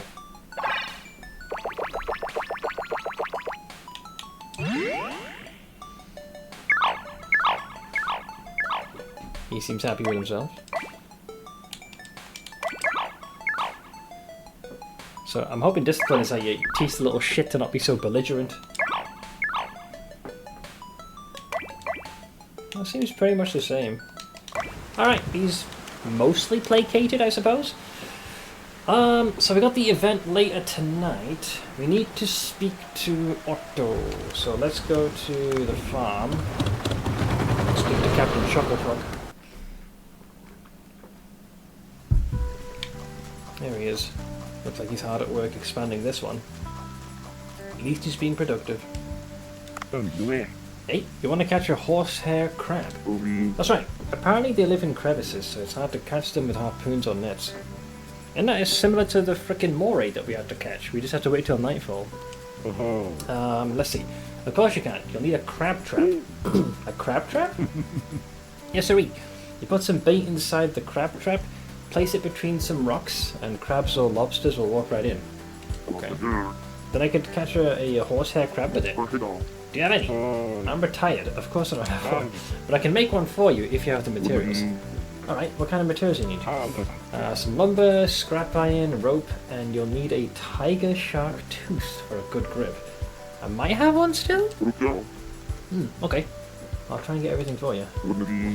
Yeah, there you go. I gathered everything I need. This is one of the reasons I'm glad I'm a prolific hoarder of items. So I can just hand that straight in. Good. You bought all the materials for the crab trap. Alright, time to work my magic. Let's see if I still got it. Is he gonna have a cutscene? Oh no. Okay, let's see what he does.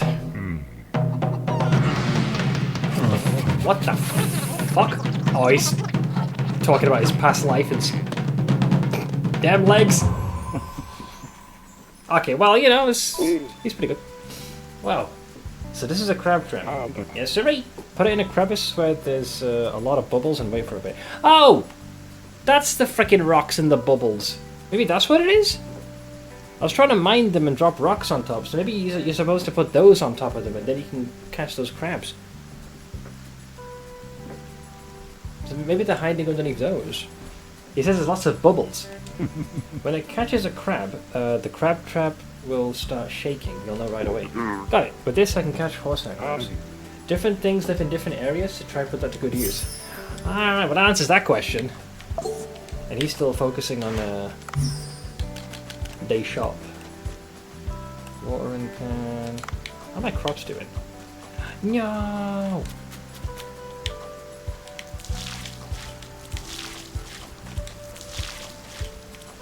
I'm assuming these things are watered. You never know though with this game, I tell you. Because it's like literally raining right now. But just in case.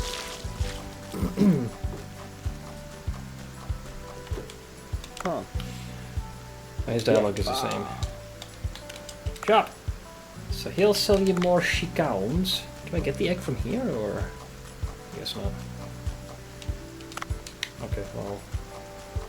Our boy is chilling, so I don't believe we have to do anything here right now. Yeah, the rest of the stuff will grow of its own volition. Let's check the fish. Evidently I have quite a few fish. So, open area. Oh, there's one for the glacial one specifically. You can also expand the existing one so they can house more.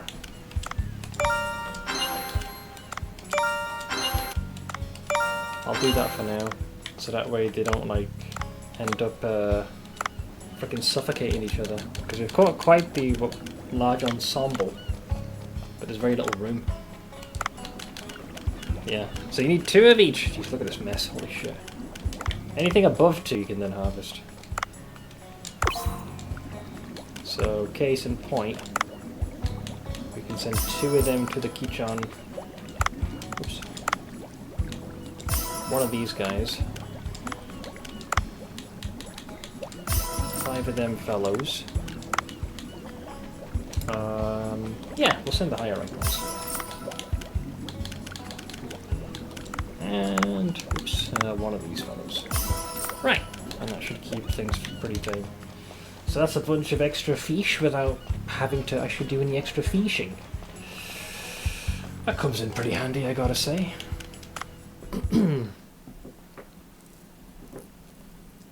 So we need to get the horsehair crab. There is the whole upgrading knife thing. Did it say by upgrading this? I'll do. You know, we'll do that. A survival knife used in what you can also use to gather. Yeah, so we can use this to gather materials, so we don't have to rely on always picking up. Well, the pick, for lack of a better term. So I don't know what its limit is. Ah, and the crab trap can only be deployed once, so it works similar to the salvage drone. So if you want to push that, you got to throw more money at the problem. A lot of gold sinks in this game, I tell you.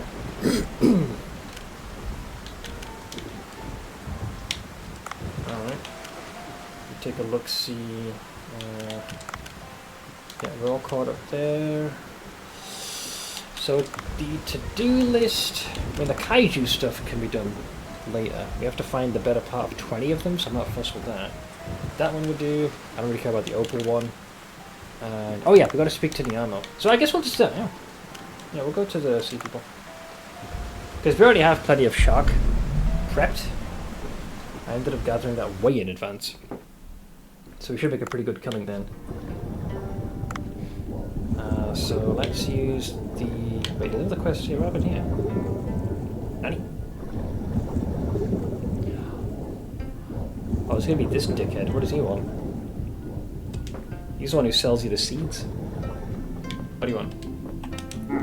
I'm glad that you cleared the path to the glacial area. I was able to get some seaweed seeds. Oh, of the glacial variety, so we can plant them. Check these out too. You can cultivate them at Gumo's farm. Yeah, so we got black coral. I think we found the southern bull and black coral, but we didn't find the buck bean ones. Okay. Yeah, this dude is literally there to help you gather see, like, for whatever reason, if you're not picking up the seaweed yourself, or if you need a larger number of them, you can just buy the seeds straight from him, plant them with your boy over here, and then after a little while you can harvest them and get a bunch. So we'll use this to head up top, and then from there we shall yoink and oink ourselves this way.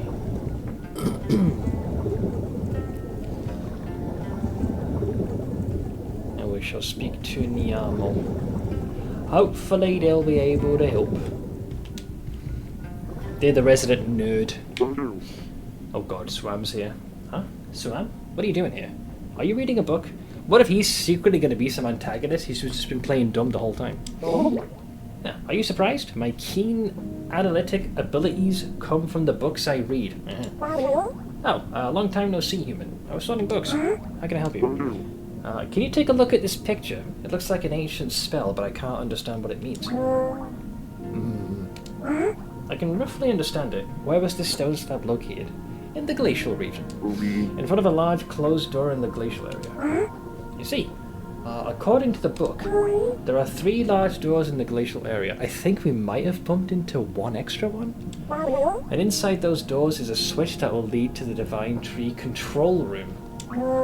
I did an analysis and found that the earthquakes are caused by the Divine Tree control room. Activate all the switches and you'll be able to access the Divine Tree control room. That's not going to be easy. How am I supposed to open the big door? I have materials referring to the door. Let me see. Here it is. You need to cast a spell to open the door. But I don't speak the language of the sea people.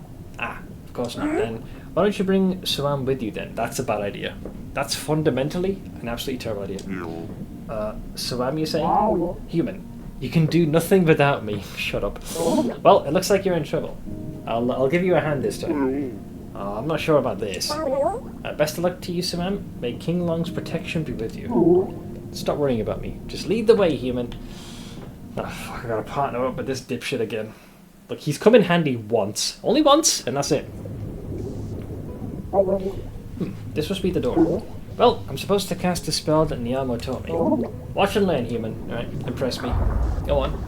I'm sure to bet he'll flee the second he finishes this.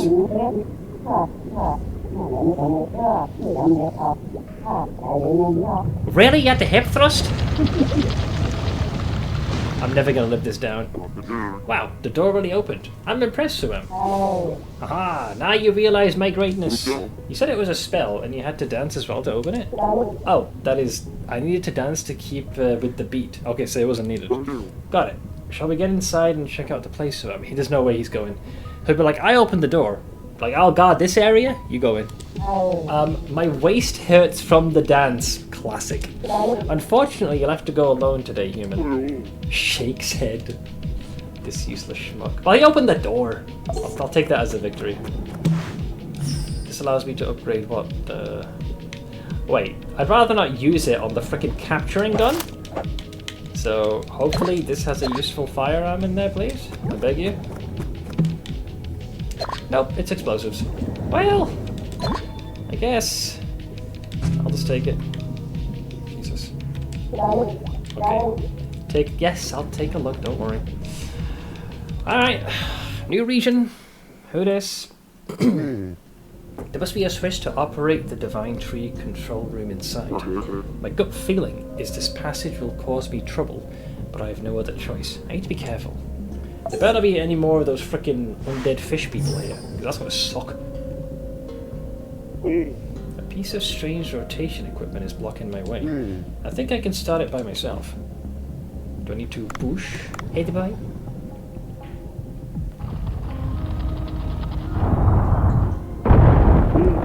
Ah, the equipment's working, and the stakes started moving. I must avoid them. Oh, now it's come back online again. Oh, you bastards.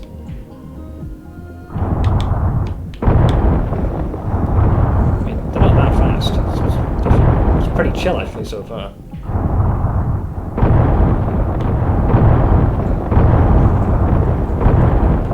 I'll take those. Okay, now it's getting a little bit more complicated.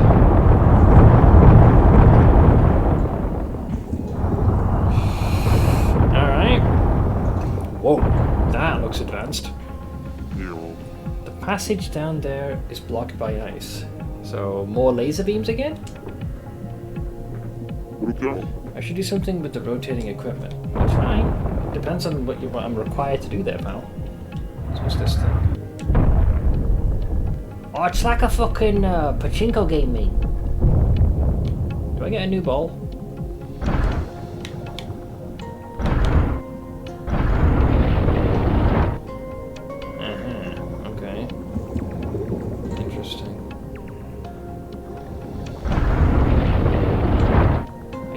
that should do it, because it'll kind of fall... Yeah, I think that's good. I'm guessing here, but that should be fine. Round 2! Yep, good. Attaboy. Goal! Good. The ice is broken. Time to come on down. These guys have very peculiar mechanisms. We're going to start reaching depths that might prove to be a little tumultuous. You know? Wait, is that a new fish? That's a new fucking fish. Who the fuck are you looking at? Tell me. Don't you exclamation mark me. It's an Arctic telescope fish. But he didn't see that coming, did he? Lens and all, bitch. So, are these new fish or are they old fish? You are... Arctic cod. Really? That went right through... Bitch. Get in there. Alaska pollock. Man, you're a long way from home. Can my knife handle this with the upgrade? The mining level of equipment is lower than that of material. Yeah, so it needs another rank. I'll capture you though. We have a leafy sea dragon of these nuts. I'll take that. Are you guys different? I can't tell. Polar eel pout. Okay, I see some bullets. Southern kelp. Thanks. Hey, there's one of the kaiju statues. Look at that, barely started, already got one. Who is it? It's a Minilla? A figurine of Minilla 1967 belonging to the Jews. You found a figure of Minilla 19... Okay, she seems happy with herself. Wait, is that King Long in the background? Oh, let me guess, I gotta fix the pose, because that does look a bit weird. Another room. This is the statue of King Long, but it looks somewhat strange. His pose is slightly different from that of King Long depicted in the mural. Maybe it means, yeah, you gotta mimic the thing. What is he doing, like a JoJo pose or some shit? Oink. Maybe one more nudge? Oink. That looks about right. And the other arm needs to be slightly... I mean, this one already looks okay. Unless... Slight twitch over there. Let me heal myself up.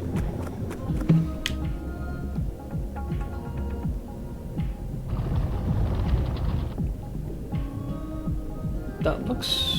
Oh, it's the head that needs to turn. Yeah, because the head's the wrong way. Wait, there's not a mechanism for that, though. This is for the... Oh, it's for the head. Okay, sorry. Didn't realize.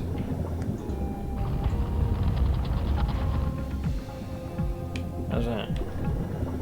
Is the arm too high? Maybe a little bit lower?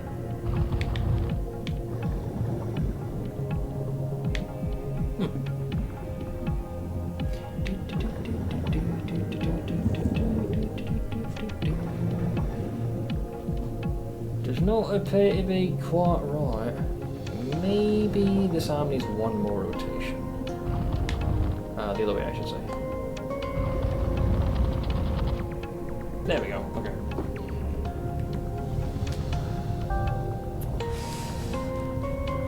So is that the first of the switches activated? Ooh, okay. That's alarming. Yeah, so when I was trying to swim here, it was stopping me from progressing. It did make mention of the temperature. Okay, so we gotta find the other two and then we open the doorway. Wow. Is this really the ancient sea people's technology? Impressive. I hear some noise from afar. That must be the first contraption Niamo told me about. I think I might have awakened something I shouldn't have. That statue better not come to life and fight me. What'd I just say?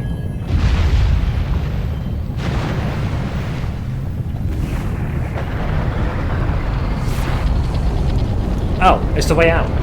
You know what? I'll take it. I was half expecting something to fight me. It's okay. The path up is now open. Let me return to the village and tell Tenzin about this. And I'm hungry. Of course you are. So, can I intercept the laser beam like before? Yeah, we can. Look at that. Look at that. I'm leaving the beam behind. I'm a ray of light, guys, in a world of dark.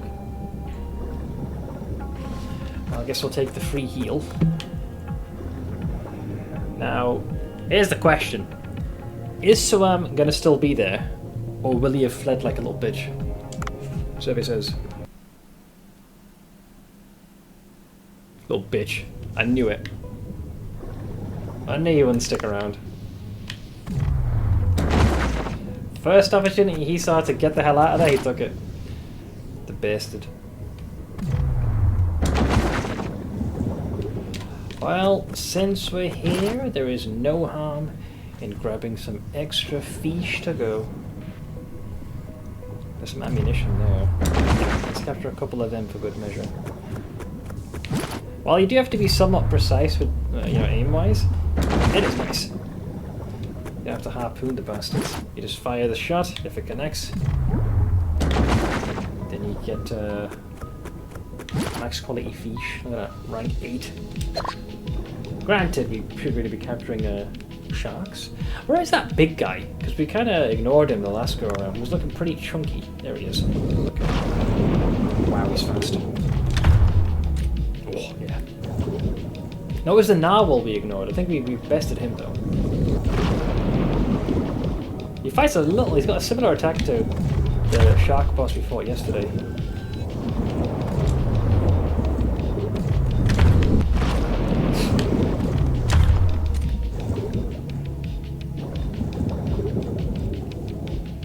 Come on. I got. Oh, not too soon. I was like, maybe we can get him, but probably not. This will take him a second to reorient. Oh, parkour! He is bleeding heavily. I think he's out. He's one more hit away. You never know with this motherfucker. Nope, still taking. I missed. There we go. Well, it is Shark Night, so having another one of these could be nice. And even if I end up getting knocked unconscious, I can. They can't take that away from me, I believe, because I've set that up myself.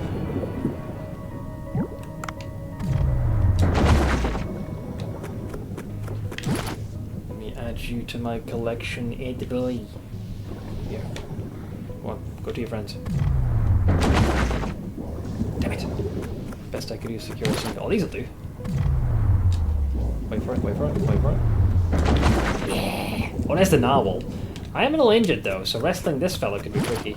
Unless we place a few of these down in advance and then bait the fucker. Oh, I have to right trigger to activate. Okay. I'm guessing the first one will trigger initially? These are different to the other ones. Right here, big guy.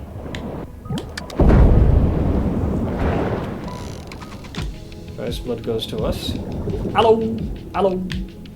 Hello! Ouch! Whoa, he does damage! Okay, guys, I'm actually in danger here. Like, I'm gonna run out of oxygen. I don't even think I can get away from this guy. No! Is there any health here? I can use the insta paddle to get some distance, but no, friend. I can't like accelerate swim. No, he did so much damage.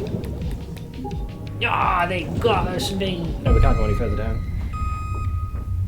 Damn. Okay, so what have we got here? We already sent the fish up via the ship, so I think we're okay. Yeah, we're okay. That's not too bad. If I had to bring one back, we got the Alaska pollock. Doesn't really matter. We already caught a bunch of these. I'll go with this guy, I guess. He's pretty chunky. Sort of a gun. Yeah, the narwhal attack's similar to one of the sharks we fought, but the range is the horn, so they have a lot more reach. But hey, we got the big thing, which was the poor beagle shark meat. As long as we came back with that, we have Vinny.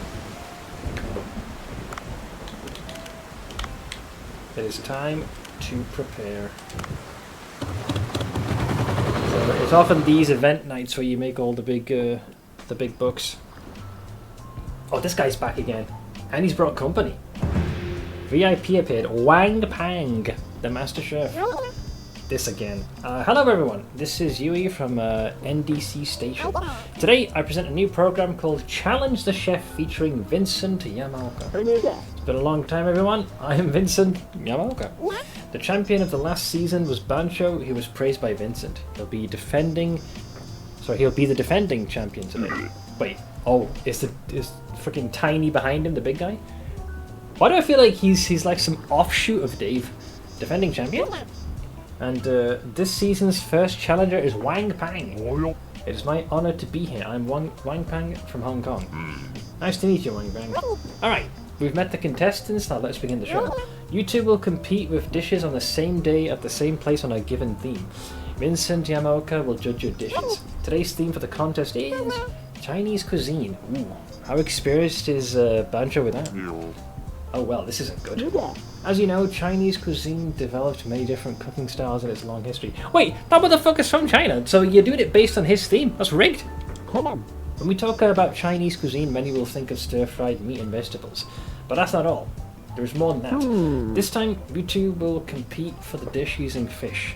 Give me a Chinese-style fish dish. May the best chef win. I heard of you and your reputation, Bancho, but I'll beat you with a fabulous recipe from Hong Kong.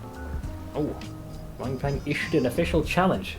So are we doing this now or at a later time? This should be interesting. You know the rules, folks? Oh, there we go. We'll come back in 2 days to broadcast the intense competition between the two contestants in real time. Stay tuned and see what transpires in today's Challenge of the Chef. Alright, 2 days. We have to come up with something fancy. Listen, you don't have the freaking alacrity to pull off that move. Are you okay? You're not familiar with Chinese cuisine, are you? I don't need to be Chinese to compete with them. I'll use a Chinese culinary style, but with the type of fish they've never tasted before. Another shark head? Let's not go overboard, Bancho. I can't teach him a lesson with an ordinary dish. If you say so. Bring me the ingredients I want in 2 days. Chinese cuisine is no problem. I just need stargazers, wheat, olive oil, and eggs. Well, we have an egg. I believe we can grow the wheat. We have the olive oil. I'm trying to remember where I think, did we have stargazers? Because the name sounds familiar. We may have this.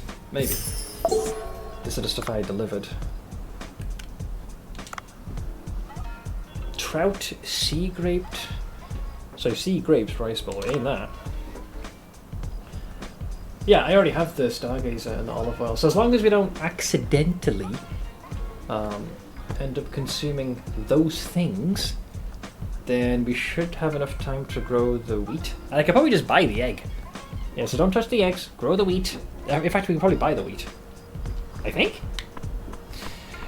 Did the ninja kill all your customers? We haven't actually opened the serving yet. Can we go to the farm now? Hang on, I might be able to buy it. We can just pay to win to success. Also restitution high. Okay, there be my my 2 tracts of land. I'll just claim this wheat super quick. Wait, my farm!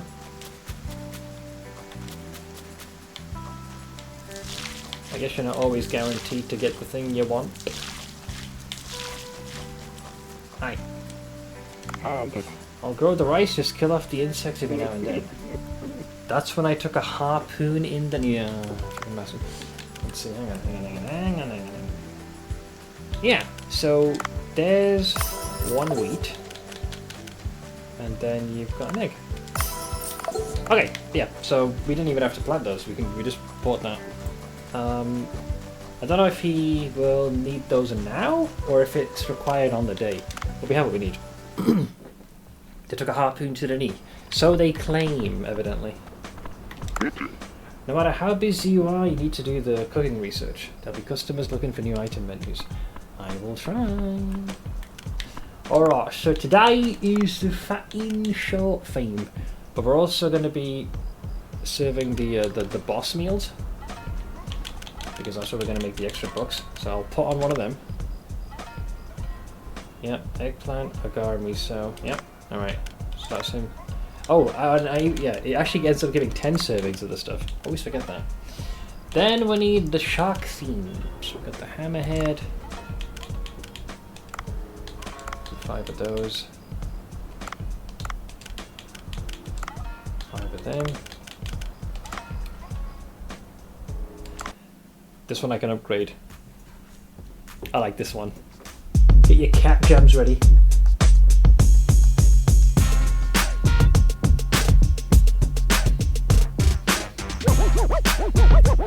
This dude. My boy.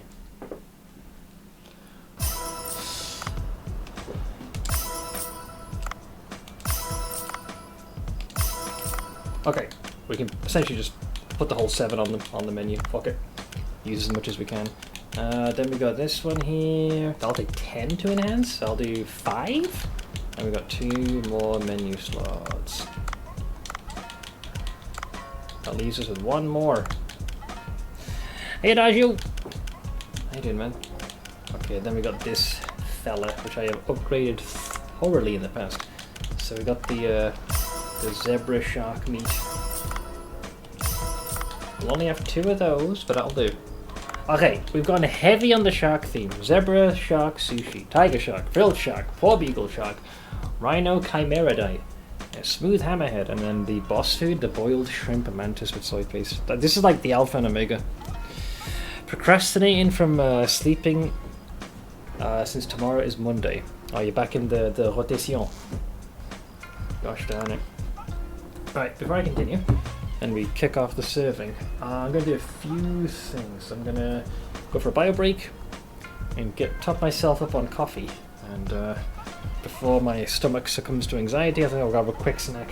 So this is the perfect time to just get the 3-minute ads out of the way. So I'll be back in more or less that tick. So please bear with me. BRB, mate. Do do do do do do do do do.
Alright, we're back, babies.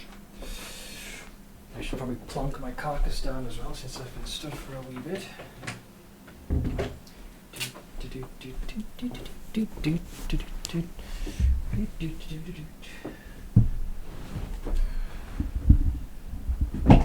Alright.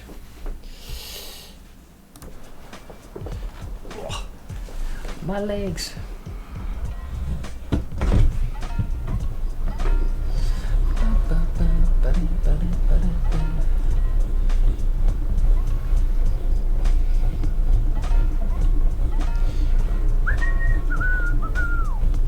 I read Cookster as Cockster.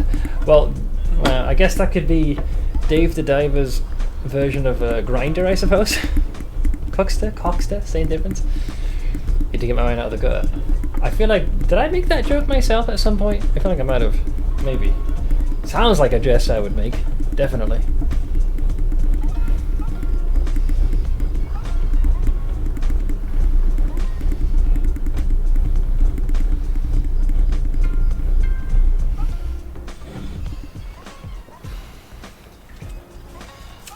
Alright, the cruise seems raring to go. Mostly. Guess I got my own snackaroonie.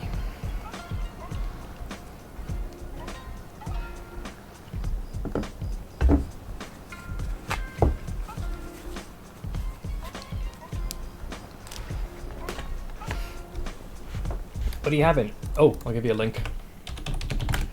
It is...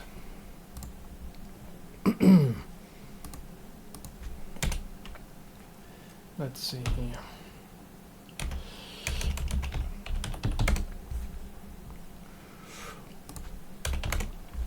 It is these bad boys. Wait, what happened to the wiki entry on this thing? Ah, there it is. I found it, mate. This is my go-to comfort food since time immemorial.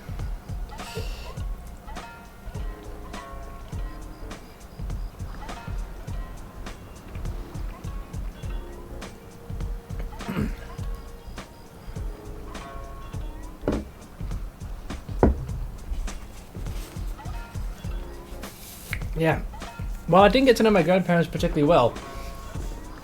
Grandfather of my ma's side, the 3 times I visited Pakistan, me and him, fucking hell, man, we used to gorge on these. I think I inherited that quality from him. Alright, so this is the big boy day we've been waiting for. The hope here. Wait, Vincent, when did I get his number? Wait, it was added? Not picking up. Oh, okay. Anyways, yeah, tonight is the theme is shark based sushi. So I've made sure to gather a plethora of them. The only exception is this one, the boiled mantis shrimp. That's some of the boss, but the rest is shark themed. So all hands on deck. I'm in charge of I'm in charge of cleanup duty and making sure the wasabi is good to go. Occasionally, I will help in the delivery of the food. But, okay, I'll do this one because it's pretty close. Alright,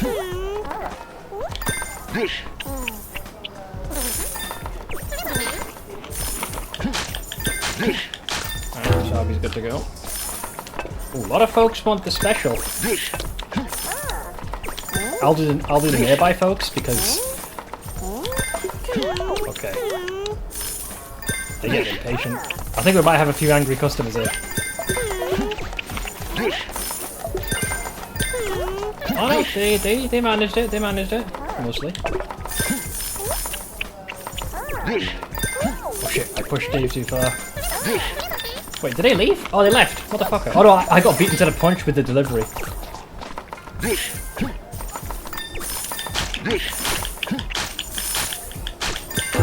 Jeez Louise, man.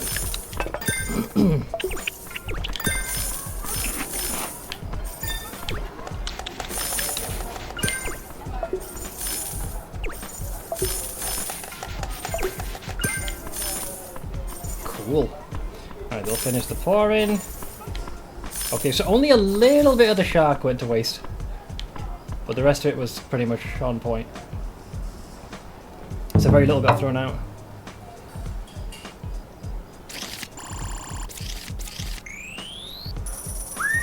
Wow. Okay, that'll do it. We even got folks cheering in the background. 13,000. That's the shark event. Also, hey Ash, I got some actual sleep. I feel amazing. This is a rare thing.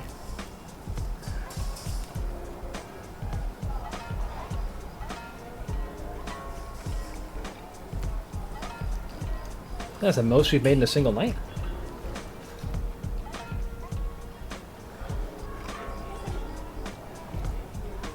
$12 hours, holy moly.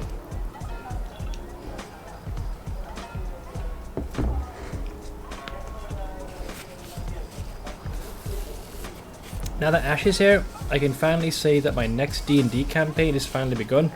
The first steps into being started again. You're making new characters, right? Because I believe the old one you had to retire them.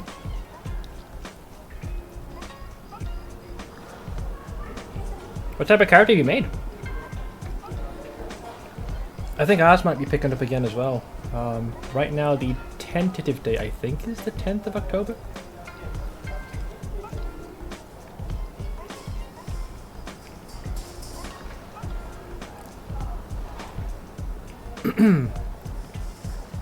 New campaigns, it's just been months since we last played.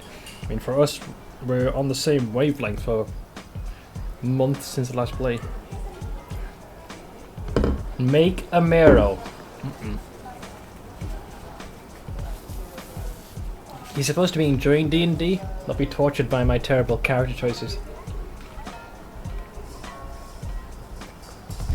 I think we're going to wait until after my brother's wedding to schedule our next session. Shit just went off the rails for a while scheduling wise. I mean, between that, things tied to your store, Ash. I'm sure work is going to throw a few curveballs. Stuff regarding the new house, a lot of stuff. Terrible is simple and oh, Amira is a character, sure. I guess the more smooth brain I make him, the easier he is to play.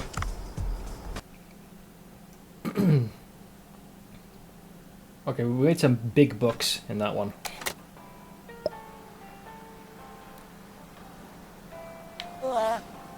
Oh, new week. Hello there! A wonderful Monday. Thanks to your help, we were able to get a special in the magazine that we issued today. Please keep up the good work. I'll be back on Saturday. Okay. Weekly fish. The discovery of a warrior parrotfish has increased magazine sales. Udo has sent you a monetary reward as a show of appreciation. An extra 1,000 gold. Oh, and now it tells you when it's been added. I'm guessing that must have been the case the day before. Let's see, watching the farm. Okay, sushi. Yep. Alright. We only need another 18 points in best taste to increase our ranking again. It definitely slows down once you head towards platinum. It's going to be a sort of apocalypse setting. The DM's setting has a continent that's basically Fallout. No active civilization, and the only people who go there are the criminals or desperate. Normally nature's basically non-existent. The closest you get to forests is Fey infested.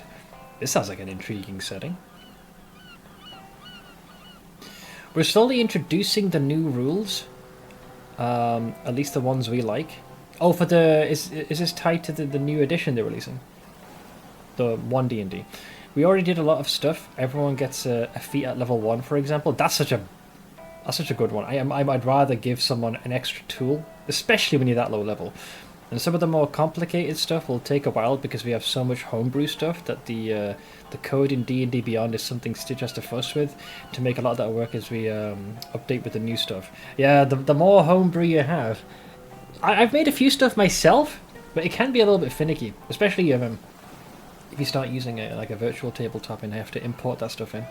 I've been limited variety streams. Anything planned after Dave? I don't know. At least not yet. Because like September is almost done and dusted, so we've got the entirety of October, and it's in the middle of November, I believe, that PoE 2 is going to be out. So we have like another month and a half. So I guess I'll look around, see if another one strikes my fancy. There'll definitely be something. We've had the everyone gets a feat at first level as a house rule for 15 years. It's not broken. You won't see me complaining, honestly. It's such a nice extra bonus to have. And I think the reason I like that is because if you were to get a feat that lore-wise makes sense for your character, it just kind of makes them feel a little bit more complete, if that makes sense. Of course, the Ranger is also the class that got shafted the most in the new rules. I'll have to re-watch, because I know there were some steps forward, but a lot of folks felt there were several stuff back as well, backwards with the build. I bought you a Dredge a while ago if you wanted another fishing game. It's funny you say this. There's a Dredge DLC for this, Ash. We already did the one with Godzilla. Full-on kaiju fight took place. Got some good meat out of it. It's also so character defining. It's like getting your level 3 subclass. Yeah, like right from the jump. It gives you something other than your backstory that actually gives some definition to your character. Yeah, exactly. Yeah, that's more or less what I was saying. Like it can, because you can do it one of two ways. You could either build the character's backstory and select their feat or specialization based off of that, or you could pick the feat first and then find out a reason why your character has that particular speciality. The problem with the new Ranger is mostly that they're making it revolve around Hunter's Mark. You know, the concentration spell with absolutely no scaling attached to it. It's an extra, what, D6? I think? And it never goes up in damage, does it? Godzilla fight happened, Ash, and it was glorious. It was pretty good! I was fighting... So, the way I thought the DLC was going to work is... that Godzilla would appear, you have to find out where he is, and then eventually... you know, a boss fight would trigger. But instead, it's more the fact that Godzilla has retreated here to heal, and is being pursued by a different kaiju. So we actually defend him. And Godzilla in this particular instance is shown as a creature that both is a boon to humanity, but also a curse as well. Because occasionally he'll go on a rampage where he'll, you know, destroy aspects of human civilization, but he also defends you against the bigger kaiju. So in exchange for defending him, while this giant crustacean-like kaiju was tracking him down, the fight happened right here in the background, and I got to control Godzilla in the fight. It kind of felt like a rock, paper, scissors kind of game. And yeah, eventually we ended up succeeding. D6 on hit. You want to know the capstone feature for the Ranger, the level 20 Hunter's Mark uses a D10 is... Really? That's it? For level 20? Really? Really? That is depressing. I have seen... Bro. That's a rough one. If you said it was a D20, I would have said it was shit. Godzilla's basically nature's immune response. Yeah. Like, if humanity pushes too far, he'll smack them. If another kaiju ends up doing too much damage, he'll smack them as well. I like it that Hunter's Mark shouldn't scale like Backstab, but it needs to tick up over time because at one point, one D6 isn't impactful. Yeah, early level, great. Like, I've used it with Cass, but I also have Favored Enemy, which is an extra D4. And it also shares concentration, but it's a nice buffer, so I don't have to necessarily always use Hunter's Mark. I haven't read the new stuff. I'd give that a pass if you could Hunter's Mark a number of creatures equal to your proficiency bonus. Sure. If they don't make the damage more, spread it out to more enemies at once. Yeah, give it like something, especially if it's a level 20 thing. Christ. Okay, we should probably check in on the farm. How's my octopus doing? Great, he's left one giant shit for me, thanks.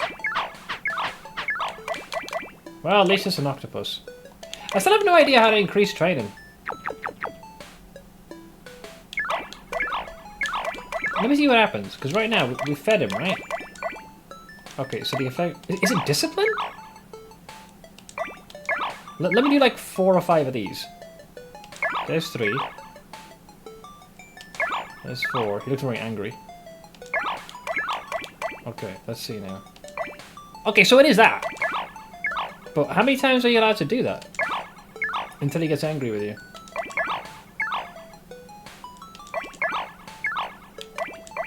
So it never goes past that point. Then you gotta play some games with a little guy to make him happy. You failed! You failed! But Well, don't get angry with me. You fucked up. Let's try again. Good. You need to succeed twice. Good. Okay, success. Happy now? Let's see. Okay, 6 years old. Hunger's fine. Affection's fine. I've trained him realistically as much as I can. Okay, let's head over to the, let's go to the farm. Then you also get into the problem of subclasses. Hunter's Mark basically means that you're already using your bonus action, and then for some reason they give the subclasses other bonus actions to use. It's also concentration as well, isn't it? So even if you did manage to work some kind of a spell, then odds are it's probably going to be dedicated to Hunter's Mark most of the time. 1d6 slash 1d10 plus your proficiency bonus or something. Yeah, that at least scales with you level-wise.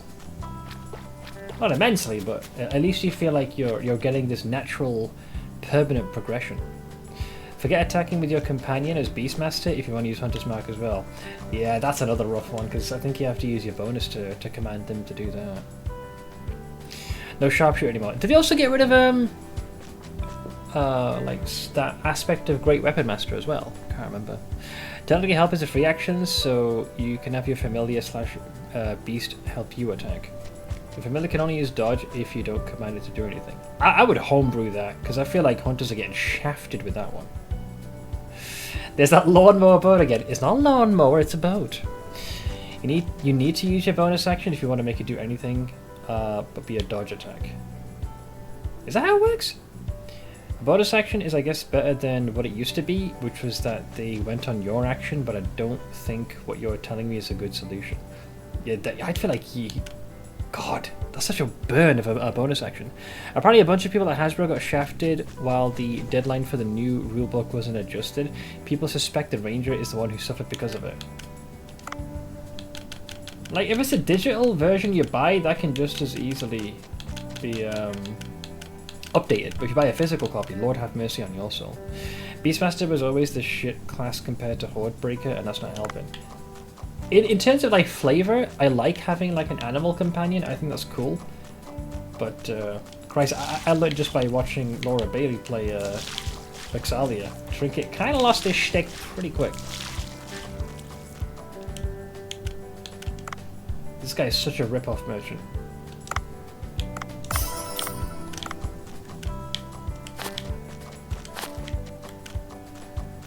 Trinket dropped us so badly at the end of the campaign. Yeah, am I right in like the final fight? Trinket like just instantly went straight back into the amulet. Like the fight started, gone. I was like, oh, that poor bear. Never stood a chance. And that's supposed to be like the build-defining aspect of that class, like or at least the subclass that you've specialized in. I'm legit wondering if I should ask if I can treat my dragon companion as a separate entity in terms of actions, because I really believe it still won't be broken. I would 100% allow it, for the simple fact that there is such a noticeable power disparity. Or at least find some middle ground. I hope they swapped beast companions to be like pally seeds or wizard familiars. Make them like Drist's Gwennifer, so she can't die. Yeah, they have to like retreat to their own domain to heal slowly. I can't remember, was it the ethereal plane they went to? Okay, so nutrient, so these guys do end up getting damaged. I don't know whether they're getting done in by pests or weeds. Let's assume it's this.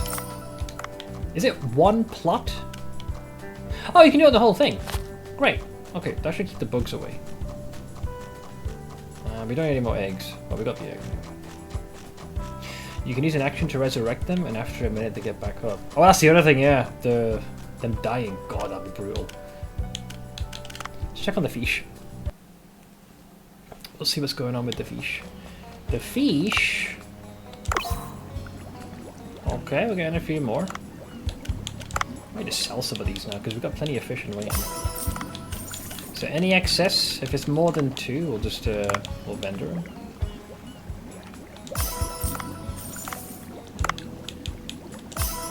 Not a crazy amount of money, but it will help over time. The Beastmaster isn't actually bonding with an actual animal anymore, but a magical spirit.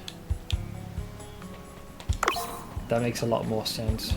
Otherwise, you know, from a story standpoint, it's going to get very, you know, weird to try and balance that. Speaking of rangers, well, she's part ranger. Did you see I sent you Marin's prequel? It's short, about 3,500 words. It did. I just had the bad luck of catching that a little bit before the stream. Otherwise, I probably would have given it a read already. I got about, I think I got the first page. So that's is on my list.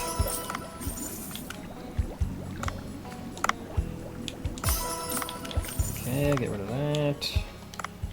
And then let's have a look see here. Wow, that's a lot of them, isn't it? Jesus.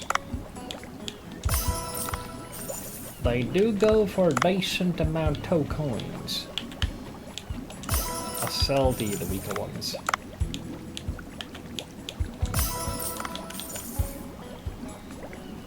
If you do sell all... Oh, so there's a fact. No, because we want you... Yeah, I'm not sure if you can tell the game, like, keep at least 2 of each. I don't think you can. I don't believe that's how it works. Rather not risk it.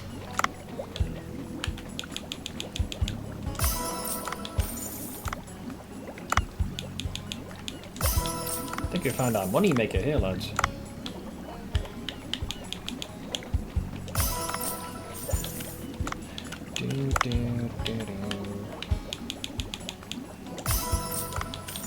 And then that leaves us with the jellos.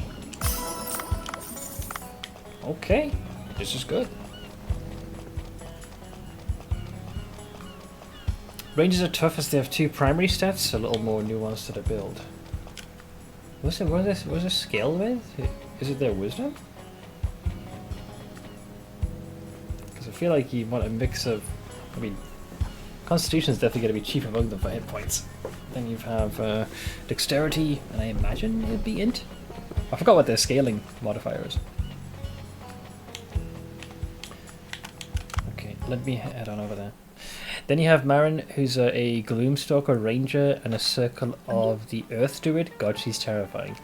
As a fellow Gloomstalker, I haven't had a chance to test out our recent level up because we got our level up, made plans for where the next trip was going to be.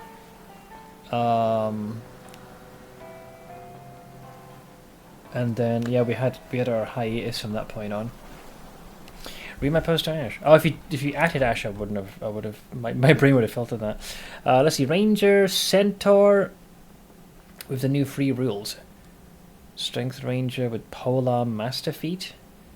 Ask if I can take Glaive as starting weapons, not the 2 short swords you get.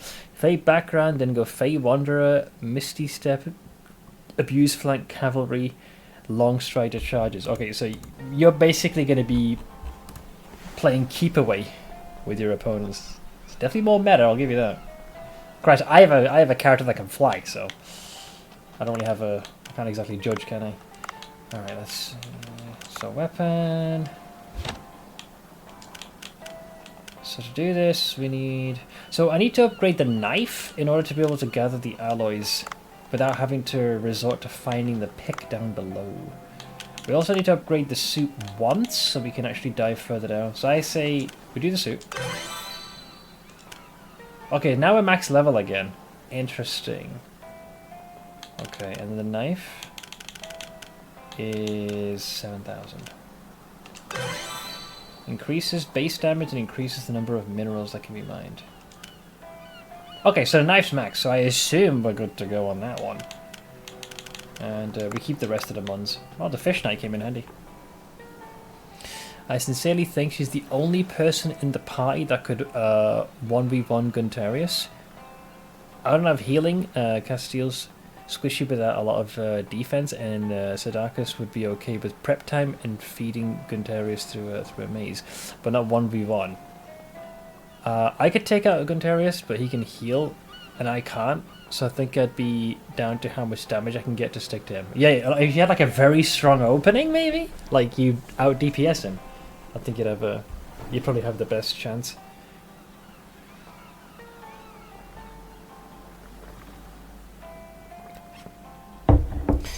All I have to still decide if whether or not I make it a chromatic or metallic dragon, because the setting will be that we're outcasts and criminals because of where in the world we're at. Yeah, because you mentioned it's kind of like where the dregs of society are tossed. Kind of like Rayclast. I'm thinking my ranger managed to befriend the dragon by taking care of the area around its lair in exchange for protection. The dragon got attacked, ranger managed to save its soul, and then to avoid the invading dragon went to the magical Fallout continent to avoid it to gain strength and eventually revenge. That's a good a beginning as any. Gives you a story rationale to have that as your companion slash familiar and like bond to them. Okay. Oh yeah, we got the old kaiju collections. This is the one I had. Minila, 1967. Son of Godzilla, born from an egg in the embankment of Solgel Island, grew up in a harsh environment where life was in danger from birth, but basically has a childlike personality, and that's one of many. There's a lot of these for the kaiju indux. It'll also give the obvious benefit of having a ranger in a Fallout continent to the party. Yeah, someone who actually knows the terrain. Right, so we have all of this. We got to speak to, let's see, Tenzin regarding the tablet. We need to catch a horsehair crab. Do we need anything else? We've upgraded the weapon. I don't know if it's going to be enough to mine what we need. And I'm probably going to keep a hold of this. This one's too difficult to say no to for the simple fact that it just guarantees the acquisition of the fish. We should probably feed the cats. I'm starting to wonder if feeding the cats now is just purely for flavour. Because before it was to befriend Momo, who would then eventually lead you to where, you know, the rest of the cats were. Like Momo is super happy with me. Here, have some food.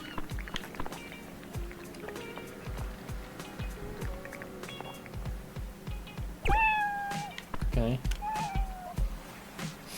I still say this is the best animation in the game. Well, I fed them. Okay, so we did that. Yep, that's the new ingredient.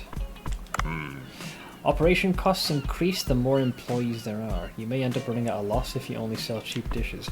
Oh no, we're selling the good stuff, man.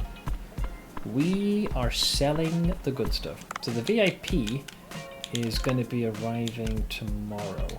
Do we have the ingredients? Yeah, we got the blue spotted stargazer, we got the wheat, the olive oil, and the egg. So at least for the contest, we have the supplies.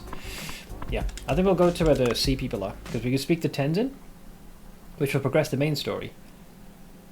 And we can then maybe lay some of the groundwork to catch this, the horsehair crab. Local sushi bar goes under after suffering mass losses for feeding all the local wildlife. No, well, that's one of the benefits of the blue hole. Seems to be a nexus of all the different marine life congregating in one region. I'm going to do another big marketing push once the audiobooks start coming out. D&D stats for them will be released then. I'm going to do a chapter by chapter chapter by chapter walkthrough. I'm guessing when you audiobooks being for where are we up to, by the way? With I think I don't recall having gotten an update on that one. Alright, let's have a word with Tenzin. Let me guess. So Am's gonna give some excuse as to why he wasn't waiting for me? Wait, that's where the other kaiju statue is? What the fuck? King Ghidorah, 1991. A figurine of King Ghidorah. Alright, well, that's 2 out of 20. 9. Our ancestors used to traverse the glacial area with ease. But ever since we settled in this place, we became weaker and the glacial area has become a dangerous place. We need your help, Dave. Alright, here's our boy. Nyamo told me the story. Wait, where's your daughter? And where's Suam? Because if, swear to God, if those fuckers have gone on ahead and I have to rescue their candy ass, I ain't gonna be happy. But let's see. Nyamo told me the story. The Divine Tree control room is malfunctioning and that is causing the earthquakes, yes? Yes, I need to operate 3 switches to enter the control room. I've already activated one of them. Well done. I'm ashamed of our people having to rely on you in this matter. Oh, please don't be. The earthquakes are a problem for us too. I remember something. It was written in one of our ancient books. After some workers mutated into Gadons due to Engineer Dash's schemes, my ancestors created switches to access the control ring and scattered them in the glacial area. We got one of them. They created those switches to tighten the security, but they've turned into obstacles now, denying access to the control room. Well, it's still cold, but the heat coming from the ground is melting the ice, slowly. Maybe the control room is overheating, causing the water temperature to rise, which in turn is making them sick because it's changing the biodiversity. Stabilize the device and the water temperature will return to normal. I know it's rather impolite of me, but please hurry before our ancestral home is completely destroyed. With there's 2 doors remaining, I'll try locating them. 200 bays. Ancient stone slab complete.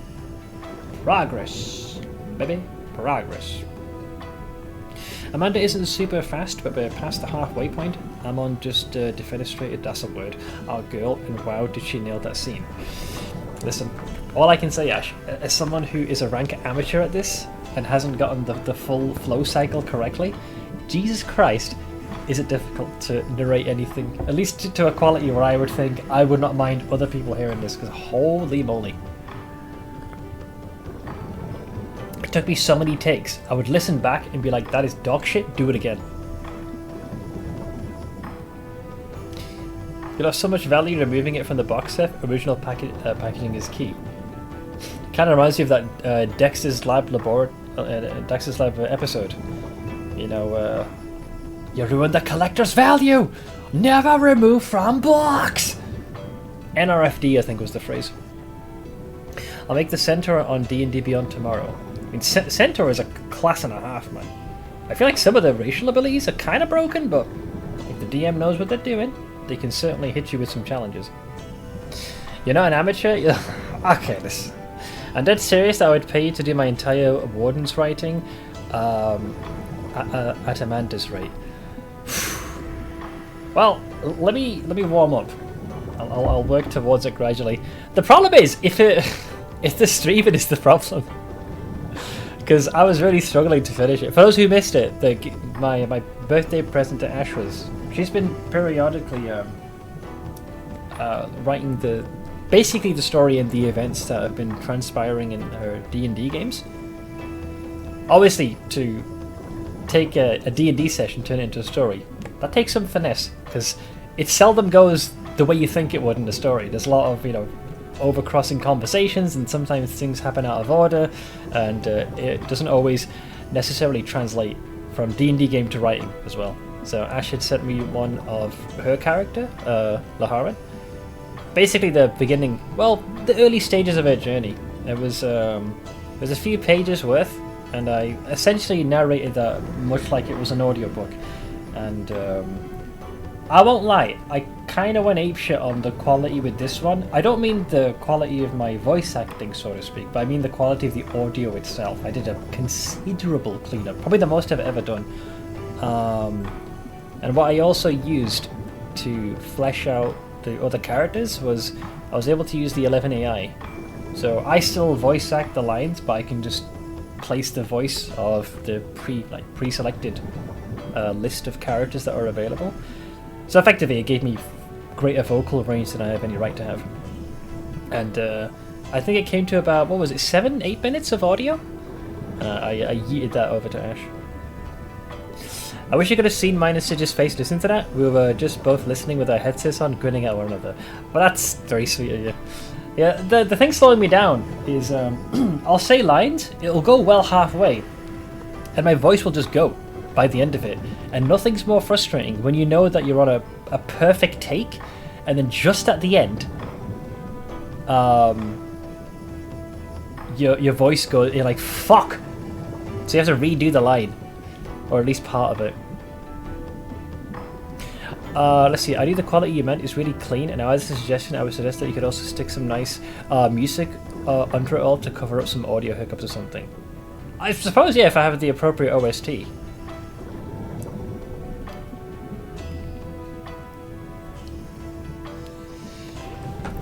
Let me find a relic. Sure, have at thee.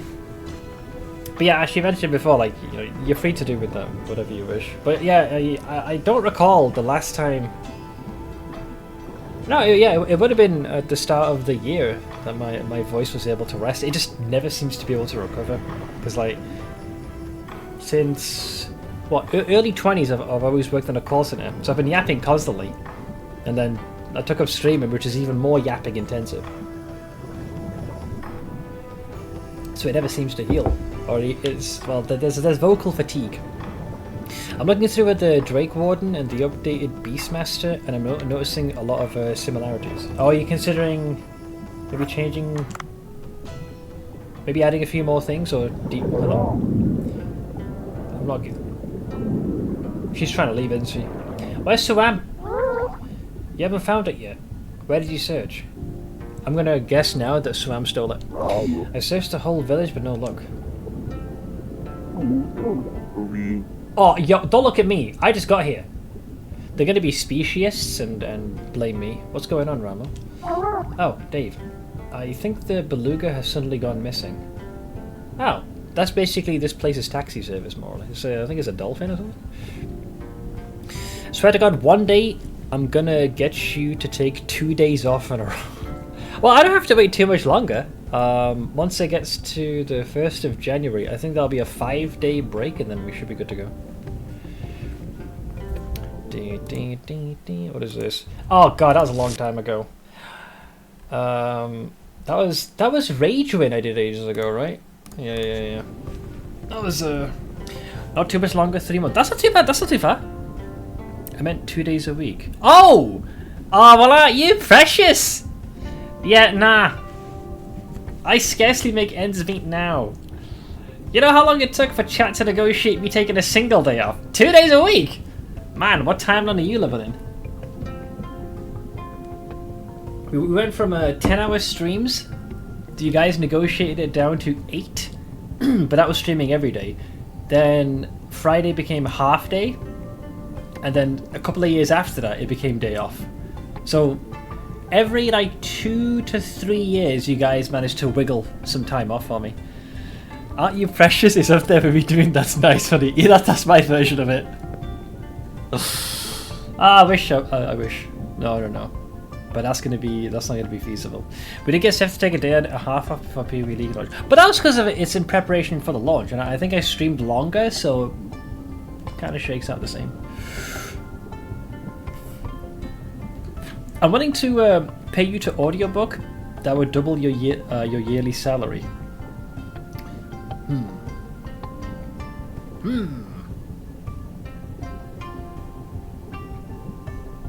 That could be probable. Possible.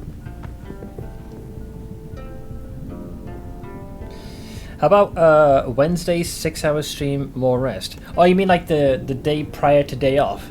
I'm okay. Like the only reason I'm anxious now, I think I actually missed this, but yeah, we had a bit of a panic moment. Like my dad, you know, his day today is tougher than usual. Arthritis is definitely starting to make his day to day a lot more challenging. He went on a solo shopping session this go around, and he looked a little frazzled when he came back and says, "Everything okay?" And at first he wasn't really being open about it, but he got hit with a very intense dizzy spell while he was about to make the payment for it. He wasn't sure if he could drive home. I thought, fucking hell. But yeah, for the past couple of days he's been feeling this a little bit, but he's not sure what the cause of that is. So he's okay right now. But that definitely put like a little bit of urgency in me having to get my own shit together as well. Because one thing I've been kind of delaying and kicking the can down the road is me getting on top of my own driving. So I've insisted to my dad that we need to get some arrangements done to get me into the refresher classes. Because what I don't want to be is in a situation where if he's unable to drive, whether it's taken to an appointment or going to the hospital or stuff like that, or occasionally just doing the shopping for him, so you can take a breather now and again. I figure it's about time to start delegating some of that over. But we had that initial scare earlier today, so that's I'm kind of on edge on that one. But Jesus Christ, man, I can't tell you how much I have despised driving, even though I actually have my fucking license. But I'm gonna have to take refresher lessons. What my dad would like to do, just to make things easier for me, is see if we can get his hands on an automatic as opposed to a manual, because that'll remove one giant thing I despise. Then it's just pretty simple, you know. You either go, you reverse, or you just stand still. That's just simplified things considerably. But yeah, I'm just a little bit worried for him as well. The main thing, man. He downplays it, but I can tell he's in pain, and it's very frustrating. And as someone who has nerve pains, like I still have the bonus of youth. Like I can generally tank that, but he's had to deal with the arthritis for a while. And tell you, bud, two things that are frustrating is number one, watching your parents grow old, and you know it's a natural thing. And the other one is you can tell if they're in pain or discomfort, and there's very little you can do. I tell you, it fucking hurts.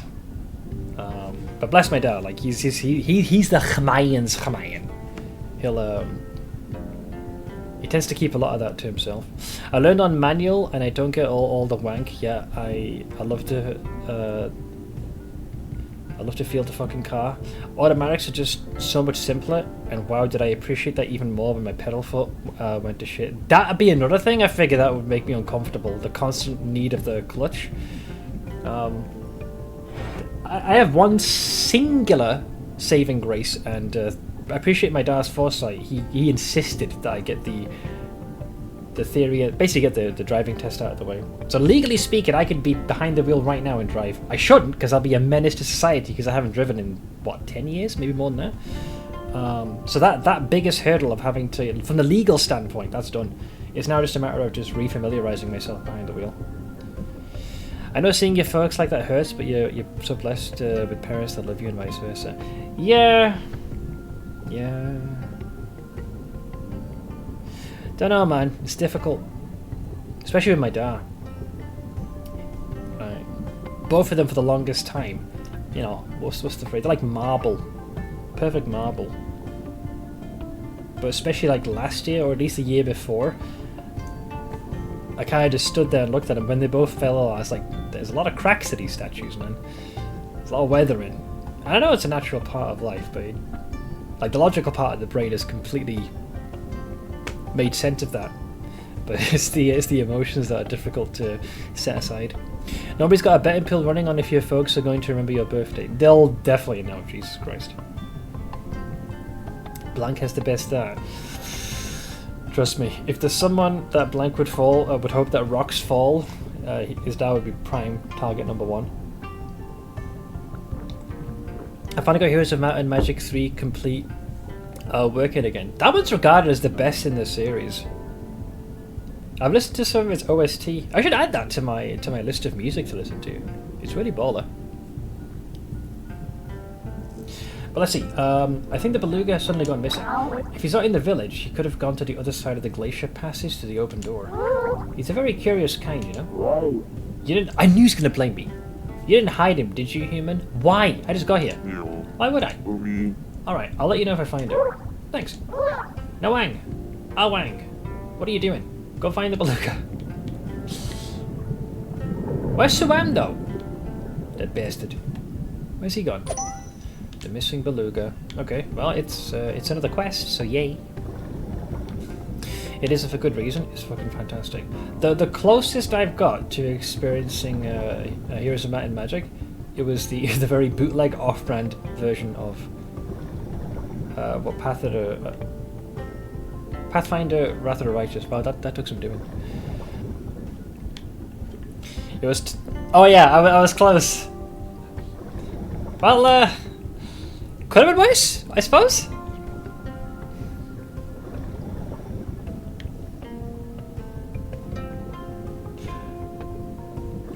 But yeah, Blank, how you holding up, man? I know you've gone through your own frickin' ordeal, but I hope you're doing okay, dude. Let's see. So we need to get the horsehair crab. We got the ingredients for tonight. Yeah, we have to go into the frozen region. So I guess we go now, right? Yeah, we do now. We're also picking more of the sea people's currency, so we'll teleport ourselves down here. Getting power outages. Had to take another shower, dude. I have, despite it being a very long time since I've been to Pakistan, 3 times I went. The worst was during summer. The freaking load shedding they had to do for power. I couldn't believe the frequency of the outage. It's like people were melting and they couldn't even put the fans on, for fuck's sake. That's a rather vivid memory. Any chance you'll ever play Heroes of Might and Magic on stream? I've never played it before. Like I said, the closest I've experienced it is more of a bootleg version.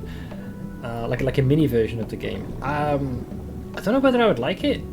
If it plays like a very advanced and detailed version of what I saw in Pathfinder Wrath of the Righteous, that does look like it might be my speed. Because it looks pretty cool. Yeah, imagine it. This is something that takes several months, right? To like the beginning process is the worst. You feel like you want to tear your scalp off. It might not be your style. The game is cheap on GOG. Oh, I'm sure the cost won't be an issue. It's more advanced than that, mixed with city building and resource management. Yeah, and apparently, depending on like who you pick, the way they each kind of faction operates is quite different from what I heard. Workshop. Right, so we could buy these, but I don't think we need these yet. Right, we're okay for now.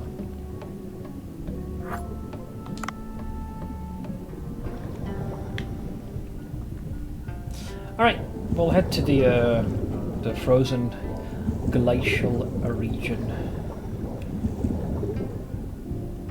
The hope now is that if the dagger is indeed fully maxed out, we should be able to mine some of the nodes we saw down there. Hey, Super Nappy! How you doing, man? Most cities have opposing factions where at least one of their units hates a unit from another. Yeah, kind of like their perfect counter. Why is a mine down here? Brr, it's cold. Human, your clothes look very warm. Well, too bad, it's mine. Why don't you go inside and take a look? You're weaker than you look. Pansies. Okay. Okay, same dialogue. Alright, I guess I'll be doing the search myself. What guns do we have? Ice gun. A gun that fires frost bullets. It can stack coldness to freeze targets and inflict significant damage when followed up with attacks from other weapons. That... bone-chilling gun that can freeze anything. A shiver runs down my spine. Well, I guess that'll give another schematic for Duff to learn. For now, I'll break it for parts, because I have no intention of using it. Most expect angels to don't hit anybody because Inferno doesn't exist. I assume we have the opposite, like devils and demons? Oh, did I miss the kitty? Meow! Knights, towns have angels and archangels who hate devils and archdevils. Or giants and titans hate, I think, red and black dragons. Okay, so they each have their own, like, their own version of supreme hatred directed at one particular faction. I guess I'll just hope it'll be a happy surprise if you decide to play Heroes of Might and Magic. Is that not on Steam? Like, surely that should be on Steam. Hang on, you got me intrigued by this. Yeah, I like the requisite knowledge about that. Let's see, store... Heroes of Might and Magic. There it is, yeah. Number 3. HD edition. 12. Silence. So the most popular Heroes title of all time is back in HD. 15 years later, we discover the epic tale of Queen Catherine Ironfist as she re-embarks on her critically acclaimed quest to unite her ravaged homeland and reconquer the Kingdom of Arathia. Yeah. Overall, pretty good reviews. Not too shabby. Without any of the DLC, it's Terra Badge. Oh, it's already the base game. Does it not come with DLC? Oh, it doesn't. Yeah, you're right. Ow. Well, that's a little how come the DLC isn't there? Or did they not give a HD version to the DLC?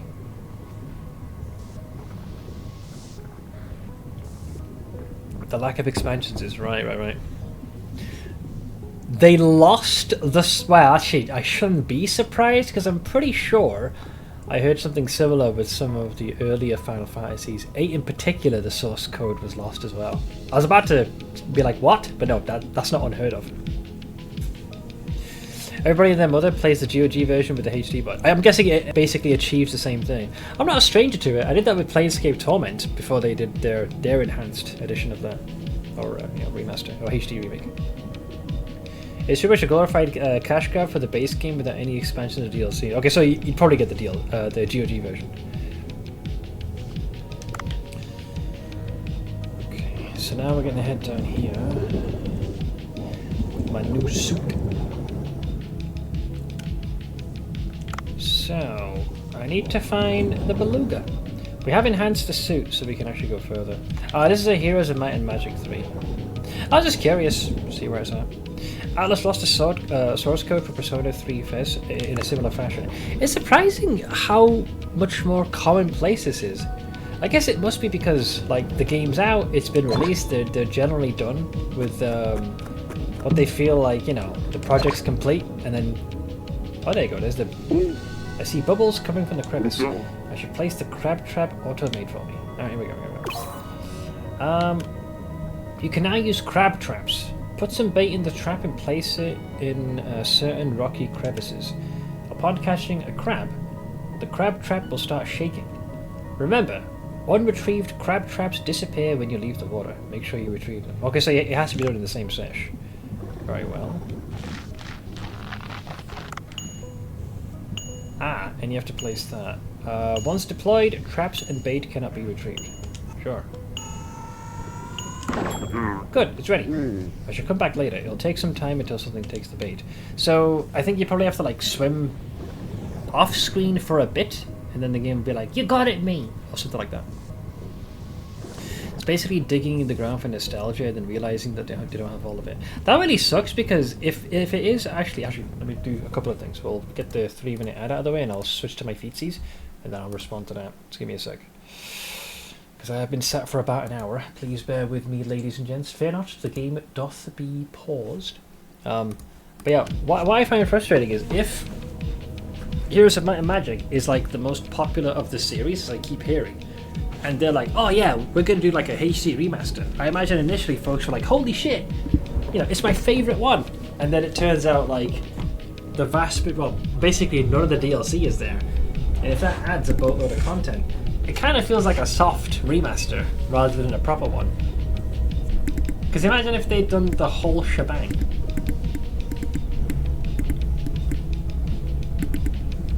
These games were made long before remakes and remasters were commonplace. Yeah, so there was like less incentive to keep that shit around. And I imagine like even storing the storage of those games would have been like on older hard disks and hard drives, you know. But now it's much more easier to store the source code. Speaking of Atlas, the new game apparently has an 8-hour demo available. I saw that one. You know, it didn't actually look too shabby. Based on the trailer, oh god, I gotta try and remember.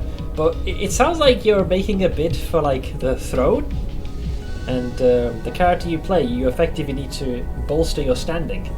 I forget what the exact purpose behind that was, but the combat certainly looked kind of cool. That was like very much my cup of tea. It was about as Atlas of a game as it could be. I just wish that the Complete had the Chronicle games as well. I can think of very few instances where they've taken a popular game in its heyday and done like a proper faithful remaster, like a good one. They always miss something, or at least either they do a piss poor job. I think the worst example is probably Warcraft 3. That was a bad one. Warcraft 3 had a great... you and I are on the same wavelength. What was one that came out? Was there an Age of Empires remake? I swear to god, there was one, it did so well, people were like overjoyed. But I'm not sure if it was Age of Empires. It was some sort of RTS or maybe like Kingdom Management, something. But there was one that did so well. Like folks were thoroughly impressed with that one. Hey Baldir, have you heard if there was any update to Rogue Trader that solves the issues you had? I know there was a DLC. So I really enjoyed the game.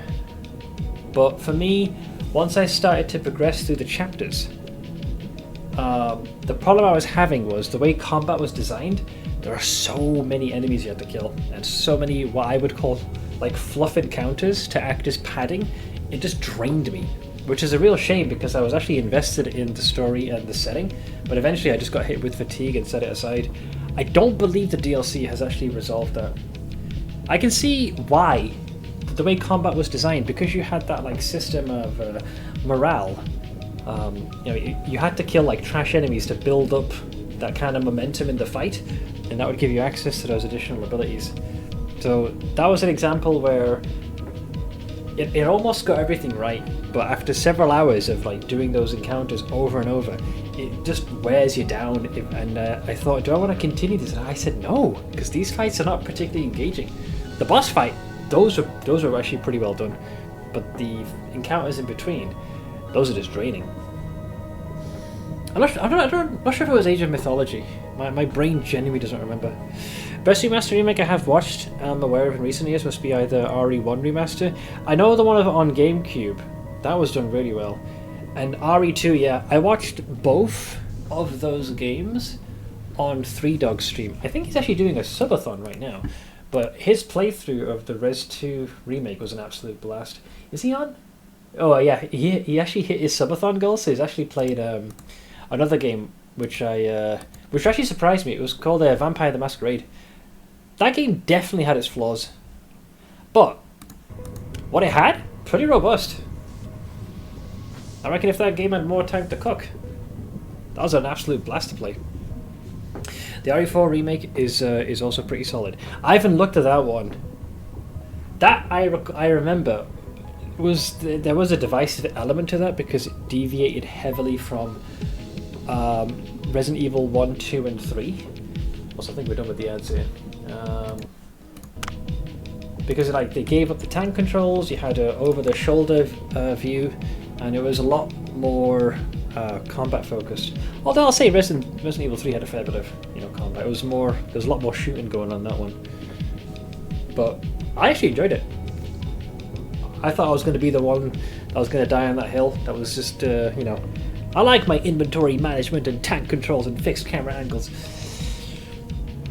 And it kept thinking about that. The knife was probably one of the most powerful things, because if you played your cards right, you could like swipe with the knife and then do a roundhouse kick, which would send them tumbling. The knife was very useful. It was pretty bad in the earlier installments though. Some psychopaths actually did knife only runs. Why I don't know, but at least it's in the game. Heroes of Might and Magic 3 also has 4 separate campaign games called Chronicles, where you play as a character named Taran, I think. But you go through various town types working through a story. But that's its own like separate thing, right? Not like the main campaign. OG RE4 was a very controversial game when it was released. Yeah, I fell into the category where would I have preferred if they stuck to how the first 3 had played?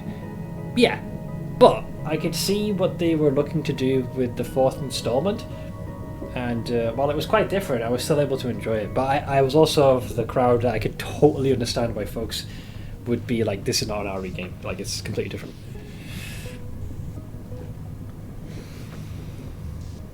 Metaphor doesn't have regional pricing either, which I assume means it's going to go for a boatload in your neck of the woods. Shut up, Terex. It's a completely separate disc. Oh, so it's its own. Well, I wouldn't say standalone, but it's a completely separate thing. I'm still out here screaming for Smith to play Dead Rising Remaster, but I don't think he'll like. The bullshit of the game is rage-inducing, but fuck, it's fun. I've looked at the game once again. Another game I watched 3Dog stream, so I know generally what it's about, but I don't think that strikes my cup of tea. $69.99. Fucking hell, that is chunky. What the hell, man? That's a big old price tag. What the hell? Thick much?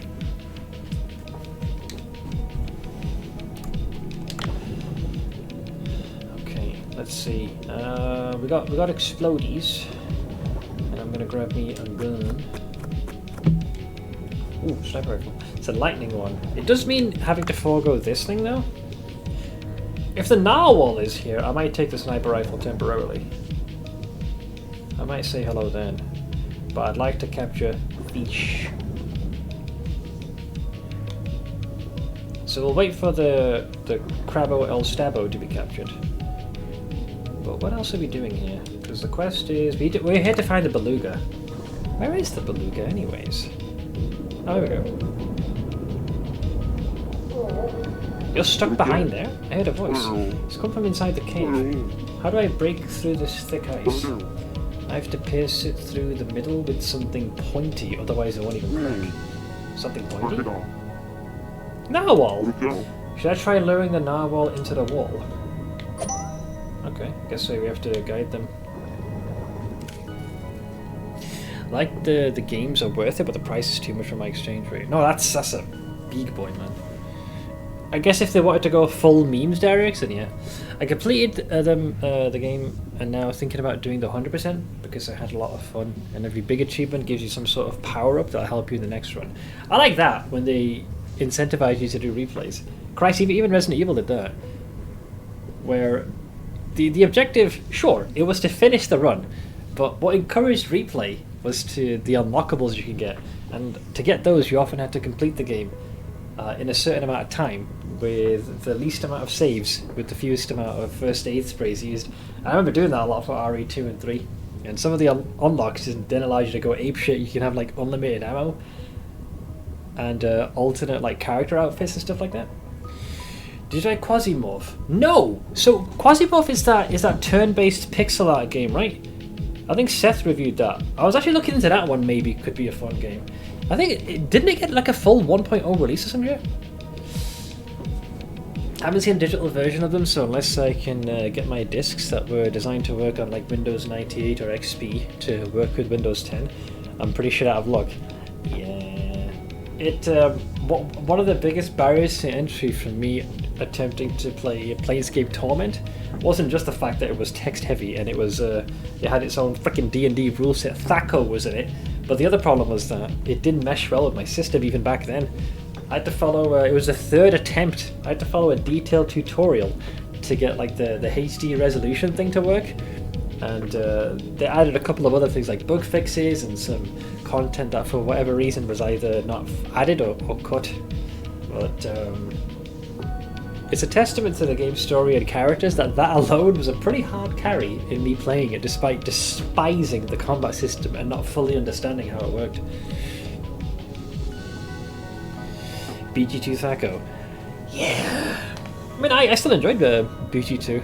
That was a long playthrough I did, actually, looking back now. How many hours was it? So my first playthrough, I didn't get to do Throne of Baal, but, hang on a minute. Baldur's Gate 2 Enhanced Edition. Yeah, that was 124 hours. 124! We're talking about a game that's a couple of decades old, man. Jesus Christ. Yeah, not bad. I did pretty well. Sure.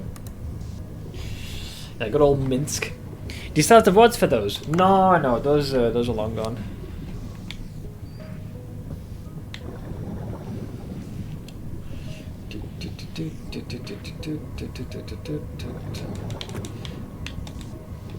Can I capture this, please?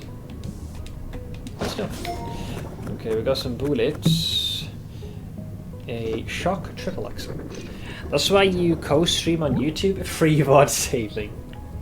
And I suppose that is one benefit in case some psychopath wants to watch the older content.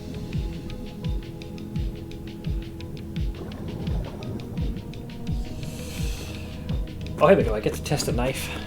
So, do we need a pick or do we not? Survey says... Hey! Okay, there's an owl. Just timing. Hang on, I'll have to guide him because he's already following me. Right there, big guy. Right here. Come on. Over here. So I need to bait him into charging the ice doer. I was going to use this to kill him, but I guess not. Hi. Right here, mate. Yob. Yob. Whoa, where the fuck you going, pal? Hey, get back here. You jerk off.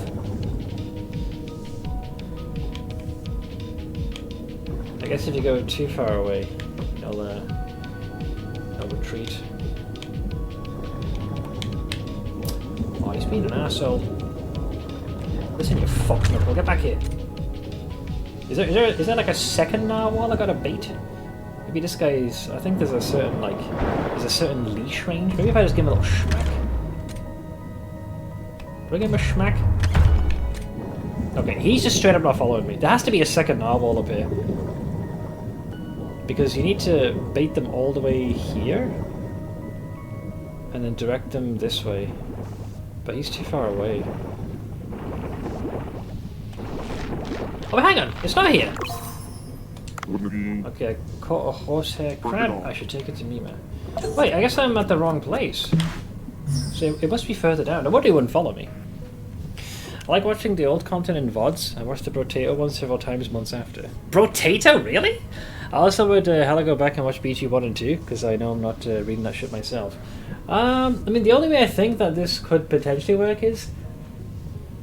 I'd have to, like, I guess you could create, like, Safarian VOD YouTube channel and just have, like, things yeeted to that, and that way it's permanently all maintained there. Right, I think I miscalculated. I think where I'm supposed to go is over here, because the narwhal isn't following me. Wasn't the ice wall? But yeah, I think so. You're right. That's why he's not following me. I think it's this way. Let me get some eyes on it first. Yeah, there it is. Okay, that explains why he wouldn't follow me. I was like, what the hell? So where's the narwhal now? There he is. Hello. Oh, it's going to do it via cutscene, I think. Or maybe it's going to be a quick time event. Alright, this should be enough. Now I've got to do my best to avoid it. Oh, wrong button. Whoops. I don't know why I thought it was going to be A. And thus, Dave gets skewered. Fuck's sake. This goddamn game. Watch it change the input. I'm going to wait just in case. Oh.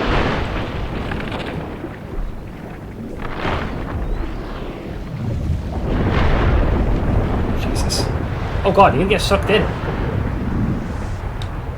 Thanks. Oof, that was close. I broke through the ice wall. Now to find the source of that sound. It can't be the beluga, it wouldn't be there. Where's the narwhal? I need to get vengeance. He did technically kill me in an alternate timeline. Good opportunity to try this thing. Hello? Narwhal? Ooh, there's a full-on shark.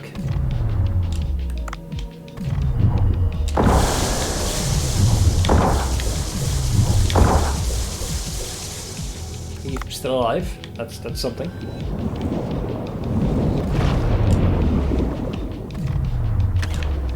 Bro, the harpoon's in you, for fuck's sake.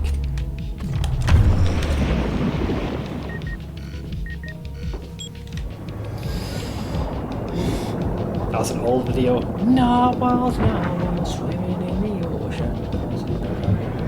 Because they are so awesome. I've not heard that in years. It's like the Badges tune.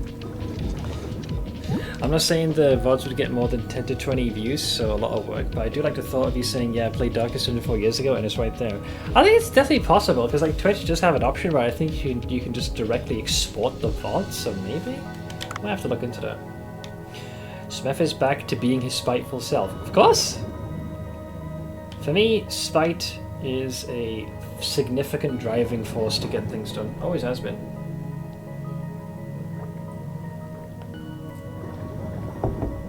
They say fear is a powerful motivator. I would say spite is a very powerful motivator, if you can bring it to bear. Maybe I need to use spite when it comes to learning or taking refreshers to drive. How do I package that in my head as spiteful? Spite the other drivers. All right, well let's see what we've got here. Actually, we might as well take this if we're going to go in there. Why am I going here? There's no way the beluga's going to be in that place. So this has to be tied to the main story and will likely take us to the second mechanism I got to activate. Here's my magic as a shit ton of campaigns between Restoration, Armageddon's Blade, and Shadow of Death. Easily a few months of streaming if you were to try and do them all. Months. Oh, I don't know, man. Like I have cursory familiarity with what the game might be about. Let's see, the current is stronger than I thought. I see some obstacles too. I have to focus and get out of here. Okay. Oh, it's gonna keep. Ouch! Okay, so it's gonna push me forward no matter what. Yeah, I don't think I can. I can't redirect myself? That's just rude. Parkour! So you can fight the current a little bit, but not like crazy long. Ah, you bastard! Fuck! Fine, you win, you win. Really? Freezing part way through? A little rude, don't you think? Dear Lord, look at these motherfuckers.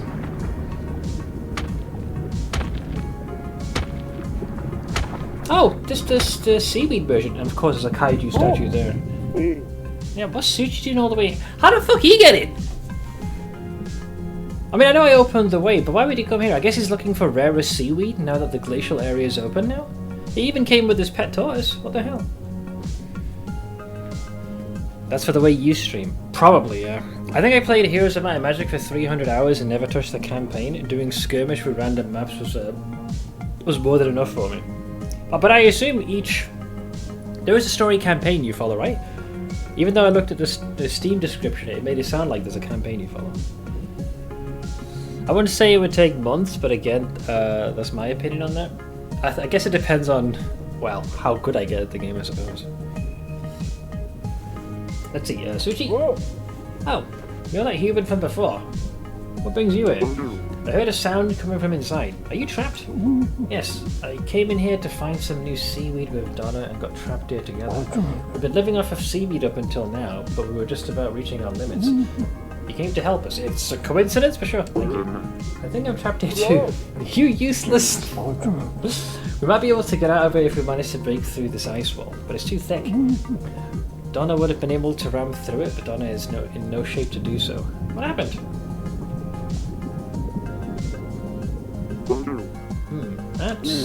Maybe we can hook a rope to that end and catapult Donna into the wall to break it. What, you gonna use? So what? That's basically the slingshot, and we're gonna use Donna as the actual rock we're gonna propel through. That does not sound like a very healthy option. He has room till 2026 when he finishes Endwalker. Bro, trust me, there is a part of me. You know how I said spite is a driving force? There is a part of me that would spitefully finish that game just to have Pokestop completed. But it's one of those things that there are some games I would definitely like to stream, but they require a fairly decent degree of dedication, and I'm not sure if it'll be everyone's cup of tea either. I have to re-familiarize myself with the bastard game. You should be more forgiving with yourself in drop games if you don't like them. Nothing wrong with that. Well, I try and balance it versus, like, generally my motto is, especially when I play a game the first time, did I enjoy it more than I disliked it? If the answer is I enjoyed it more, I'll usually give it another stream, and if at that point it hasn't like changed my opinion, then I'll usually shelf it. I think the only time I made a damn near royal exception was for Dragon's Dogma. I don't really fucking change the way I was approaching that game, and I'm glad I did. That's the reason why I am a lot less inclined to just insta-bin a game over a single stream. So I'd almost consider doing that with Dave the Diver, but I decided to just take a day, ponder, and then come back to it. Fresh eyes, different mindset, and focus on the parts I did. And yeah, it panned out. So sometimes it might not happen. Like it happened with Oxygen Not Included. That one just didn't feel like it would be my cup of tea.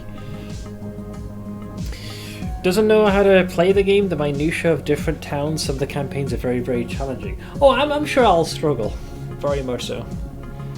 Besides, even though this game was touted to only take, 30-something hours for the main story, I was doing it for way more than that, but that's largely due to the fact that I've been doing a lot of the side content rather than exclusively the main story.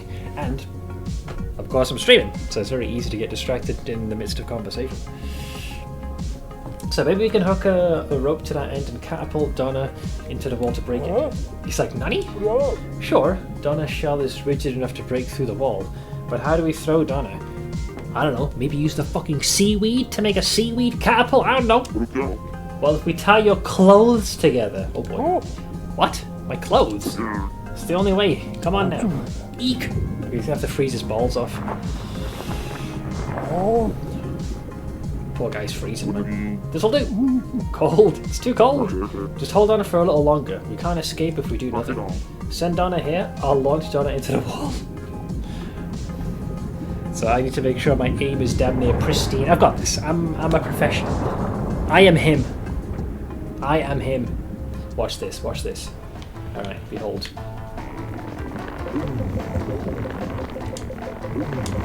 Oink! Not bad. That's a successful blow.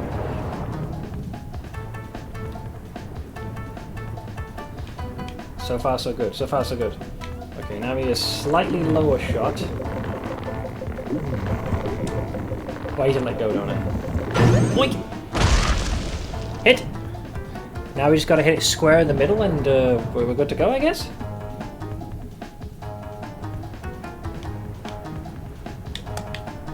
So I'd say round about there should do it. Oh, arcing a little too high there. Round about there, I think. Still not broken, eh? It is a bit like Angry Birds, isn't it?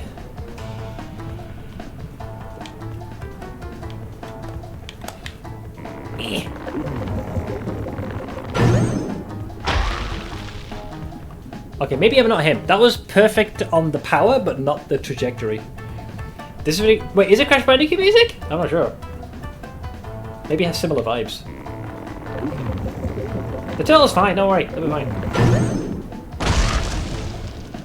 Okay, so you have to hit each one twice. So the bottom one is done. Now we need to aim for middle. This poor guy, man. He's taking some hits here. So I'd say about there should do it. Nice! Okay, one more on the upper one and we're golden. I'll be honest, right? I think Baldur got it right. It is giving me Crash Bandicoot vibes. I can hear the sounds of him spinning and the sound of the apples being picked up. What was it? What was it? It was apples, right? And then the sounds of the crates. And the... Okay, my voice wouldn't go that high. What? That was it. Wonder Fruit, that's the one. Okay, we got this, we got this. Boink! I meant to do that. Okay, I have to aim way higher.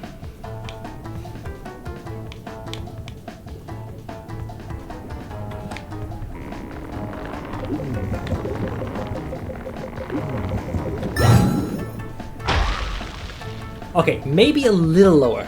I went for a full send there. This thing is going to have a concussion and a half. This must be how most professional football athletes must feel after a game or two, you know?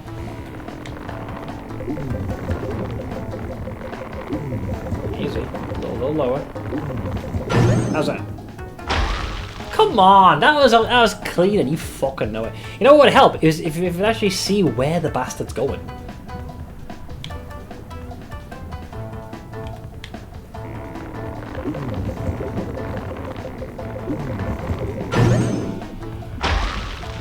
Really? Wow, I guess you really have to hit like the smack dab top part. Rude. Also, I feel like our guy is freezing here. He's like patting his head. He might pass out here from the stress. Okay, maybe about so this is too much. So we'll go a little bit higher, maybe to about that much. How's that? Maybe it's due to power? So if you hit the power perfectly, then there's enough force. I think maybe because I hit yellow when I went full send, he ended up just going way too far. So this is perfectly low, like lowest it can go. And that's a little bit higher, so we'll do about that range. How's that? There you go!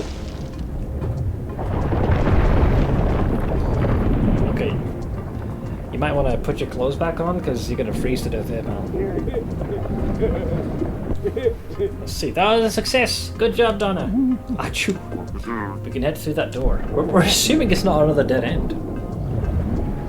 First two and the three was a party game. Yeah, Crash Bandicoot, that was an absolute blast. That was when our parents bought us the PlayStation 1, Crash Bandicoot was the game that came with it. I remember playing what I assume was the third game, yeah. Game number 3, we got that during our Easter holidays. And that was the first time I actually got a migraine. Because I was skipping out on food and playing it, because I remember our dad rented the game from Blockbusters, so we had like, I think 3 days. I played it practically for those 72 hours and barely slept. By the time I finished it, I was in such a fucking savage state. Jesus Christ. That was a self-inflicted wound due to overgaming. This is a great freaking game to get as a starter. Crash Bandicoot, yeah, that's probably, yeah. We also got a demo disc which showcased a bunch of other titles. I think the next game we ended up buying that was the defining moment of what got me interested in the RPG genre. Because when our birthdays came, like, we kind of picked the middle point, because my brother's birthday was at the start of September, and then mine was in the beginning of October. So kind of like part way through, like the middle of, kind of maybe middle towards the end of September is when I remember our ma taking us, and we were each told that we can get one game each, and that was it. And we're going to be playing that for like pretty much the better part of the rest of the year. And my brother instantly went for the football game. I believe it was one of the Pro Evolution Soccer games. Now, I back then had no specific genre. You gave me a video game to play on the PlayStation 1. I didn't care what it was, because we had very few games. So if you had one you were willing to borrow or give, I would happily take it. So I saw Final Fantasy VIII was the game I'd seen. And I was perplexed as to why this case was so much bigger than all the others. And I remember going to the counter and I was like, what's the reason? He's like, oh, it's 4 discs. I'm like, why is it 4 discs? And he explained, oh, it's an RPG game. It's a pretty lengthy one. A lot of content on there. And I asked him, like, is it difficult? Or, like, it's number 8. Do I have to play the previous 12? He's like, no, it's a separate installment. And, yeah, like, you'll have hours of entertainment. But it might be a little complex, but with enough time, I think you'll like it. I thought, fuck it, I'll buy it. So, bless my ma. Like, she bought that for, my game and the one for my brother. And I remember we were supposed to share the PlayStation 1 equally. My brother always did the thing where he'd just bully and just hog all the time. And the second I would, like, tattle on him, he would suddenly turn the PlayStation off. He'd be like, he's not playing it. But he ended up hogging it all the time. That literally within... I'd, like, sulk and touch grass for a couple of weeks until he got bored. He even tried playing FF8. He barely lasted a day. He was like, this is fucking boring. And I didn't even get a chance to play the game I bought. I had to wait half a month. So eventually he had no game left to play. He wasn't interested in playing what I wanted to. And we both together pretty extensively played Crash Bandicoot. So all of a sudden I had 2 games to play. I was able to play his Pro Evolution Soccer game, and I got into FF8. It was a rough one because it was very text heavy. I wasn't very keen on following tutorials, just kind of winging it. But eventually, I kind of grew to get that's the early sign of some patience in my youth. And yeah, I got months of gaming out of that. That was a blast. But that's what got me into the Final Fantasy series. So when I'm asking you, Seth, what's your favourite Final Fantasy? For me, it's 8. I know it's not the best in terms of like as a full package, because I know it has the glaring flaws to break it. But to me, it's my favourite because this is what introduced me to the series. If I was going to pick one that was both objectively good and like one that I really enjoyed, 10 would be probably the main one, because I think I've put just as much time in that one as I have with 8. Crash Bandicoot Warped, aka CB3, was my favourite game of the series. I think for me, if I was to pick a Crash Bandicoot, it's gotta be the second or third, because they were so good. Hilariously, the lady that we got our Bengals from had video game names as the middle names for her cats. The Bengals' dad was Crash, short for the first name Crash Bandicoot of Ramatut Bengals. And Crash is a great name, especially if it's a big old male. Those things are pure muscle. Let's see. That feels much better. Now we'll go with you. Talk to me when you're ready. Well, I want to grab that kaiju frickin' statue first, or figurine, I should say. Ooh. Space Godzilla was not a thing. A figurine of Space Godzilla belonging to the... Is that a thing? No fucking way. I can only check on the surface.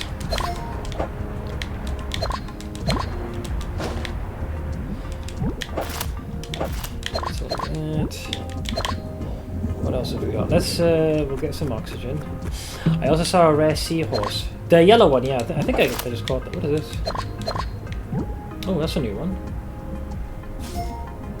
Hyalonema, whatever the hell that is. Coral or some kind of plant. I'm checking out for tonight. Also, Ash, bully Smith into making a YouTube channel for stream bots. I think I should be able to do that. I have a secondary email, so I might test this. I might test this. Give it a look-see. I don't want it to, even though my main YouTube channel doesn't see much traffic, I don't want to dilute that by just having it filled with VODs, but if I have a separate one where we can just store that, and if people want to see it, because you can't necessarily always rely on Twitch to archive that permanently. In fact, I could probably transfer over the older VODs to test it first. I'm going to look into that for you, Baldur, because I don't think that's inherently a bad idea. You shouldn't do that, it'll mess more with your algorithm. Yeah, so I'll probably do it on it'll be like a VOD channel separately. Let's see, are you ready to head out? Actually, hang on, give me a sec. Need more time. There could be more up here, I didn't check. I did not check. Let's be 100% sure. Oh, hey, there's a fish right there. Yeah, 2 more. Easy club. Ice fish. Thank you for the dono lyrics. VOD channel underscore. VOD channel underscore. VOD channel underscore. VOD channel underscore. You're such a brat. I think it's a good idea on a separate VOD channel. Yeah, it's. I'm pretty sure all you have to do once you've made the channel, you just simply choose the export option and it'll just like dump it there. And I already have the thumbnails made. Christ, I'm already making thumbnails for the VODs now, so it should be pretty simple. Baldur said bully you. Silence! Okay, now we'll head out. I'm ready. Okay. Wait, you're getting drawn in. Guys? Guys?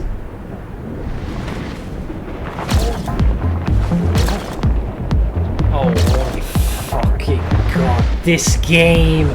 Why the fuck do you have to do that? Unbelievable. Really, Dave? Do a barrel roll much? Wow. These bastards. That's a new one, I gotta say. Well, that was fabulous. Okay, I need to make sure I don't lose that one. I feel like at this point they just wanted any excuse to find a way if they could slip in another cutscene, like animated one, and they were like, "Fuck it, we'll just do it with that." Phew! You got us out of there safely. You're welcome. Thank you, human. Take this. Seaweed? Better be seaweed. What is this? Oh, is that like an ice pick? Oh, an ice pick. You can break thin ice with it. With this, you should be able to reach small areas blocked off by ice. Oh, thanks. I'm sure it'll come in handy. Thanks, Sushi. See you later, human. Please call me Dave. Don't get captured. Okay. We still have to find the beluga, though. I have no idea where they are. Come on, cat food. No, olive oil for now.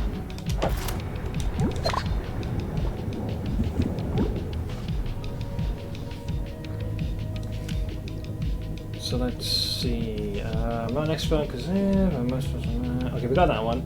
We got the horsehair crab. That means going back to the village. And the beluga went missing. I hope it didn't wander all the way to the glacial area. Yeah, could you be a bit more specific?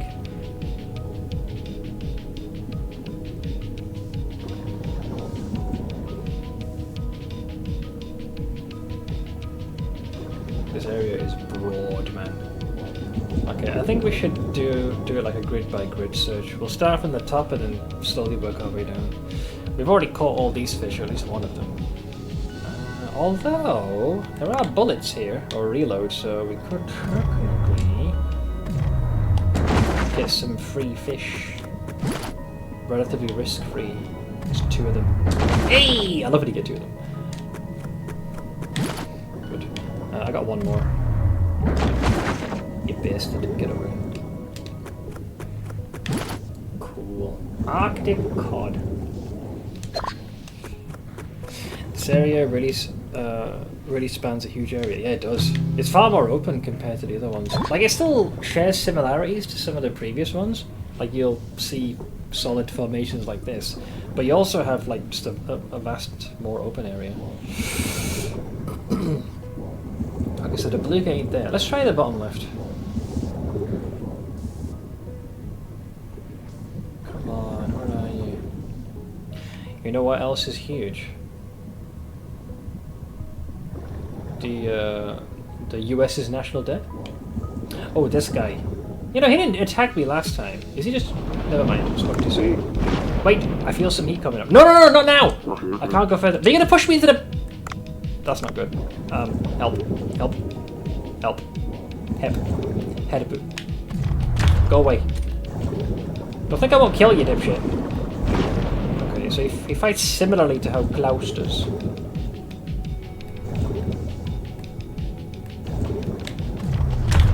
On the snoot. That was a dodge. I don't care what you say, but that was a dodge. That was a douche. I confused him with my Hawaii ways. Where the fuck you going? I'll spank your ass. Ah.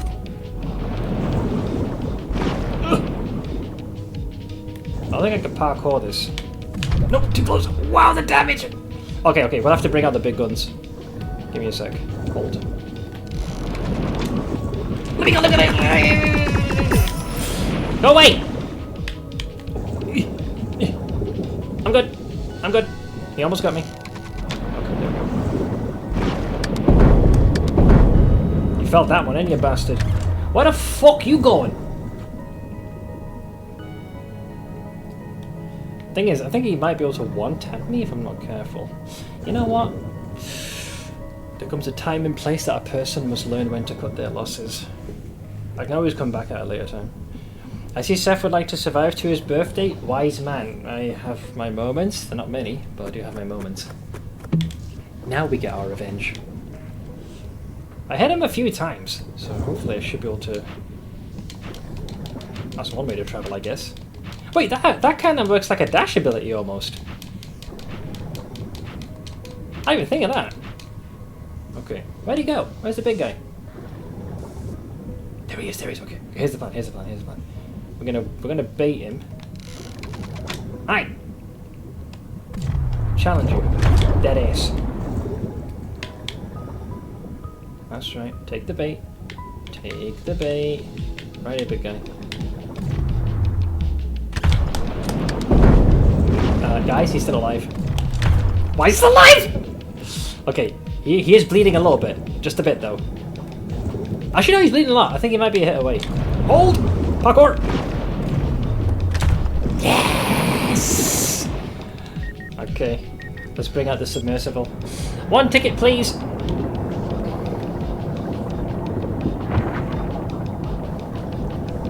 That guy had some health. Okay. It's a Greenland shark.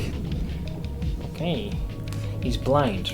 It's possible, it's pretty far down, not a lot of light. Perhaps they detect prey in a different way. But I still haven't found the beluga. I have no idea where they are. Are they maybe over here? That's pretty far down depth-wise. So we can't go past this point, yeah. I feel some heat coming up. Yeah, so I think you need to probably stabilize whatever, mechanical thing is causing the heat to go into overdrive. This is where we came from prior, right? Maybe the beluga is further away. I hope we didn't wander all the way to the glacial area. We haven't been given much of a hint. Greenland sharks have the longest lifespan of any known vertebrate, estimated to be between 250 to 500 years. Jesus. That's a significant lifespan. Wait, who's here? Something's here. Hello? Ooh, that's a different brand of man. God, he's fast! You're a problem. Okay, the good news is, unlike the other ones, we can stun lock them by trying to reel them in. Because it forces the animation to turn them around, because they try and get away from you.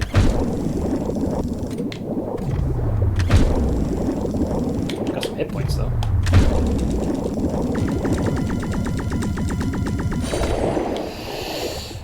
We can't take him with us, but we can dice him up. Starry Skate.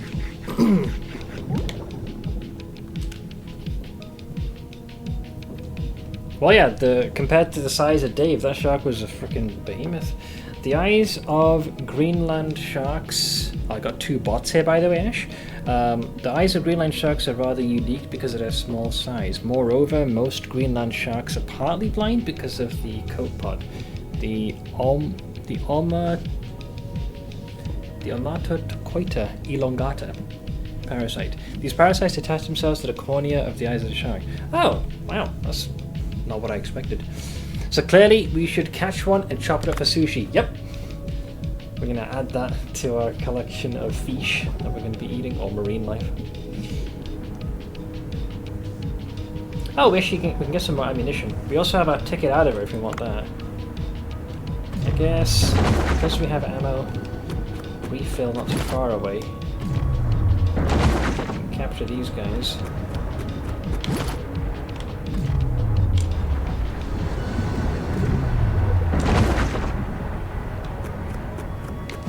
I'm trying to recall which region is which.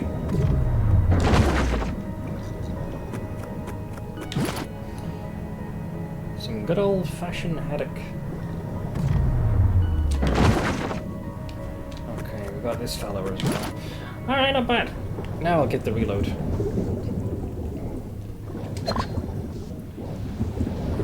Okay, you got me curious. I think this is the one that we use a narwhal for, right? Yeah, oh god, I think it is. Yep. Fuck, I gotta parkour through here now. God damn it.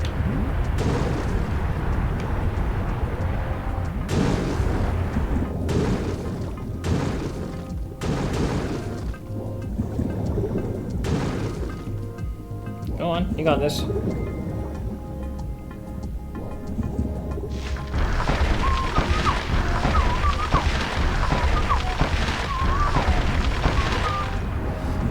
Brings us here, but we've already managed to open this area up. And then that I think kind of circles downwards and deposits us much further down. Yeah. We basically just get flushed out. But we can't enter this, can we? Right. So it's the same thing. So even though I found this doorway, it doesn't actually go, that's the way out. And if we go here, it'll be like, oh, it's too warm. Okay, that makes a lot more sense. So we actually have to go to the opposing side. So maybe in the opposite direction. If we still don't find him, then it's possible the beluga's gone to where the heated region is. If that's the case, then we need to continue helping out the blacksmith in the Sea People village. Because it's possible your boy might have swam much further than where we're currently able to get to. Oh.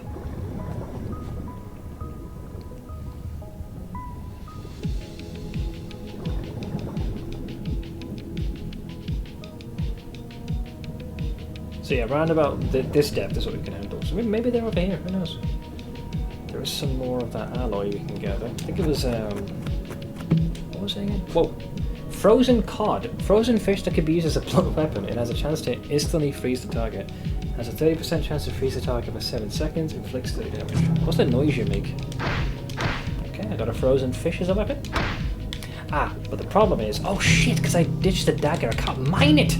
So yeah, you're incentivized to keep your original dagger then. Man, that's some goddamn bullshit.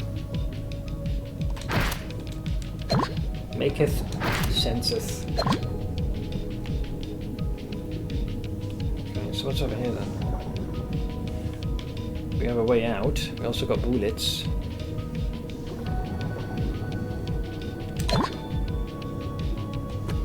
What you hiding? I'll break that for parts. Thanks. What to test this out? Get spanked. Where are you going? Okay, so it did.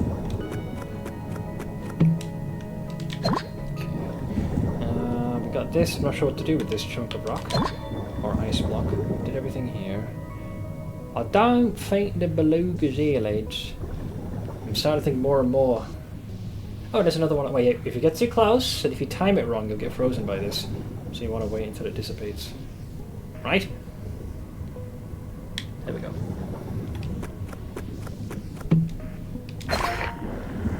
Run away! Okay. We have some more bull out, so I guess I'll just catch a few of these to go.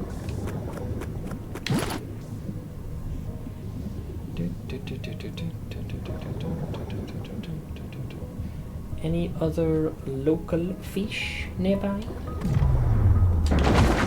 Got one there. Got one there.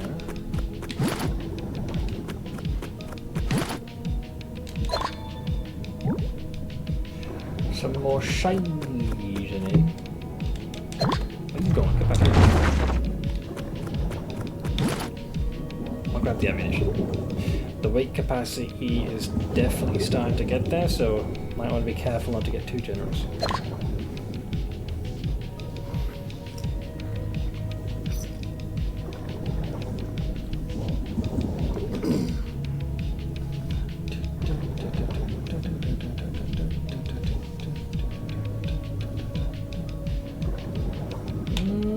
Nothing there. How about this way? No. We've got even more ammo here. But this one also dead ends. We can use that to get around faster. Any cat food? Hey! Been a while since we've gotten the high quality stuff. Oh, that's ammunition. So let's see, we'll capture you. And you.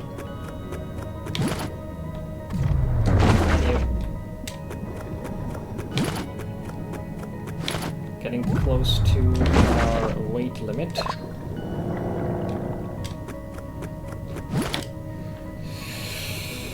There's that gate. We did this one, right? Yeah, that was the first one we'd found. No, we couldn't, because it was pushing us away. Yeah, we can't get in there. Even with this thing, yeah. So we can't go through this thing.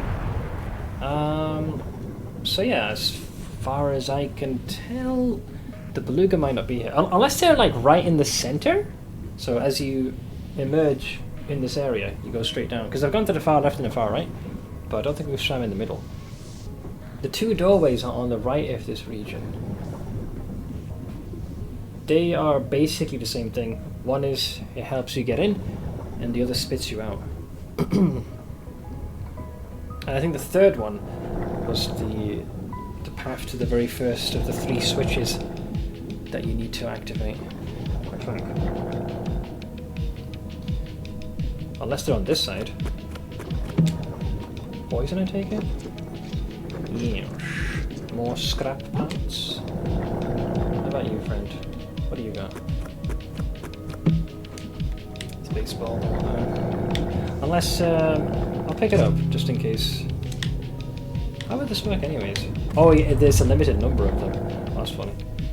5, there's a collectible there. We're very close to reaching the weight limit before we start getting slowed down. There's a crabbo here. Oh, that's why this thing is here. I reckon you're supposed to plonk that on his head. Can you jump like the rest of your brethren? I'm gonna say no. It's a golden king crab. Crab, please.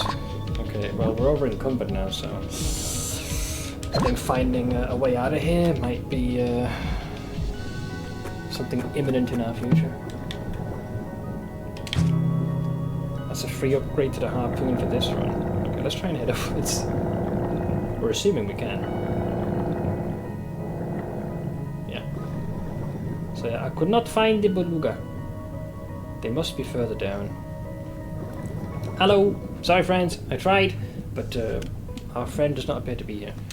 We can return to the sea people for now.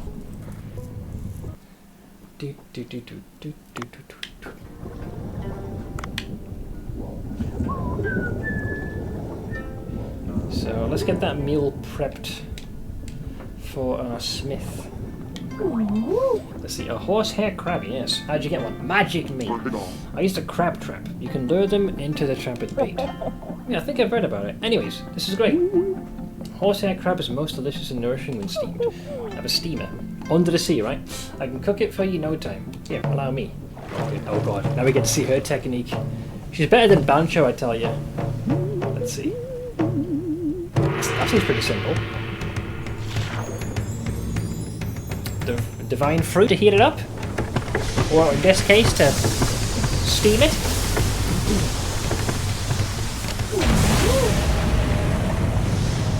Damn.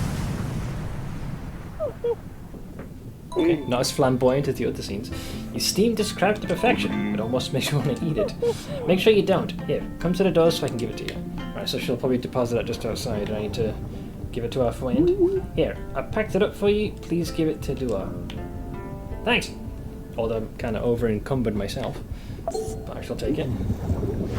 I need to very slowly paddle my way over. Paddle my way?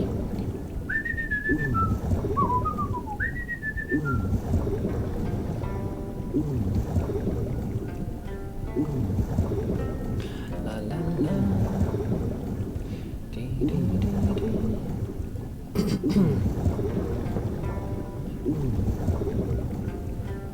Where's an Uber Eats when you need one, man? Dear Lord. This is the epitome of a fetch and carry quest. It's kind of literal, actually, when you think about it. Alright, our boy's abode is just over there.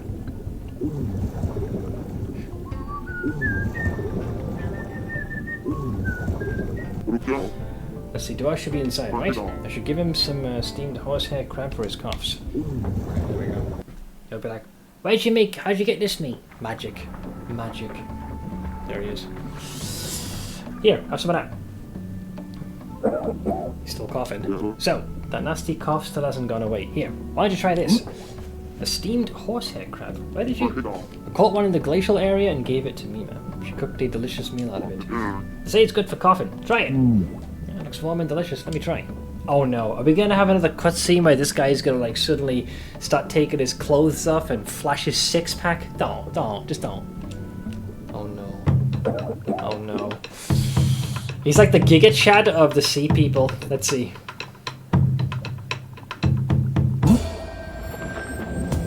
Oh no. It's gonna do exactly what I said. He's going Super Saiyan.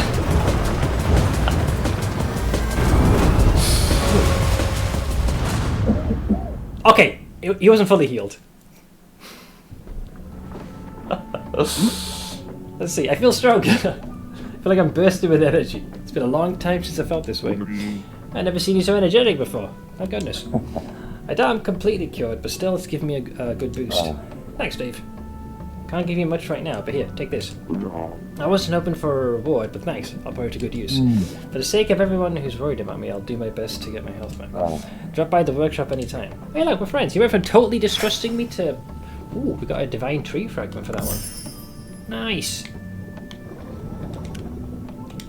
So this is all largely the same. Don't want to sell anything. Not really. Well, we kind of want a lot of this stuff. Yeah, I think it de-incentivizes you to sell this stuff, because at some point it'll probably be necessary to use. Well, at least that quest is off the docket. So the other thing we couldn't do just yet is find the beluga. There are new seaweed seeds available. Fine, I'll harvest these people, I tell you, man. They always want something. Hi. Okay, well, let me get this first. Thanks. So I have 5 seed sharp. What are you selling exactly? Oh, it's the new ones. Okay, well I haven't found any of these yet, so let's just get 5 of those. Then talk to him. Whoops. Go into the seaweed farm. We do oink, oink, oink, oink. And you know what? We'll even unlock the last one. It'll take some time to expand that, but then I don't think we'll have to worry about seaweed. We just buy the particular one that we need. I think the only ones we're lacking are the new ones, and they're already selling the seeds. So that should help cut some of the time down and reduce the need to gather those. Still no missing beluga. I suppose we have a VIP meal to contend with, so let's just use the portal. We did get some good eating. Quite a lot of fish.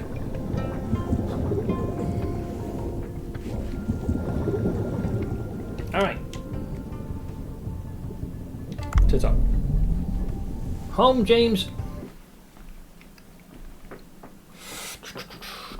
So yeah, we're officially in chapter 6 now, Melting Glacier. I need to find the ice gun 2 more times so Duff can potentially make that.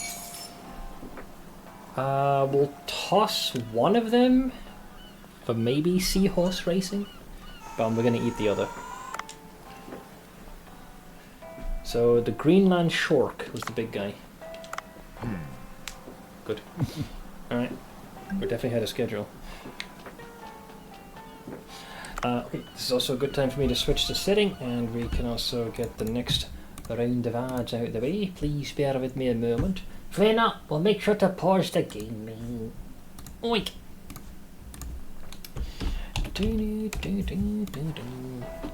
Alright, let me sit down here. Yeah, chapter 6.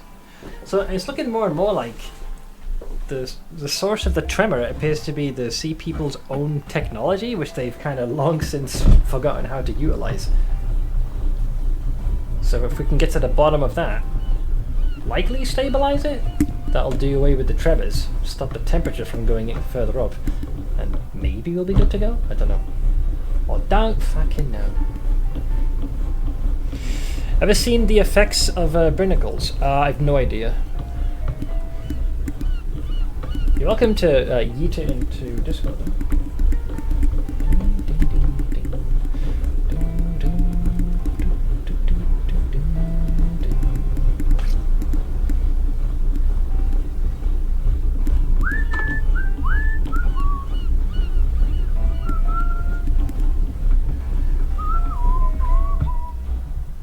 Alright, let's see here.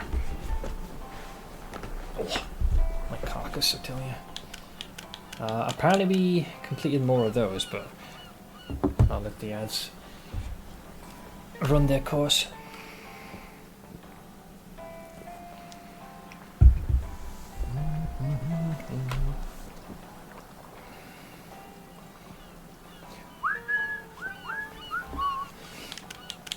See, if you're looking at your this thing here, is that all the regions now? So you've got the blue hole shallows, the blue hole medium depth, the depths, obviously nocturnal, glacier passage, glacier zone. So we haven't been here yet, whatever this is. Now, judging by it saying hydrothermal vents, it's going to be more of like a thermal region. And these are specifically acquired to the crab traps. So it looks like there's only one more region left. So we're definitely like in the last quarter of the game if we're talking main story. So we're getting there. Definitely in the later stage.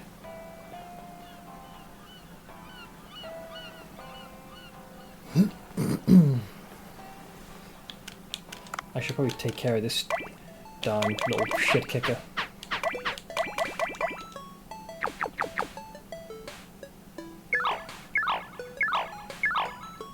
Here's hoping the Chucklefuck doesn't want to eat? That's a new one.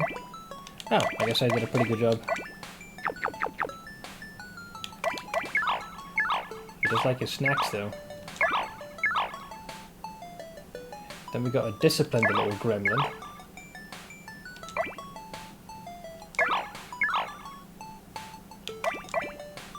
That has increased, so the training is improving.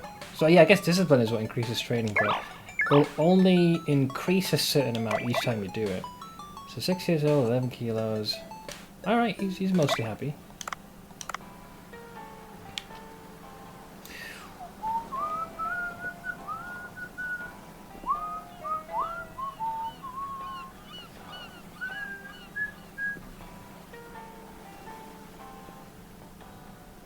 Oh.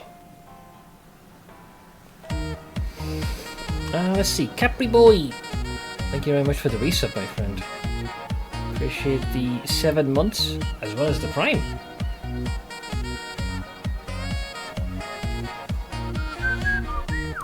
Thanks. We shall add this to our pile of proverbial shinies. Thank you so much, man. Okay, I believe that should conclude the aids if it hasn't already.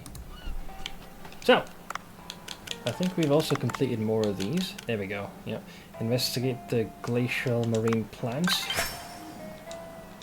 The invasive starfish. Another 20 points there. Sea people artifact.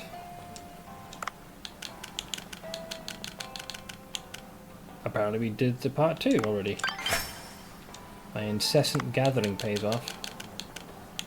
Investigates... what is this one? Jade pedestal. Okay. Well, we can deliver a few of the things they need. This is for all you completionists out there. So we can make this thing, the ice gun. I haven't made this yet, so I suppose here's the question. Because this is a later tier item, do we get a new cutscene for Duff? Should we burn our retinas together, guys? Let's find out. Oh no, we can't make it yet, because we have to research it first. Oh, I gotta find it 2 more times, so not yet. Okay, your eyes have been spared for now. Yeah, we've made all of these already. The most we can do at the moment is upgrades.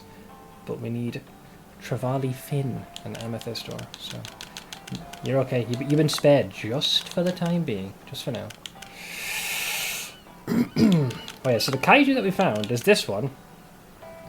King Ghidorah, 1991. Godzilla vs. King Ghidorah. King Ghidorah was created when 3 23rd century house pets known as Dorats were taken back in time to the end of World War II, where they were exposed to the same atomic forces that originally created Godzilla and mutated together into King Ghidorah. Is that real? I don't mean is the creature real, I mean like movie-wise. Is Godzilla vs. King Ghidorah a thing? Christ, they even have 1991 with the imagery and all. I think it might actually be that. What the fuck? Time travel and radiation. That's a good one. I saw it. Nani? Then we got this one. Rodan, 1993. It's a Pteranodon from Adonoa Island, mutated due to radioactivity from an abandoned nuclear waste. Rodan fought with Godzilla over baby Godzilla's egg. This is the one that made me chuckle. Space Godzilla. Here's the scene. No fucking way. It's not real, is it? It is! Godzilla vs. King Ghidorah, final fight. Apparently, yeah, it's actually legit from 1991.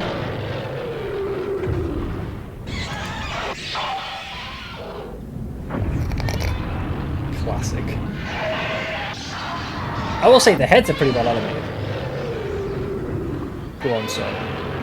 I love how... Wait. Is he like, gee, I wonder if this is the same thing. You needed a picture to confirm that? Christ on a bike, this dude. It's like, is that a fucking giant dinosaur thing? Yeah, it is. It is. You should definitely watch the new Godzilla movies. I mean, I haven't watched any of them. I know of Godzilla, I just haven't watched the source material. So now we have Space Godzilla. So Godzilla versus Space Godzilla. How do you get a space version? Called the God of Destruction, Space Godzilla was formed after Mothra carried some of Godzilla's cells into space. Where they were drawn into a black hole. Alright. They were absorbed by a rapidly evolving crystalline life form and absorbed in the energy of a dying star. I mean, I feel like, wouldn't that easily trounce our Godzilla? We got a Space Godzilla, man. That's Super Saiyan Godzilla. This freaking game. It's changing the rules.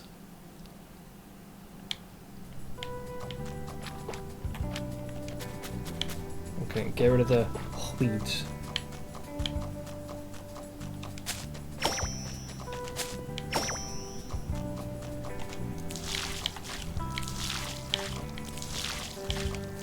I can't tell if that one's not been watered. Okay, there we go. Hey, Last Rogue Zombie. What the fuck? This game is farming. Yeah, it isn't just fishing. It's not as advanced or as nuanced as, let's say, the one you have for like Stardew Valley. It's a lot simpler by comparison. And things tend to grow much quicker as well.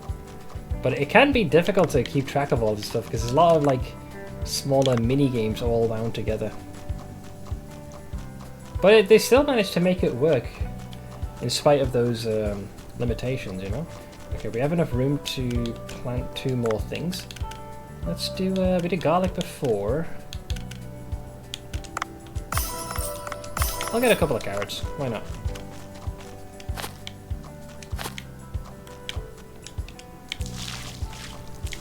Oh yeah, we have a whole new plot of huge tracts of land. So we can do... I'll go with the eggplants, why not?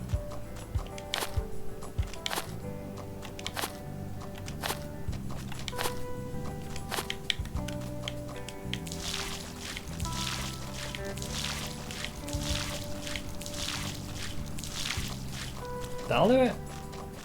And the game will basically handle the rest on its own. Personally, I'm somewhat frustrated that the introduction to new mechanics never ends. I feel that's kind of the game's shtick. And that was my biggest critique when I first started playing it. So the initial mini games, I felt like they ran their course for me. But I realised that's like the main thing that the game does. And it will keep introducing different ones. That's like its core thing. It's a shtick, if you will. Yeah, these are all fine. Yep, we can leave them be. They'll handle themselves. Is that Jimmy Savile on your farm? No. That's a certain MC, man. Also, hello to you, like, no. That's the amazing part about this game. They managed to bring every mini-game that they can think of into a single game and actually make it work. Yeah, I don't think the only instance where I felt something was fundamentally broken was like that first boss, the squid. The sniper rifle bullets weren't properly registering. It's almost like they didn't account for someone having it and shooting from range. Because the laser of the sniper rifle was clearly trained on the eyeball, but it wasn't registering the hits. I was a little miffed. Barring that though, everything else has played quite well. Yeah, I thought when I was reading the summaries here, Tomo, I thought they were taking the piss. Apparently that was actually the legit story. Who knew? Yeah, there was a DLC, Last Rogue, where we actually like Godzilla gets added to the game. It was one hell of a scene. It was actually pretty well done, much to my surprise. We had a kaiju versus kaiju fight happening just right here on the ocean. One hell of a scene, I gotta say.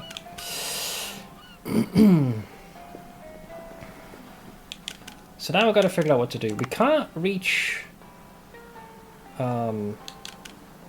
So this will happen later tonight. We couldn't find the beluga. My suspicion is either I somehow missed it, or they're located further down. And this just simply requires opal. So we're kind of alright to... I think we can avoid diving down. Yeah, I think, you know what, it's very rare, but I'll skip time. I'll skip time. I think this is the second time in my entire playthrough I've done that. But we have what we need for the VIP. And it's time to see if our boy Bancho is going to beat the contender. Let's say Happy Halloween. Yeah. The crops are all grown come harvest. At night? Alright, fine, I guess. We'll do this first, then we'll go to the sushi place.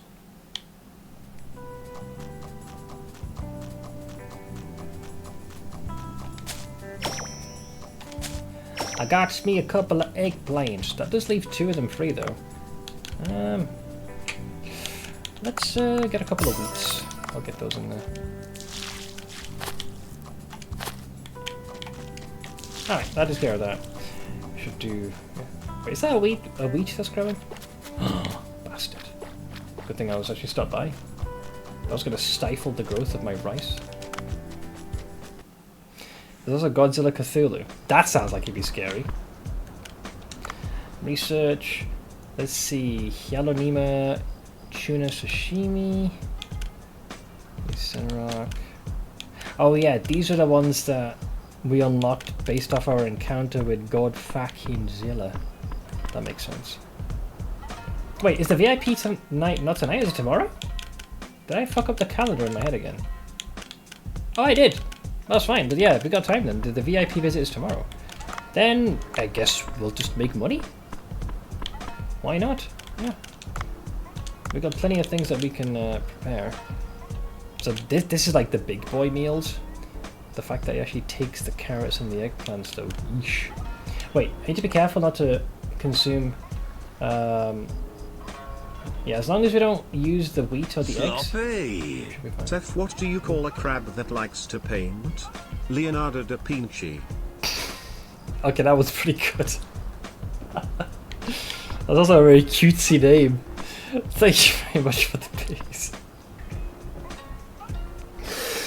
Okay, yeah, Da Vinci sounds very cute. Jesus. Gotta make sure I remember that one.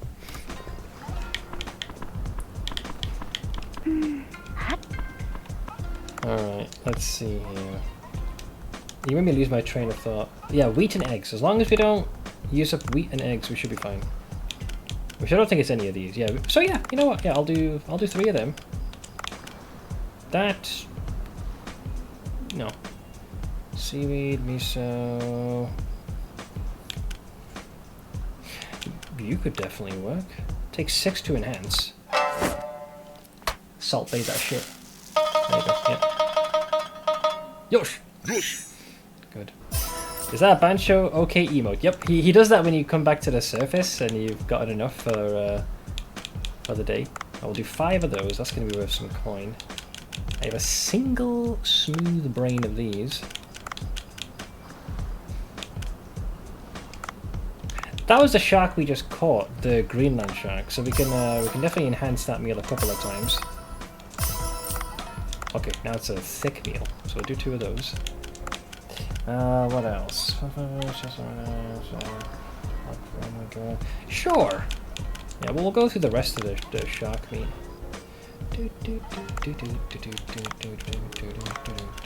We got 1 more menu item. Whoops. What do I want to add? 50! Oh yeah, because we kept... I was catching the haddock in large batches, wasn't I? I got 50 of it. Okay, we can turbo enhance this. 1, 2, 3, 4, 5. Okay, so it's times 5. There's a level 6 meal, and we'll put 5 of them up. It's not bad! Any creme brulee, but it'll do. Da Vinci, that sounds too cutesy. Okay, everyone's ready? No last minute issues? We're ready to play ball? So, the trick I did is I invested in training my staff to work as quickly as possible. So, normally the thing that took the most time was serving drinks, because of the mini game. So I just let them do that now. Because they'll always succeed on the pour. And when it comes to setting food, like, they move quicker than I can. So I tend to generally focus on any meal that's basically within this range, I'll deliver. Or I'll clean up the dishes afterwards and make sure we don't run out of this bad boy here. Okay, so let's begin.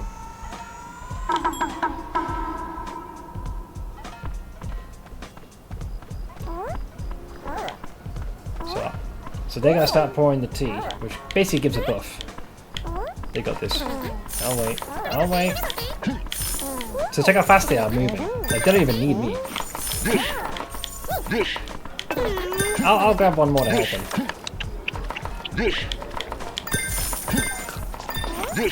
Alright, let me refresh this, so we don't run out of wasabi. I got some dishes to clean. There's 1.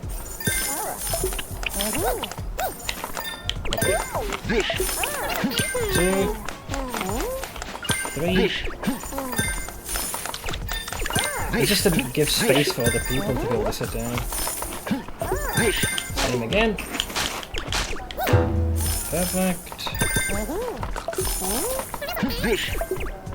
I don't see any dishes to clean or mop up. There's 1. Perfect. There's another 1 there. Wow, we actually sold everything. So now they're going to have the standard stuff. Jesus. These guys have got some voracious appetites. Dear Lord.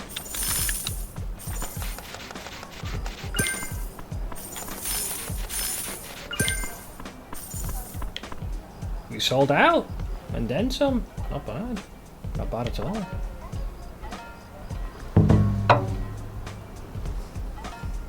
They work fast. And yeah, that was 7,000, despite there not being a particular special theme or party for the night. Oh yeah. Alright, not bad. I'm proud of them. Okay, today is the VIP day. Right? Yeah. D-Day. What up, Sammy? What's up, Dave? You doing good? I totally am. You seem energetic today? Yeah. Yeah, man. Can you come to the chicken farm real quick? I got something to show you. Okay. What's he done? What have you done? Some kind of mail is here. Should I check it? Did I really get the Cucumberholics sent by the Cucumberers? Okay. Hello folks, we're a group of people who are just addicted to cucumber. Well, you might want to seek therapy. You can simply call us the Cucumberholics. I'd rather not. I'd rather call you psychopaths. If you see anyone picking cucumber out of their food, tell them they need to learn how to appreciate the true taste of cucumber. What taste? It's like largely water. Don't get me wrong, I love having cucumbers, but not like as a solitary thing. Like on a sandwich, absolutely. Especially a cheese sandwich. Or like a chicken slice. Like I'll definitely go for some cucumber. We will host a cucumber party in 3 days to educate people on cucumber's great taste. They're delicious and they're great for your skin. I bet they are. Any store owners who serve dishes containing cucumber may participate in the cooking contest. Remember, cucumber is green love. Signed by the Cucumberholics. Cucumbersome. Yeah, I like me some cucumber, but not like as the core staple. Wait, why is Cobra panicking? The Cucumberholics. Well, not everyone loves cucumber.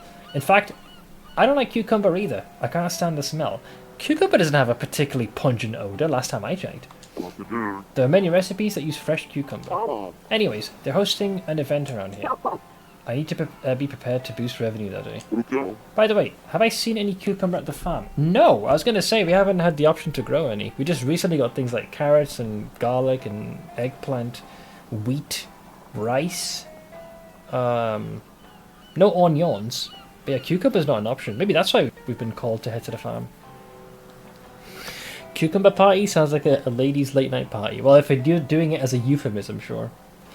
To be fair, there's a big difference between a cucumber at the grocery store and a backyard grown one. It's like tomatoes. The unripe ones picked and shipped forever end up weirdly textured, flavourless and pink. Nothing like a backyard farm tomato. I wouldn't know the difference because the other ones I've had are the ones you get straight from the store, which, you know, industrial.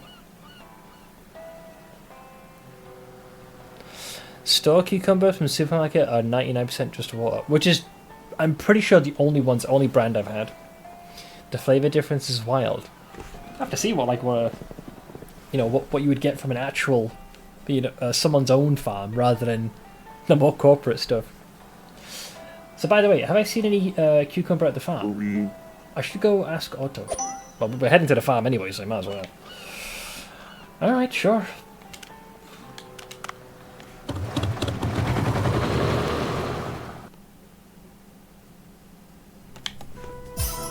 I got an egg! So we can, these are not ready to be gathered yet, but let's get rid of the weeds. Very good. I think this one's fully grown. I'm gonna wait for this to fully grow, that way I can plant them all at the same time. Otto, can you grow cucumber in your patches? Cucumber? Why would everyone want to grow something that tastes that horrible? Wow, cucumber's getting a real bad rap. Cucumber does not taste horrible, it has a fresh aftertaste. I don't understand. It's neither nutritious nor delicious. I do have some cucumber seeds though. If you really want them, I'll add them to the list. Oh, there you go, perfect. Well, it's gonna take some time, but I guess we could start growing the initial 2 of them. Oink. Oink. And then I will grab some Wators.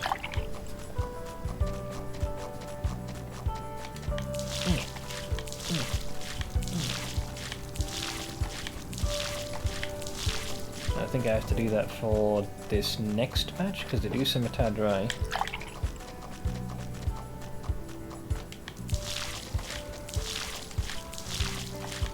Then I can play Core Keeper. Where's the sprinkler system when you need it? Look, there's Darius. Look at this little shit. Look at him. There's a little git. Look at him. Give eggs.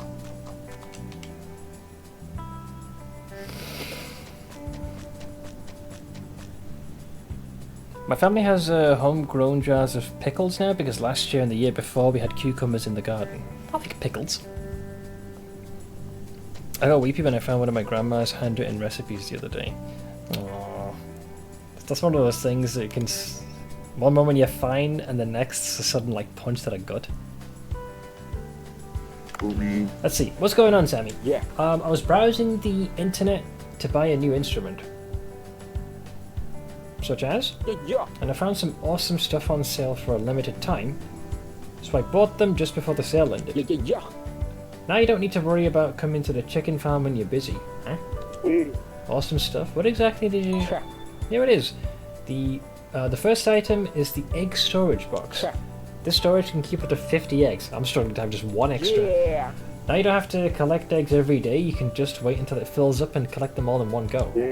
Oh yeah, because before you had to come in regularly to get that singular egg. Now you can just store them. Get out. That's not all. Behold, the chicken feeder. Yeah. This machine automatically feeds your chickens and increases the egg production rate. Yeah. With these machines, you'll have the ultimate chicken farm. What do you think? I'm actually kind of impressed. Yeah, they're amazing. But I guess they're not free, right? Nope. I'm a bit short on cash since I'm preparing for a new album. But I bought them at a special discount. It was pretty much a steal. I don't think Sammy can say no as long as there's a discount. Get out. I'll hold on to them for now. Just tell me when you need them. Yeah. I can install them for free. They seem pretty useful. What do you think about it? Well, I suppose having eggs. Yeah, sure, I guess. Since when am I the chicken? Since a few hours ago. When I saw that there was an option to name the chicken, I was like, who do I name the chicken? And then your name was the first one that jumped out at me. Yeah, I did eggs. If I'd ever be asked a last meal, I'd ask for my grandma's meatloaf. Or is that their comfort food? For me, it'd be literally what I had today. The pakora. Those, without a doubt, would always hit the spot.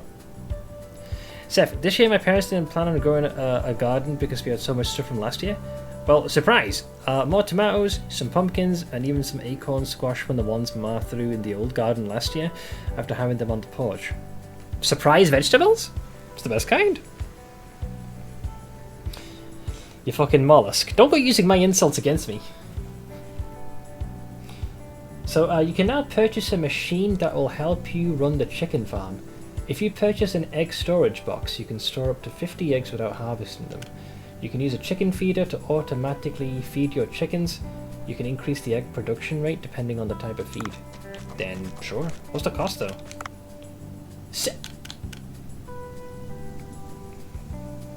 I thought he got a discount, you shit! Motherfucker's flipping these. Wow, that is an exceptional investment. You know what? I'll do it manually for now. I'll just pay a visit. I'm good. I can wait. I'm patient. I'm patient. I am patient. Unbelievable. I thought I was free of Stardew Valley, but Stardew Valley expanded just after a big patch with an entirely new farm made just for it. Is this via a mod or is it the game itself?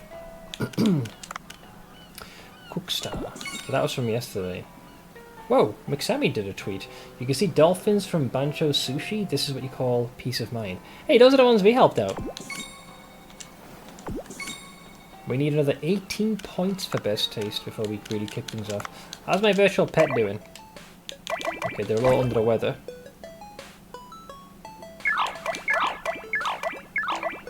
Okay, well, he needs some food. Oh, this is a mod, okay. Stardew Valley Expanded is one of the big mods for Stardew Valley. I'm not surprised, because that game definitely struck me as one that was highly moddable. So, I guess I shouldn't be too shocked.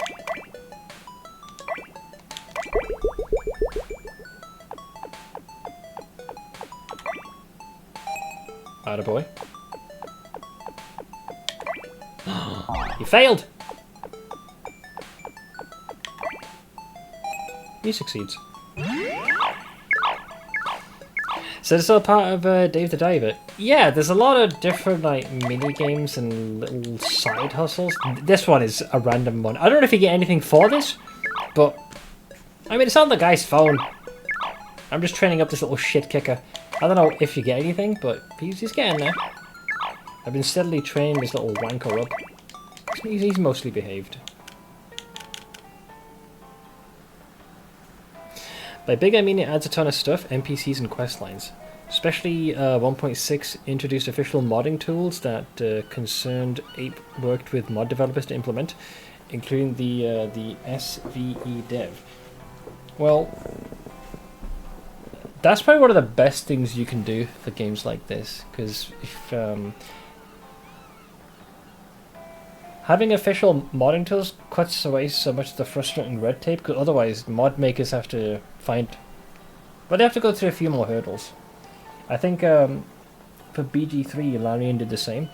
Modding tools kind of bust it wide open. So now the modders can really start going fucking apeshit and create their own stuff. The best kind of pet for those that don't have time or are allergic, digital, no need to clean up after them. Well, technically you do have to swipe this thing's digital shit away, but that's just like a single mouse click. So it's a slight time investment, if anything else. Nothing major. Alright, so this is my to-do list. Still gotta find the missing beluga. We have 4 of the 20 figurines. This will be later tonight. Cucumber... So I gotta speak to Bancho to prepare for that. And this is a side quest. Okay, let me speak to our buddy. But also feed the cats. I like saying hello to the cats. Stardew Valley is one of my chill games. Maybe I should play that next. Because like when I played it previously, I did not give it a proper shake because we ran out of time. So I got through a little bit of the core game. But yeah, I didn't get like super far. And we already got a little bit, a taste of the farming aspects. We did some in Core Keeper. Core Keepers was a little bit more advanced. Days of Divers is a little less so. And Stardew Valley leads into that a little bit more. So that could be as chill of a title as any. So, in fact, last time I played it was... Where is it? Let's have a look-see. Library... Stardew Valley. There it is. Yeah, I had 37.8 hours in the game at the time. I played it on March 3rd, 2019 was the last time I played that. With 0 achievements unlocked. Fucking hell. I could have sworn didn't I dig to the very bottom of the mines? Really? Wow. I feel like I just undid my achievements. Rude. Yeah, Cowpoke, Homesteader, Millionaire. Okay, well evidently I didn't put in enough time.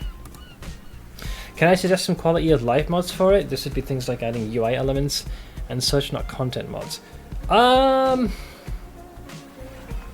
only game I can think of that I actually modded right from the jump partially was Kenshi, but the first and only one I added was the Dark UI, because that just when I saw many game reviews and folks giving their opinions of the game, they were all pretty much using that, and I was like, that looks way better. Because I've got this thing where ideally I'd like to play the core game just raw, flaws and all, and then if in the future I want to tackle the game, then yeah, we can totally do that. Don't get me wrong, when my family lived in the country, we had cats and a dog, but they were all outdoors to keep down the rodents. It makes sense on a farm though, yeah. Once we moved to town, we didn't bring any with because my parents don't like indoor pets. Yeah, for a farm, it makes perfect sense. Look, we got cats here. Look at this. We got good old Momo, who's did give us the cold shoulder when we first arrived, but now they're putty in our hands. And then we got these two. We got the mother and the kiddo. There's Mochi. Look at that. Mochi wants food, so they both get to eat. I don't think we unlock anything else, so we're feeding them just because we can. But look at that face. Dude, if a kitten did that to me, I'd melt. I'd have to instantly pick them up. Look at that. Absolutely adorable. It would only be one to add showing the XP for skills on the main screen when you use a respective tool. That's fine, I guess. Tell you what, if you can put which mod you think would be worthwhile, they won't disable achievements, will they? I feel like they will because I'm using mods. Let's have a word. Banjo, do you have recipes that use cucumbers? Well, I personally don't like cucumbers. Well, no one likes cucumbers in this game, but a chef should be able to deal with any food ingredients given. I know a few recipes. Nice. There'll be an event hosted by the Cucumberers, not far from here. That's a strange name for a community, I know. Well, I'll prepare several cucumber dishes. Add the dishes to the menu when you have the ingredients ready. Alright. Do I need to unlock these, though, is the question. Oh, no! Fuck! Gunkan sushi made with sea toad fillet and cucumber. With great spider crab. Or trevally. Well, let's go with this one, I guess. Cutscene, please.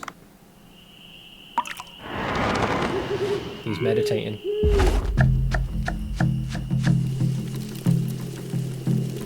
Where's that single drop? Beautiful. It's a work of art, guys. It's a work of art.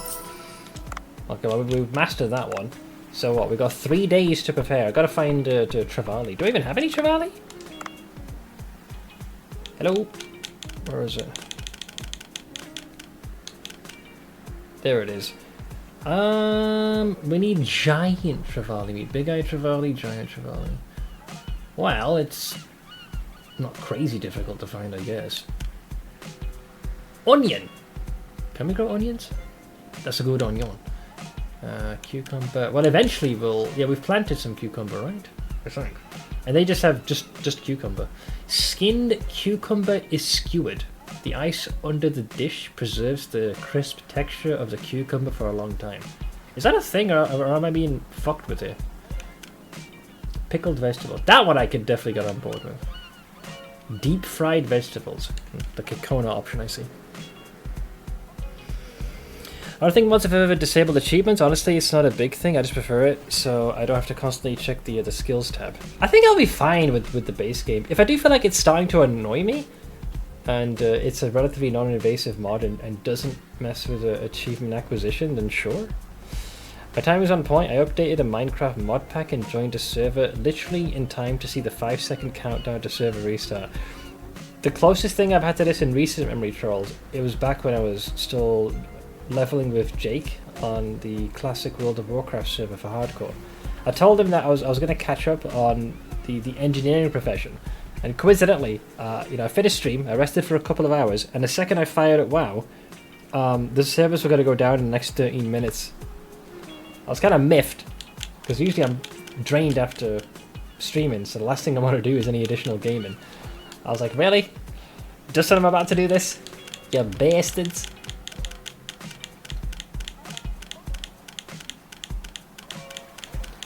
Alright, we got quite a few, but that's not on the list yet. We do have money, so let's head to the boat.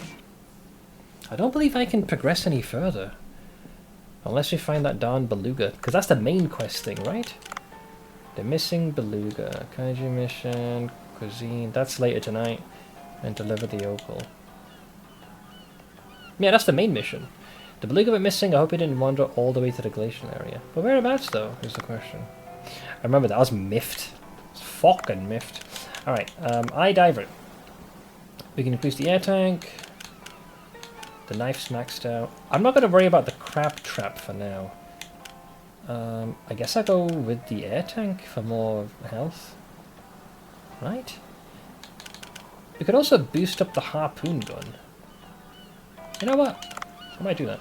Here, let me sell some stuff to you. I don't have a lot, but I can do a little bit for good fatting measure. Here, take 25 of those. I've not been able to do anything with this. Like, I just grabbed onto these bottles while I was just traveling. So you can take a few of those. I got a bunch of starfish that seemingly nobody cares about.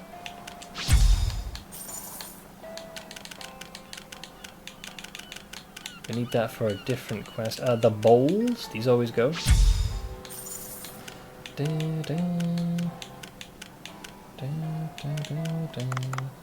How short am I on the money? Yeah, we'll have to probably do it after our next diving excursion. That's a fair bit of schmeckles. We got some video footage from the Minecraft live action movie. The trailer was very Uncanny Valley. Do you have a link? Because when I saw the trailer, my initial reaction was, this is kind of weird, but fine. And then when we got to the end of it, I started asking, is there anyone that's actually, like, did we ask for this? I know I'm not the target demographic because I haven't actually played much of Minecraft. Christ, the last time I played it was literally when they just had released the first part of like multiplayer. Me and Austin played it briefly together. That was a long time ago.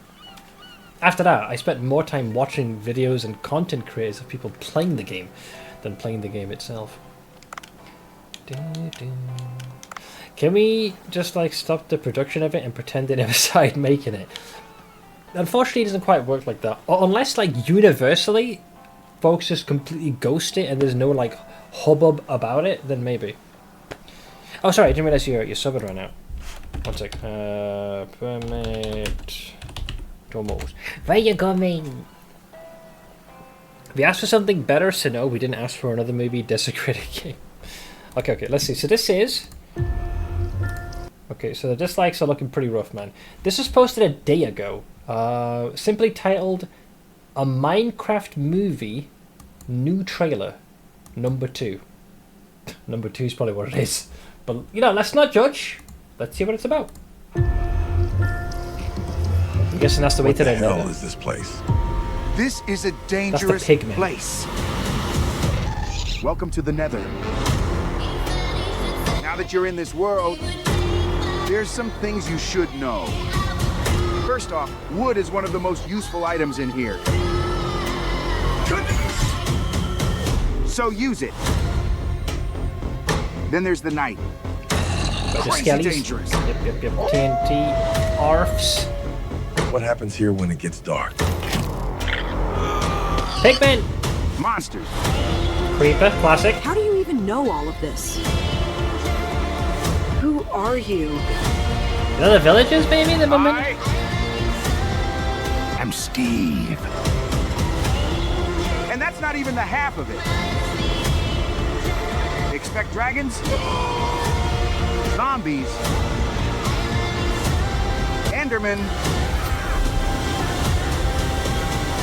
and unholy things like Pink sheep, sure. What the hell?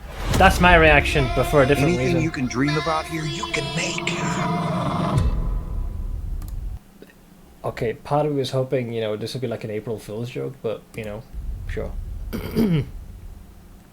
Any last minute thing? Oh, so the part that made me think this looked weird, that just looks, like, weird. It's kind of cursed, you know? Who knows? Maybe it will surprise people.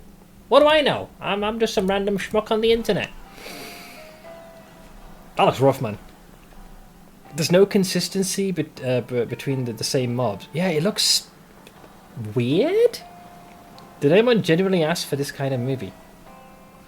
I don't know. Like I said, I'm not a Minecraft guy. This could be a hit with the folks that like Minecraft, but I genuinely don't know.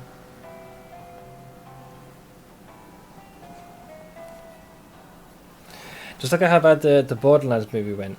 I know that one did very rough, but that was a textbook example of, you know, they did a very piss poor job of adapting it. Who knows? Maybe it will surprise us, but probably in the wrong way. All right, I need to get more hands on. If we're gonna make those dishes, we need to get our hands on a very specific type of fish. What were they called again? Not album. The Marinka. I think they're going to be at this depth.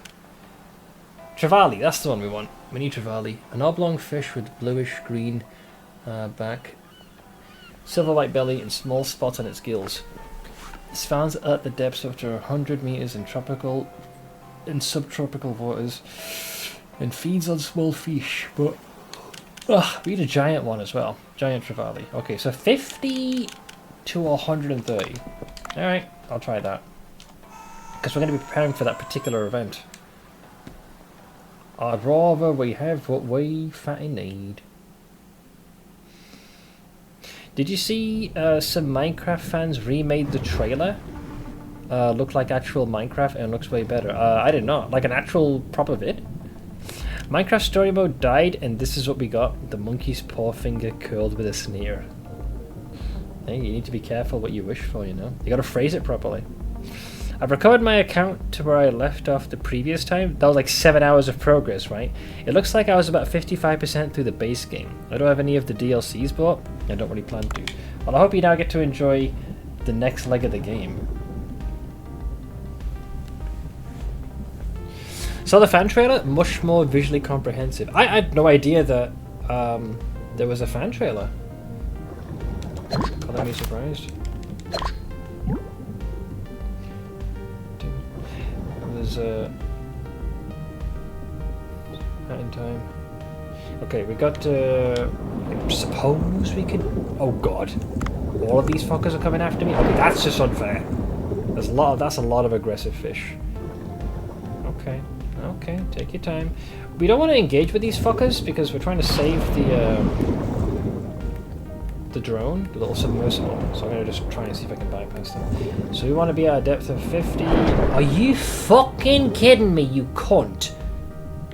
You better turn around, bitch, before I wipe out your entire species and your entire lineage while we're at it.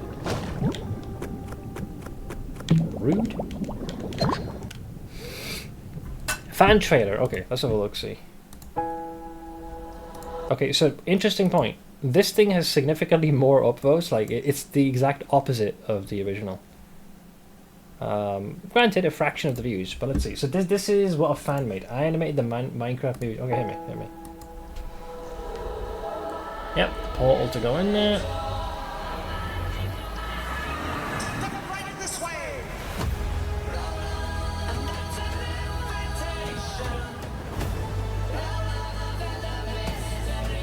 I mean, it fits the style of what you'd expect. That's what it looked like in game.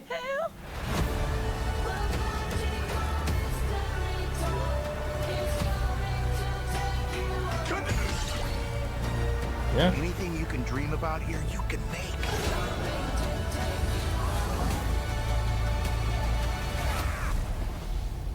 Who are you? Steve. I am Steve. Okay. This guy is such a tool bag.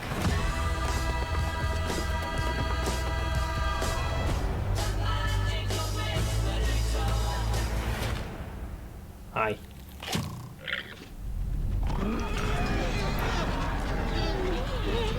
Aesthetically, that is infinitely better. I'm not getting the uncanny vibe. So that makes a lot more like sense. So yeah, that is objectively better in every way. And a fan did that. Like what the fuck?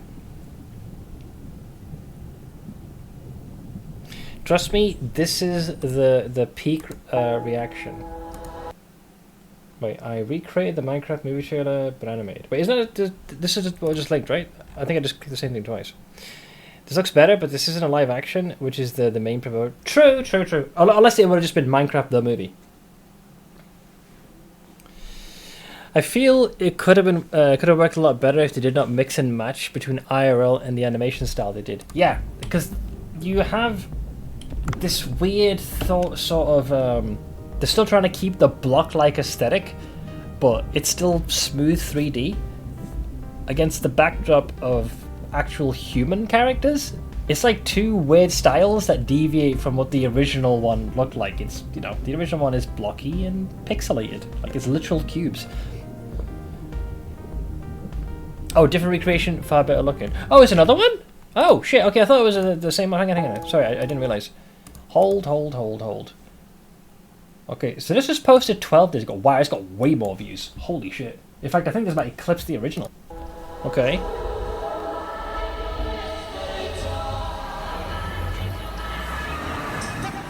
Right, that already looks very good. So it still has the original style, but the way the blocks have been arranged are much smoother and there's a lot more depth to what we're seeing.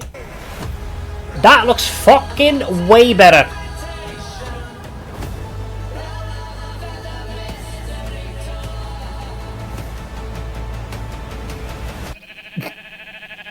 See, that still managed to maintain the original style, the cube aesthetic. They still give this little fucker a lot more personality without it being creepy.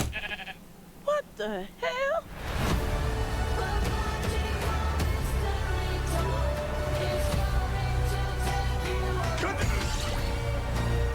Anything you can dream about here, you can make.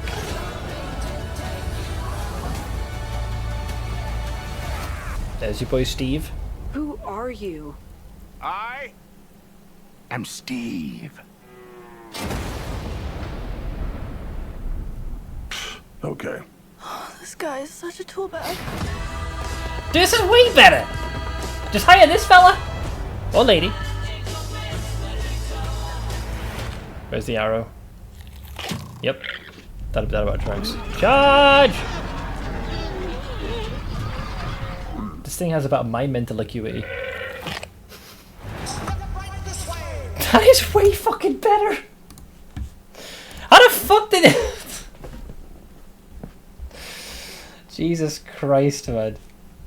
I love one of the top comments. My favourite part of this is that it probably cost them $0, while the real one, okay, I wouldn't say it cost 150 mil, but I would say it's a fairly hefty budget that was likely used. Yeah, I would be more inclined to watch that. Like, so instantly in that first frame where it showed the landscape, I instantly thought that's still very reminiscent of what Minecraft looks like, but definitely a little bit more upscaled. And they still managed to keep the original block aesthetic of the Minecraft characters, yet still animate the facial aspects. Like, it still stayed true to the original. So I didn't get this weird, like, uncanny vibe, or like, what have they done? Like, it's deviated so much from the original style. When people are into a game enough, they can eclipse what big studios shove out, like trash data. Of course. Christ, that's what a rabid fan base is capable of.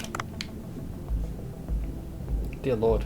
So that's going to be coming out in April. Okay, sure, I guess.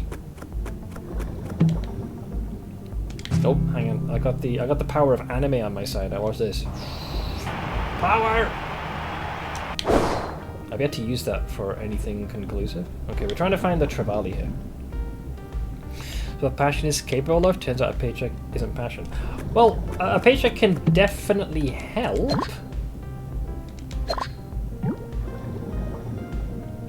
But yeah, passion is that thing that makes it so you... Especially if you're going to be referencing something. Wait, what fish are you, by the way? Hold! Get your ass back here. I missed! Try again. Okay, you little shit. Okay, that's the big eye Trevally, so we do need those.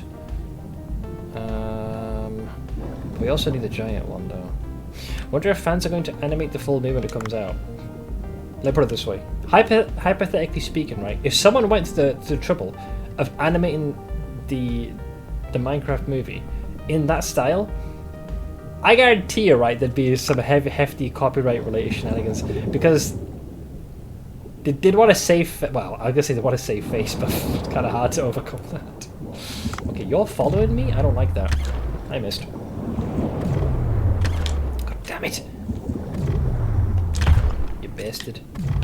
You bastard! Where the fuck you going? Ugh. Okay, that wasn't even a direct hit. That was just rude. That's just body contact. Let me add you to the menu. Hey, Digit! How you doing, bud?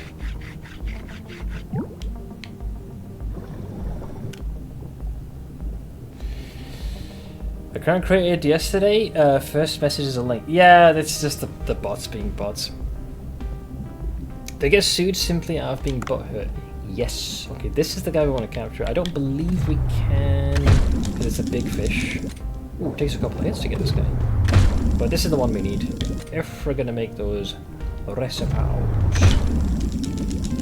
Wow, this guy's got some health. Okay, so looking at quite a few shots here. Okay, so we'll send up this one, make sure it's mostly perfectly preserved.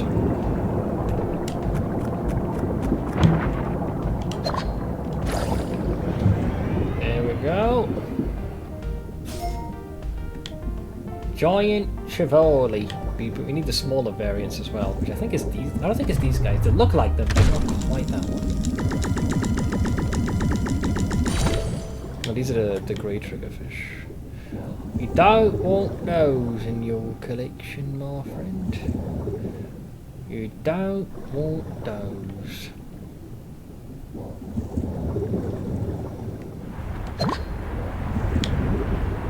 Guess I'll go this way then. Fine. But this is the right depth.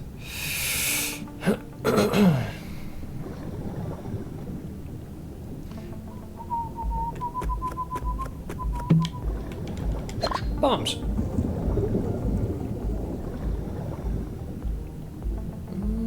Don't see any more. It's not this guy. What is up this way?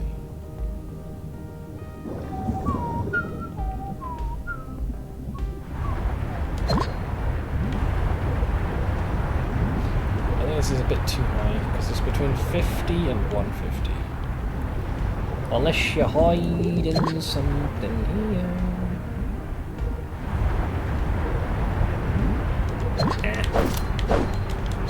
Did some good old-fashioned kelp.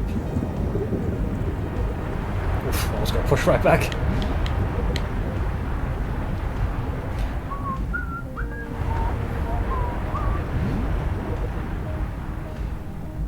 Ignore the squid.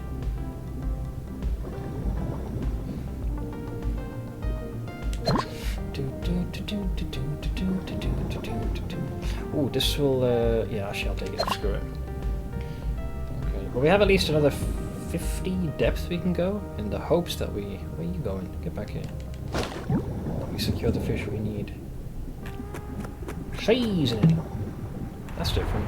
Curry block. I haven't got that one yet. It took that long to get those for the first time. That must be a rare one.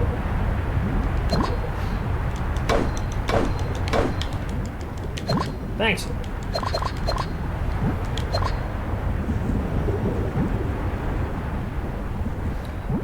Seeing as we're here, you know what, I will take that.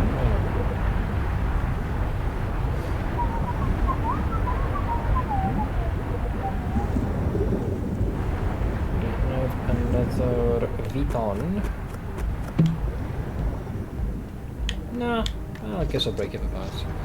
This is a triple axe in level 2. I was actually surprised that this was the weapon that we were able to use to defeat that big shark boss yesterday. That was a tough fight.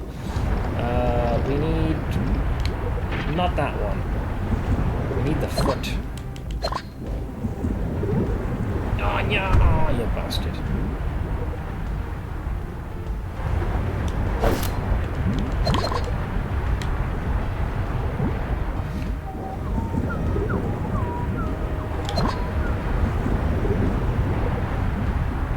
Yeah, they make this a right pain in the ass to navigate out of. Oh, that's just for the bolt. We can just exit. It's a seahorseman. Mine now, bitch.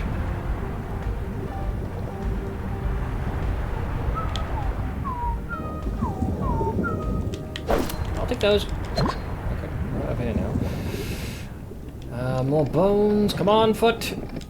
Eee. That is a pain in the ass to get. We're not gonna... Well... No, it's not deep enough depth. There's that hammerhead shark. Let's not fight him? Don't. Just don't.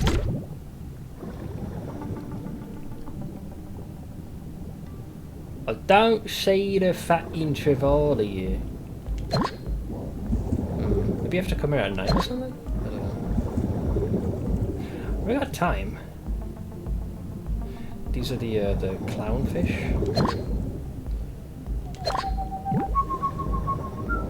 Let's check this side. Come on, where are you guys hiding?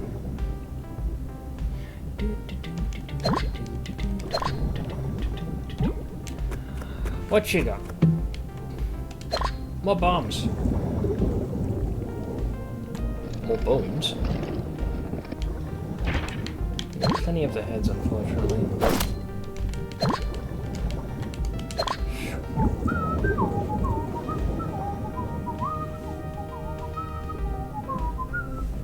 That is a very much dead end.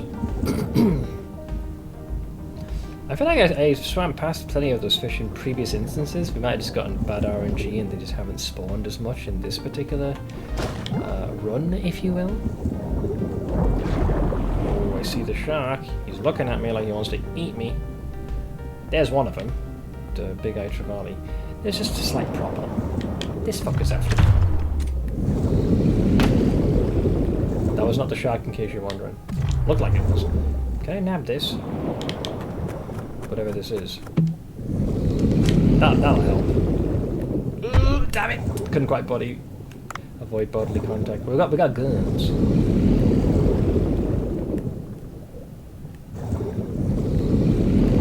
Stop being so incessant, you bastard. Here, have an explosive. You bastard. How'd you like that, eh? Eh.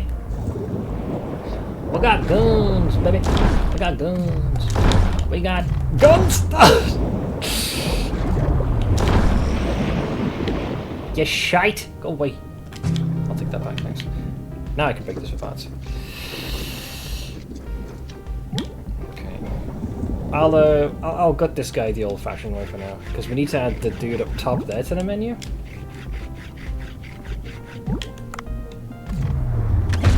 I think it's a total of 4 shots you gotta hit him with. That's 2. 3. You can weaken him. Oh no, it's 5.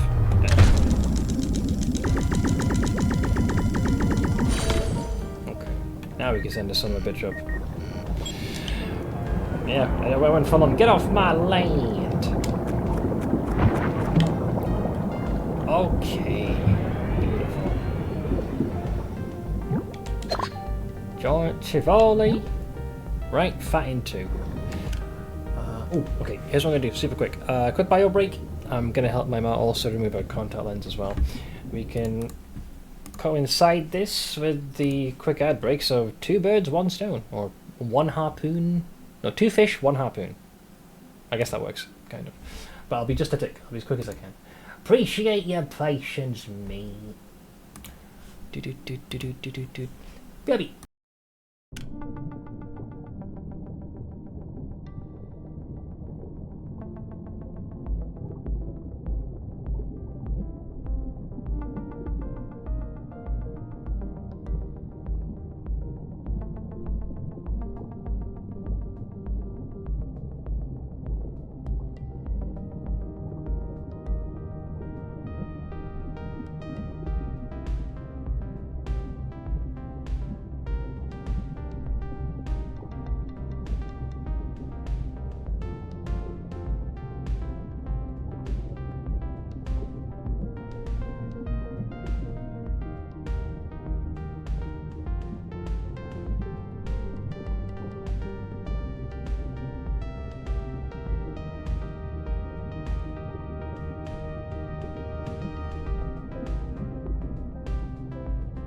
Okay, I'm back.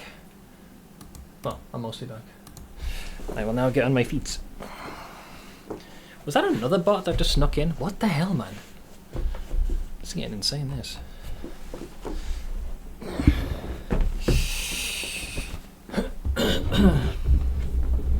Oh no, this is the one that I should already banned.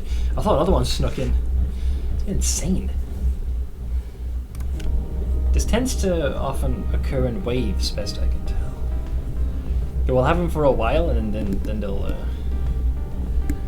usually be quelled for a bit. Gotta play whack-a-mole with them for a while. Hi back, I'm Shan. Hello.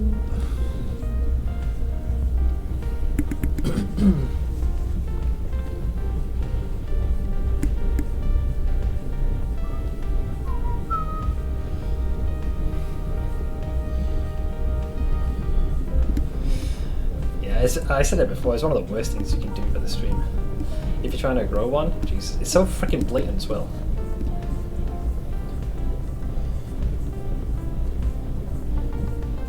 Okay. I think that also has had the ads doth concludeth.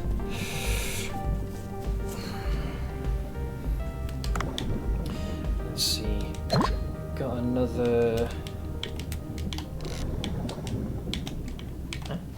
There we go. Sure. Got plenty of bombs. Take the heal. So I think we've caught the fish. The trevally.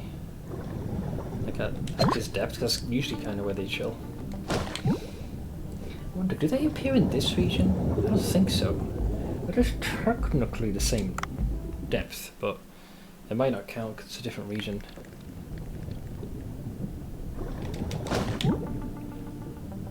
Yeah, because these guys were on top side as well. Ah, the Crabos are here.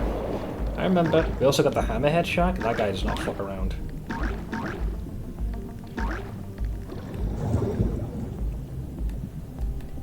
He's got a very nasty charge attack. Oh, they are here. Yes, two of them.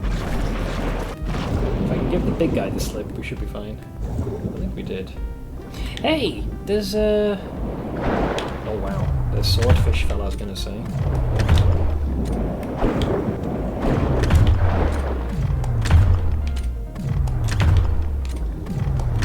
Got him stun locked there.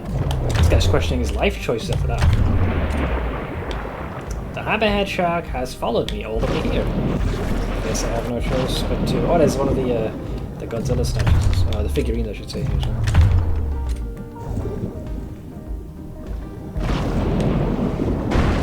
Stuck.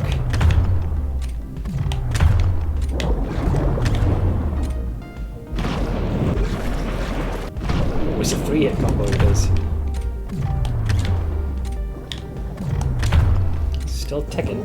That's a normal charge. He'll be stuck for a couple of seconds. Come on. 1, 2, 3. I think he's a couple of hits away. Or in this case, alright, I guess I'm going to carve you up for dinner. These guys weigh a lot, man. Yeah, we've already used our little submersible, so we'll have to do it the old-fashioned way. Oh, I got the skull. So what's this one, eh? Oh, this is the boss we faced in the DLC. Yeah, Abira. Kind of on point, seeing as we fought them. So 2 of those big trevally fish are here. Shame we can't net them. I don't have any tranquilizers either, so we're gonna have to steadily weaken them. I think it's 5 shots total. I'll just focus this guy because, well, he hasn't tried to exactly escape my clutches.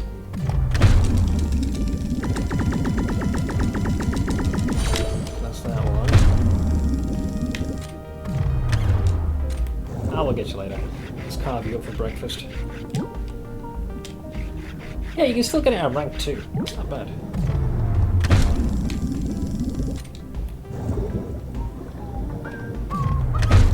God Back here.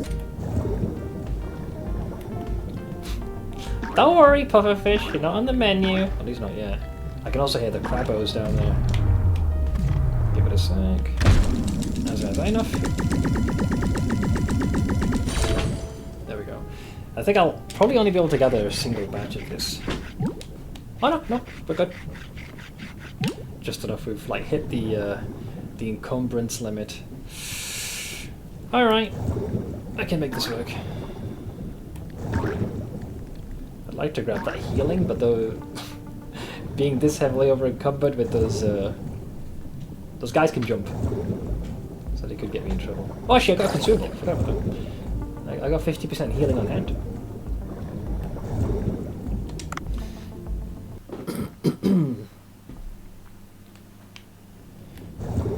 Alright, now we just head back to the surface.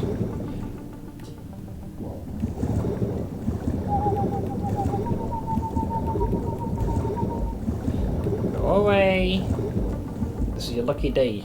Well, normally I'd have you on the menu. I'm willing to forego this.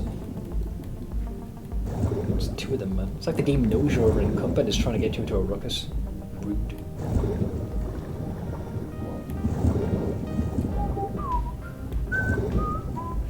Actually glad I have the little charge ability. It's not super fast, but it makes a difference.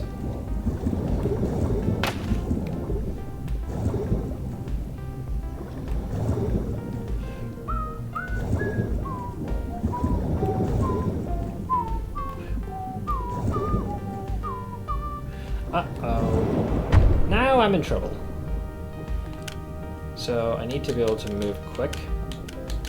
So I don't necessarily mind discarding to the point where I can move. As long as we don't ditch the Trevally. This guy's incessant.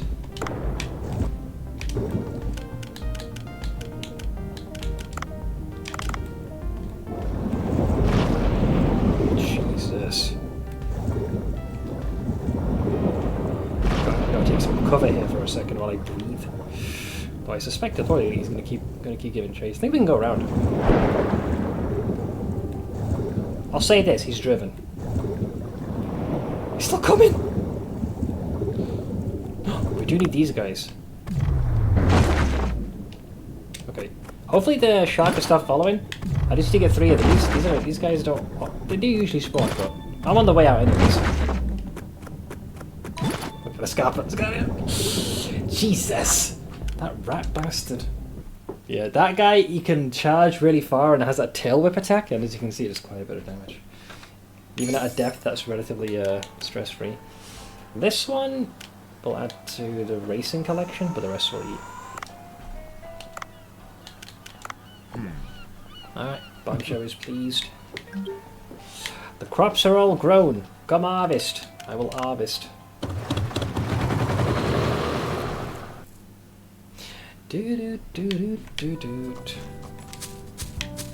Got some more rice. Oops. Cool. Right, he's gonna start planting the next batch. How you guys doing? You growing nicely? Okay. Oh yeah, they'll be fine. They'll be fine. We got this. I suppose we could add some nutrients to the farm. Pest fertilizer. I have one of those. There you go. I gave him some zinc. More rice suit is nice suit. 'Tis the hope. 'Tis the dream. Yeah, those are already watered. They'll be fine. Alright. So wait for the next batch. Let me go back to the boat and see what we got.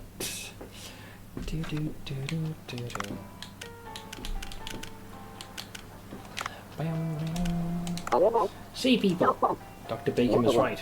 You have to promote this to attract customers. But Dr. Bacon said that poachers would come. Well, yeah, that's true. Let's keep an eye out. Anyways, the number of customers is increasing at Bancho Sushi. Well, I figured that was the aim. Let's go back. I want to take a look at that recipe list. With those new fish we caught, I think we should be good. Yeah, this is the new fella we got. This the old sailfish. Research-wise, like these could be used for the night. I think we'll be able to unlock a couple of these before the event kicks off. I do like my potats, I will not deny this. Okay, so what was the dish? Sailfish meat. There's only a symbol here. Right here. I believe we planted the cucumbers, right? I think. I'll double check this, but I feel like I did. No, we didn't! I just realised we haven't. Because we're waiting for a previous batch of vegetables to finish growing. Yeah, we haven't done that yet. Yeah, because we had only just unlocked this. So I gotta wait for this to finish growing. But you can't override, can you? Yeah, because like, there you go, cucumber seeds. We'll need at least 6 of them. Can you override? Are you allowed to do that? No, so you have to wait for them to finish growing. I reckon if we give them the fertilizer that puts a pep in their step, we can manage. I know I was thinking, hang on, do I have enough? I don't. But we have at least 3 days, so it's still early. So I think we have enough time. You didn't feed the cats. I thought I did. Didn't I? Actually. Well, I was going to return anyways.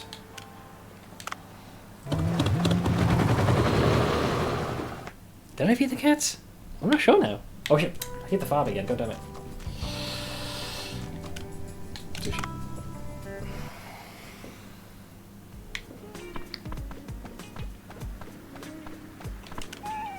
Yeah, food can only be given once a day. I fed them. You almost get, you almost got them a double feeding. I know they behave like as though they haven't been fed a day in their life, but trust me, I've kept my eye on them, mostly. I also got to look at this little shit. Clean the poop. How you doing? Okay, he needs a little bit of food. And a little bit of play.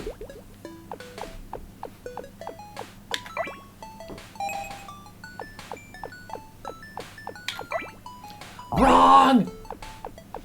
Gotta discipline him. Depressed. He fucked up. I'm ashamed. Could have sworn he had to defend him yet. I think... No, because the day hasn't concluded yet. Let's try this again. Oh, it's the old cups and balls game. Or a hermit crab shell. So yeah, this is the thing I ended up growing. Common octopus. Devilfish inhabit the Mediterranean and the African coasts at a depth of 100 meters. They have a coloration of reddish brown and feature net-like patterns. I guess once they've grown to this, I think you're supposed to do the rebirth thing? Probably? Unless they have like another, like form. This is something that might require the wiki, just so you are content. I mean, the training is getting higher, so they're getting better. So I guess you do have to do discipline. I'll keep checking in on them just to be safe. So, with the way things are gonna go, the meal we want to prepare, we need cucumber. Even if we don't unlock the recipes, we can still get by with that. We have the trevally. We don't have any onions though, so it's looking like just the cucumbers on their own combined with this one, but I would like to be able to do these other dishes. Though getting black vinegar, that's going to take some fucking finesse, isn't it? Actually, this could be an opportunity to use the option to send someone out. Cucumber boats full of spicy hummus. Sorry, hummus rather, oh the shit. Yo. I wouldn't know since I have not had this. Let me see. We're gonna do staff. Whoops, staff. We'll send out Co. Actually, the one who has the fastest procure is Itsuki. Okay. So dispatch. Alright, so yeah, it'll take a day. So you'll basically be without that member of staff. What was the thing I needed for that particular dish? Because I want to have at least 2 of them that we can cook up. Eventually we'll probably unlock the 3rd, which should be fine. So, yep, that's just cucumber. Same with that one. We already got the fish. This we have to grow onion. So black vinegar is the thing we need. Right, so we would do staff, Itsuki, dispatch, black vinegar. Should only be able to get 2 of them, but that'll do. Oh, I guess they have to be in reserve? Is that how we're doing it? Or not? Because it said we couldn't send her out. Dispatch, black vinegar. Amount 2 to 4. Apparently I guess the appeal, procure and appeal both factor in. Alright, sure. Okay.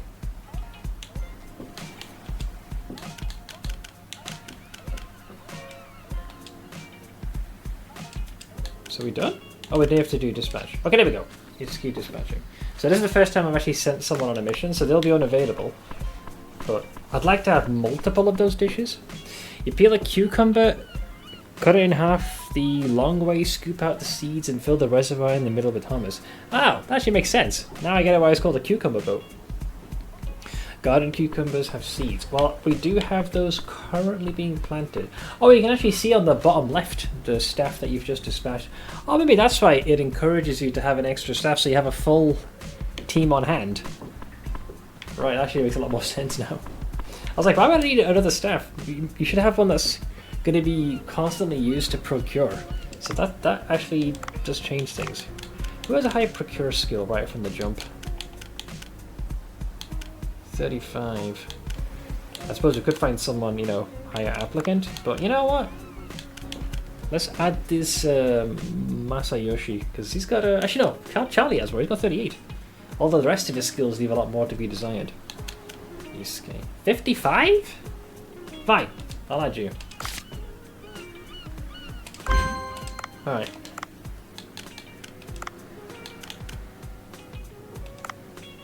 You're gonna need training though to play catch-up, friend. So eventually we'll have him be the dude that we'll send out. Alternatively, he could also help with just general duties. Go on, Ramsey. Train the bastard. 104. Ingredient prep expert. 5% chance of increasing the number of... wait, hang on, read that again. 5% chance of increasing the number of plates. What does that mean? Very specific. He's an ingredient expert, evidently. Okay, we're investing 202 procure. He's pretty good. So he's definitely designated for someone who'd work in the kitchen. I think I'll just have him be the procuring guy. Like, I'll just... Once Itsuki's back, I'll just keep dispatching him. So that way we always have someone consistently getting some of the signs, and it's 300 now. So, I want to make sure he's caught up to everyone else. Cooking plus learn. Okay, yeah, so you could also team up with Code if you wanted to, I suppose. Alright, so he's on par with most folks. He won't help us much in the serving area. We'll have to do a switcheroo, I think.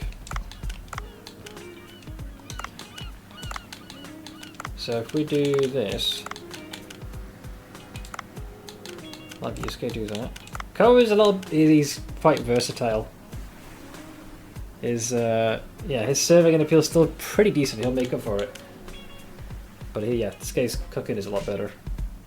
So he'll team up with Maki just for now, and then if we need to send folks out to gather stuff, we'll have the option. I'd rather have a full roster, just to be on the safe side. So the VIP day is coming up.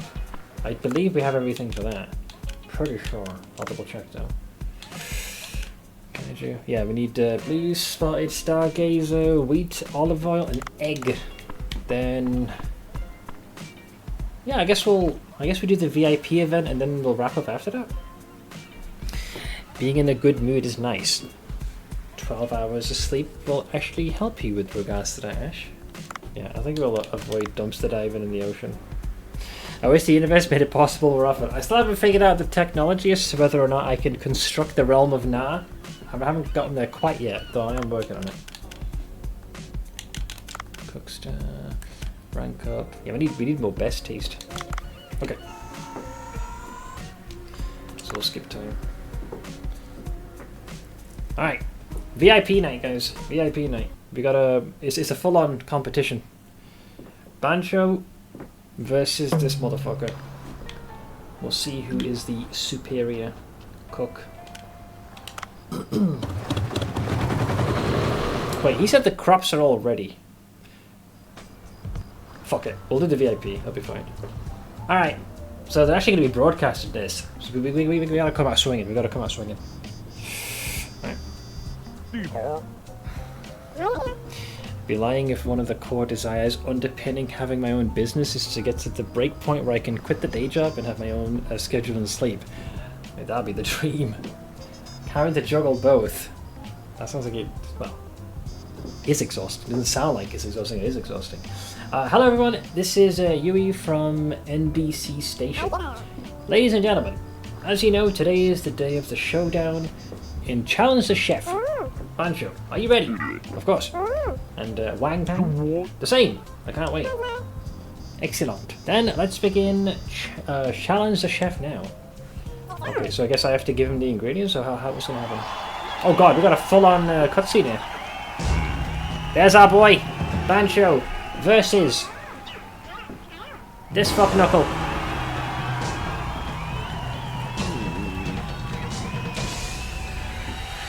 Begin! Okay. Oh no. Bancho will compete with a famous chef in a new TV show. Let's bring him the ingredients he asked for. Wait, I gotta... Is there a minigame for this? How am I gonna do that? Wait, I gotta prepare this. Okay. Okay. Perfecto! Prep the onion. Okay. Do I move the blade? Okay. Okay. Prep the stargazer. Oh no. Okay. Oink!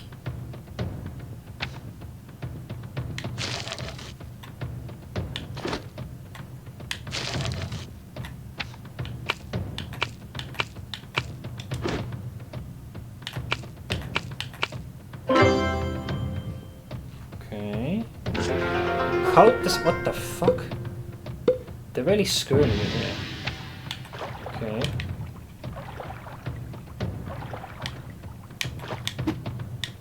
Oh, sorry. I'm good. Don't worry.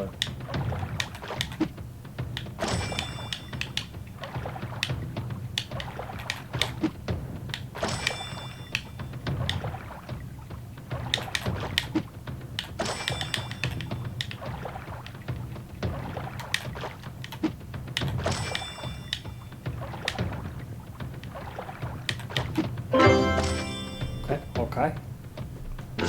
Fry the fish in oil. Bro, you're killing me here.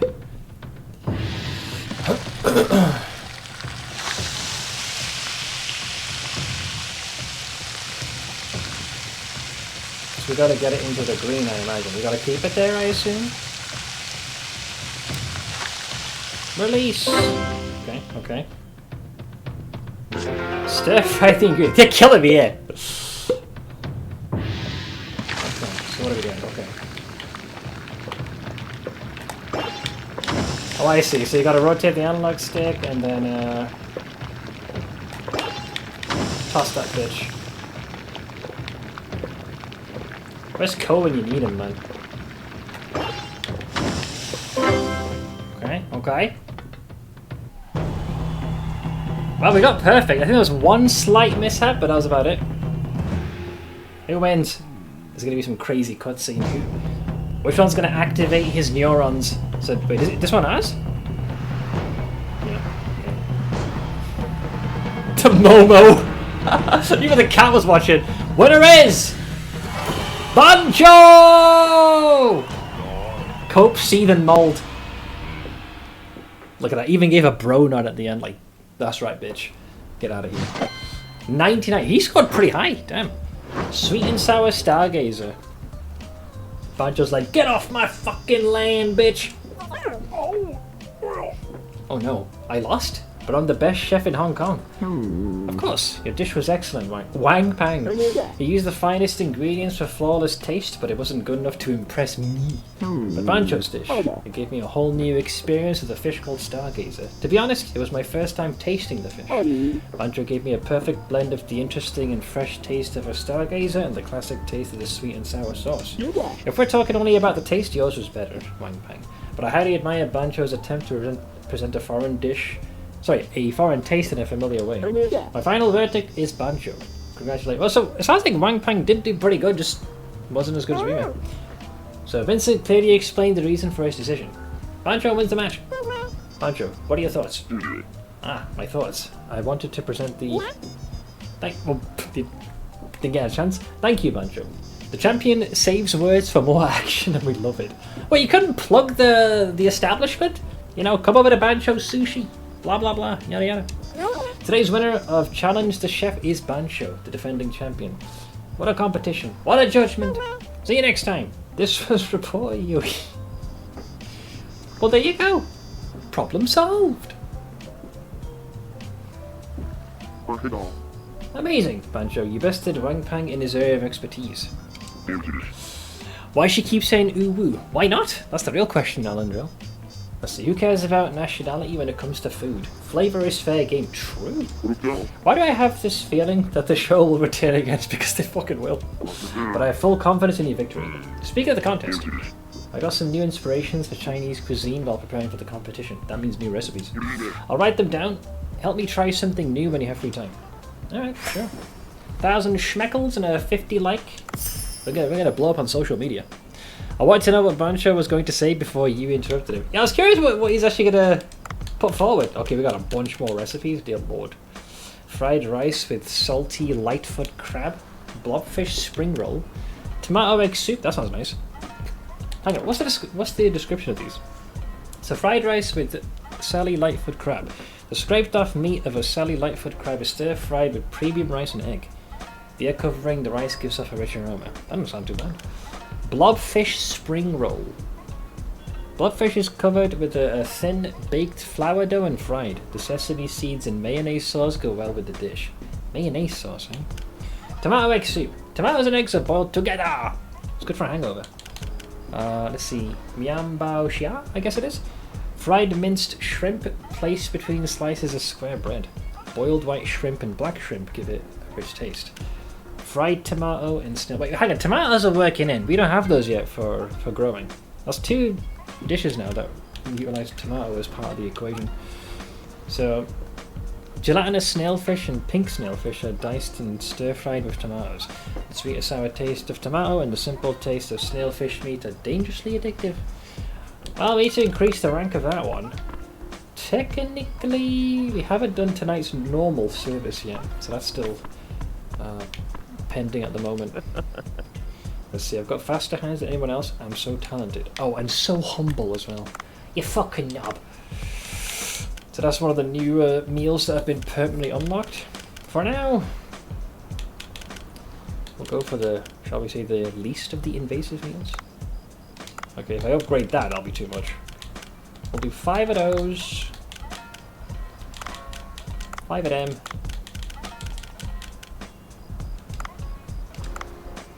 I'll enhance that. We've seen this cutscene already. 5 of them. 4 of those. 5 of those. And the last one will be 5 of them. Alright, let's... Actually, we've got one more slot down. We can actually do way more than I realised. Damn son. Okay, we'll go for the old hammerhead. Alright, that's a full freaking menu right there. Zera's being a total gremlin, and Stitch is her victim of choice. She's chasing after him, yelling about what? I have no clue. It's his problem. I've seen a little bit of back and forth with you and Zera, but I like to think that she has very long drawn arguments. Hey Clicker, what a crappy day, Chef. 3 panic attacks. Wait, in one day? Dude, as someone who has... I can count the number of panic attacks I've had over the years on both hands, but in every instance it did not feel nice. Jesus Christ. I just took my even meds. Hopefully tomorrow is better. I hope so, man. I wouldn't wish that on my worst enemy. Wait, this is a League of Legends character? Oh, the one I recruited reminds me of him. It's the hairdo. She does, and she's loud. Well, I got that from the small snippet that you shared. Okay, let's open up the service. So we don't have Itsuki with us, so the service will be a little bit slow, but I think Ko can make up the slack. He may not have her appeal, but I think he'll manage.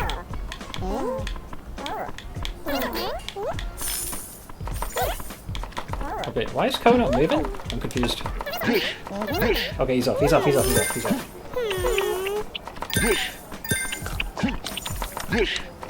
need to get to the frickin'... Oops, wrong thing. Gotta get to the wasabi, man.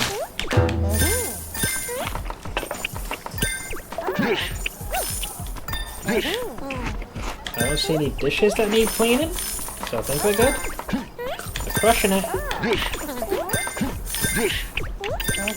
We're kind of hovering here, waiting for the first one. We're gonna run out of wasabi again. Cool.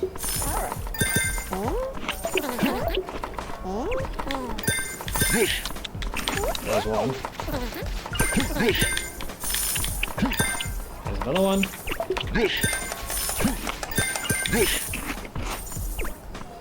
Come on, lads, you got this. I believe in you. So a couple of servings of booze. Okay, so only 2 of them weren't finished. So very little is going to go to waste. There's 1, 2, 3, 4. It's about 6 items I think go to waste. Oh god, there's one more person we have to pour out to. Alright. Overall success. Hey, that's a perfect emote for your boy Dave. That was, after expenses, 6,285. That'll do. That will suffice.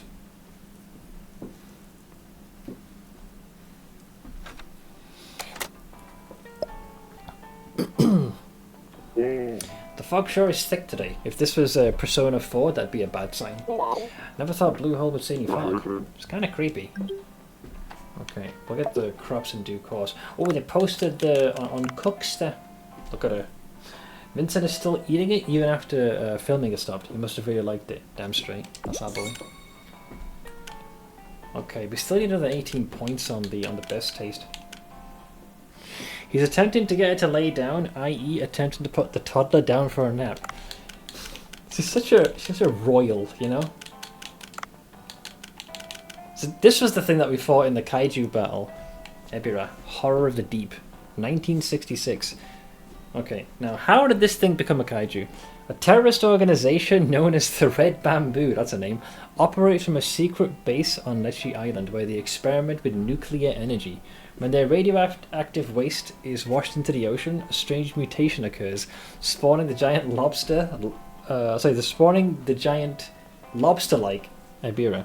It's always like toxic waste, and like has this like rapid mutation where it just becomes the size of a skyscraper. Alright, sure, whatever, I guess. So 13,000 schmeckalaroonies now gives me the option for other potential upgrades. The air tank is mostly fine. The weapon's fully upgraded. I'm pretty happy with 2 uses of the salvage drone. Do I go with the harpoon? I'll go with the harpoon. So it now turns into the Super Alloy Harpoon Gun. A harpoon that can be used to capture fish. Upgrade to inflict more damage to fish. Is that the max rank? Okay, we're definitely coming to the end of the game because now there's 2 things that have hit their maximum.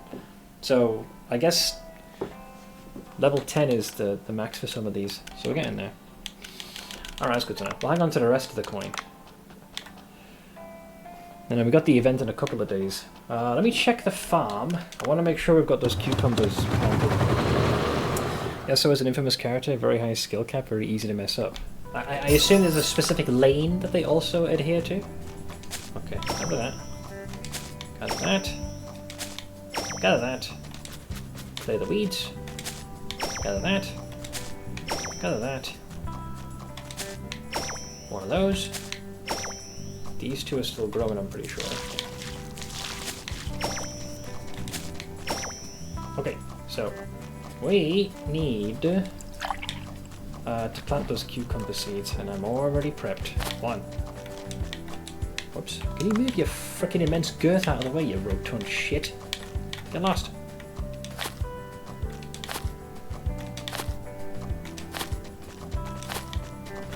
Oh, now he moves, thanks. She essentially is a Rimworld Royal, won't work, expects good meals, and you better keep in mood over 50%. Basically, yeah, kind of tracks. Okay, so I'm gonna do shop, and we want the growth fertilizer. Fertilizer that accelerates the growth. We want to make sure we actually have enough of those, so we can actually be on time for the upcoming festivities. I guess we might as well. Wait, I don't have any seeds for that one, do I? I guess we'll just buy a few more of the cucumber. I might as well. How much room? We got space for 4 more, so there's nothing inherently wrong by investing a little bit more. Yeah, we'll go for a big cucumber harvest.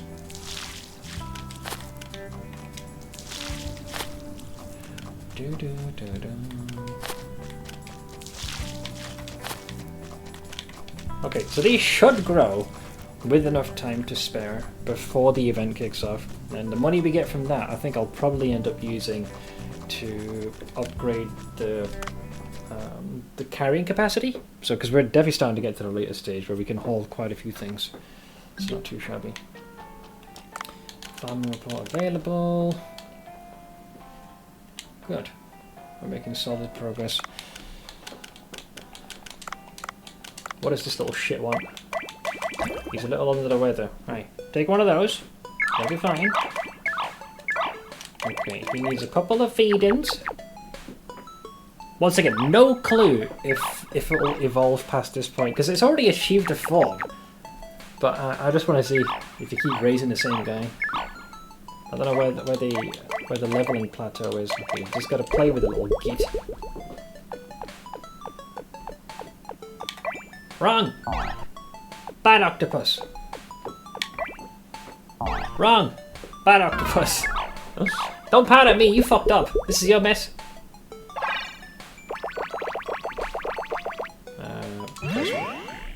Happy now? Unbelievable. Okay, so a bit of training, so a couple of disciplines hither and thither. Looks so angry, look at that. How do you make an octopus look angry with just 2 pixels for eyes? Okay, so training is nearly max. He's 8 years old, so it is improving. Getting happier. So that is working. Alright, I think we'll leave that here. So we're officially in the game's 6th chapter. We just gotta find where that missing beluga is. So we have to probably go back to the Arctic area, but I think as far as the main story goes, I think maybe 2 more streams and we may finish the main story. Maybe, I think. It just depends on how extensive the final region is. Based on the app, there is like 1 more subterranean region, whereas there's a lot more geothermal activity. So I guess we'll see what'll happen. It's also possible that Dredge DLC will kick in, which might extend it. So I'm thinking maybe 2-3 streams tops, and I think we'll have this. We'll be mostly finished with this. But yeah, I guess I need to yeet you guys over so you have somewhere to hang out in the interim. So in lieu of that, let me toss you guys over to. Toss you over to Live Malicious. She hasn't finished, has she? No, she started. She's playing Raft, evidently. Cool. So, in case you guys need to reach me, be it before or after the stream, there's a link to our Discord. Feel free to hop in anytime. Also, very big thank you to everyone for the support as always. Camcool, appreciate the biddies, alongside Dariex with the Daily Dono, and Capri Boy for the Prime. So, I'll touch you over to Limu now. She's currently streaming some Raft. I know the basics of this game, but I hope you guys will hop on over to her stream, hang out, and say hi. But until then, I do hope you guys enjoy the rest of your weekend, and hopefully see you guys again tomorrow with some more Dave the Diver. But until then, stay safe, and I'll see you guys soon. Take it easy.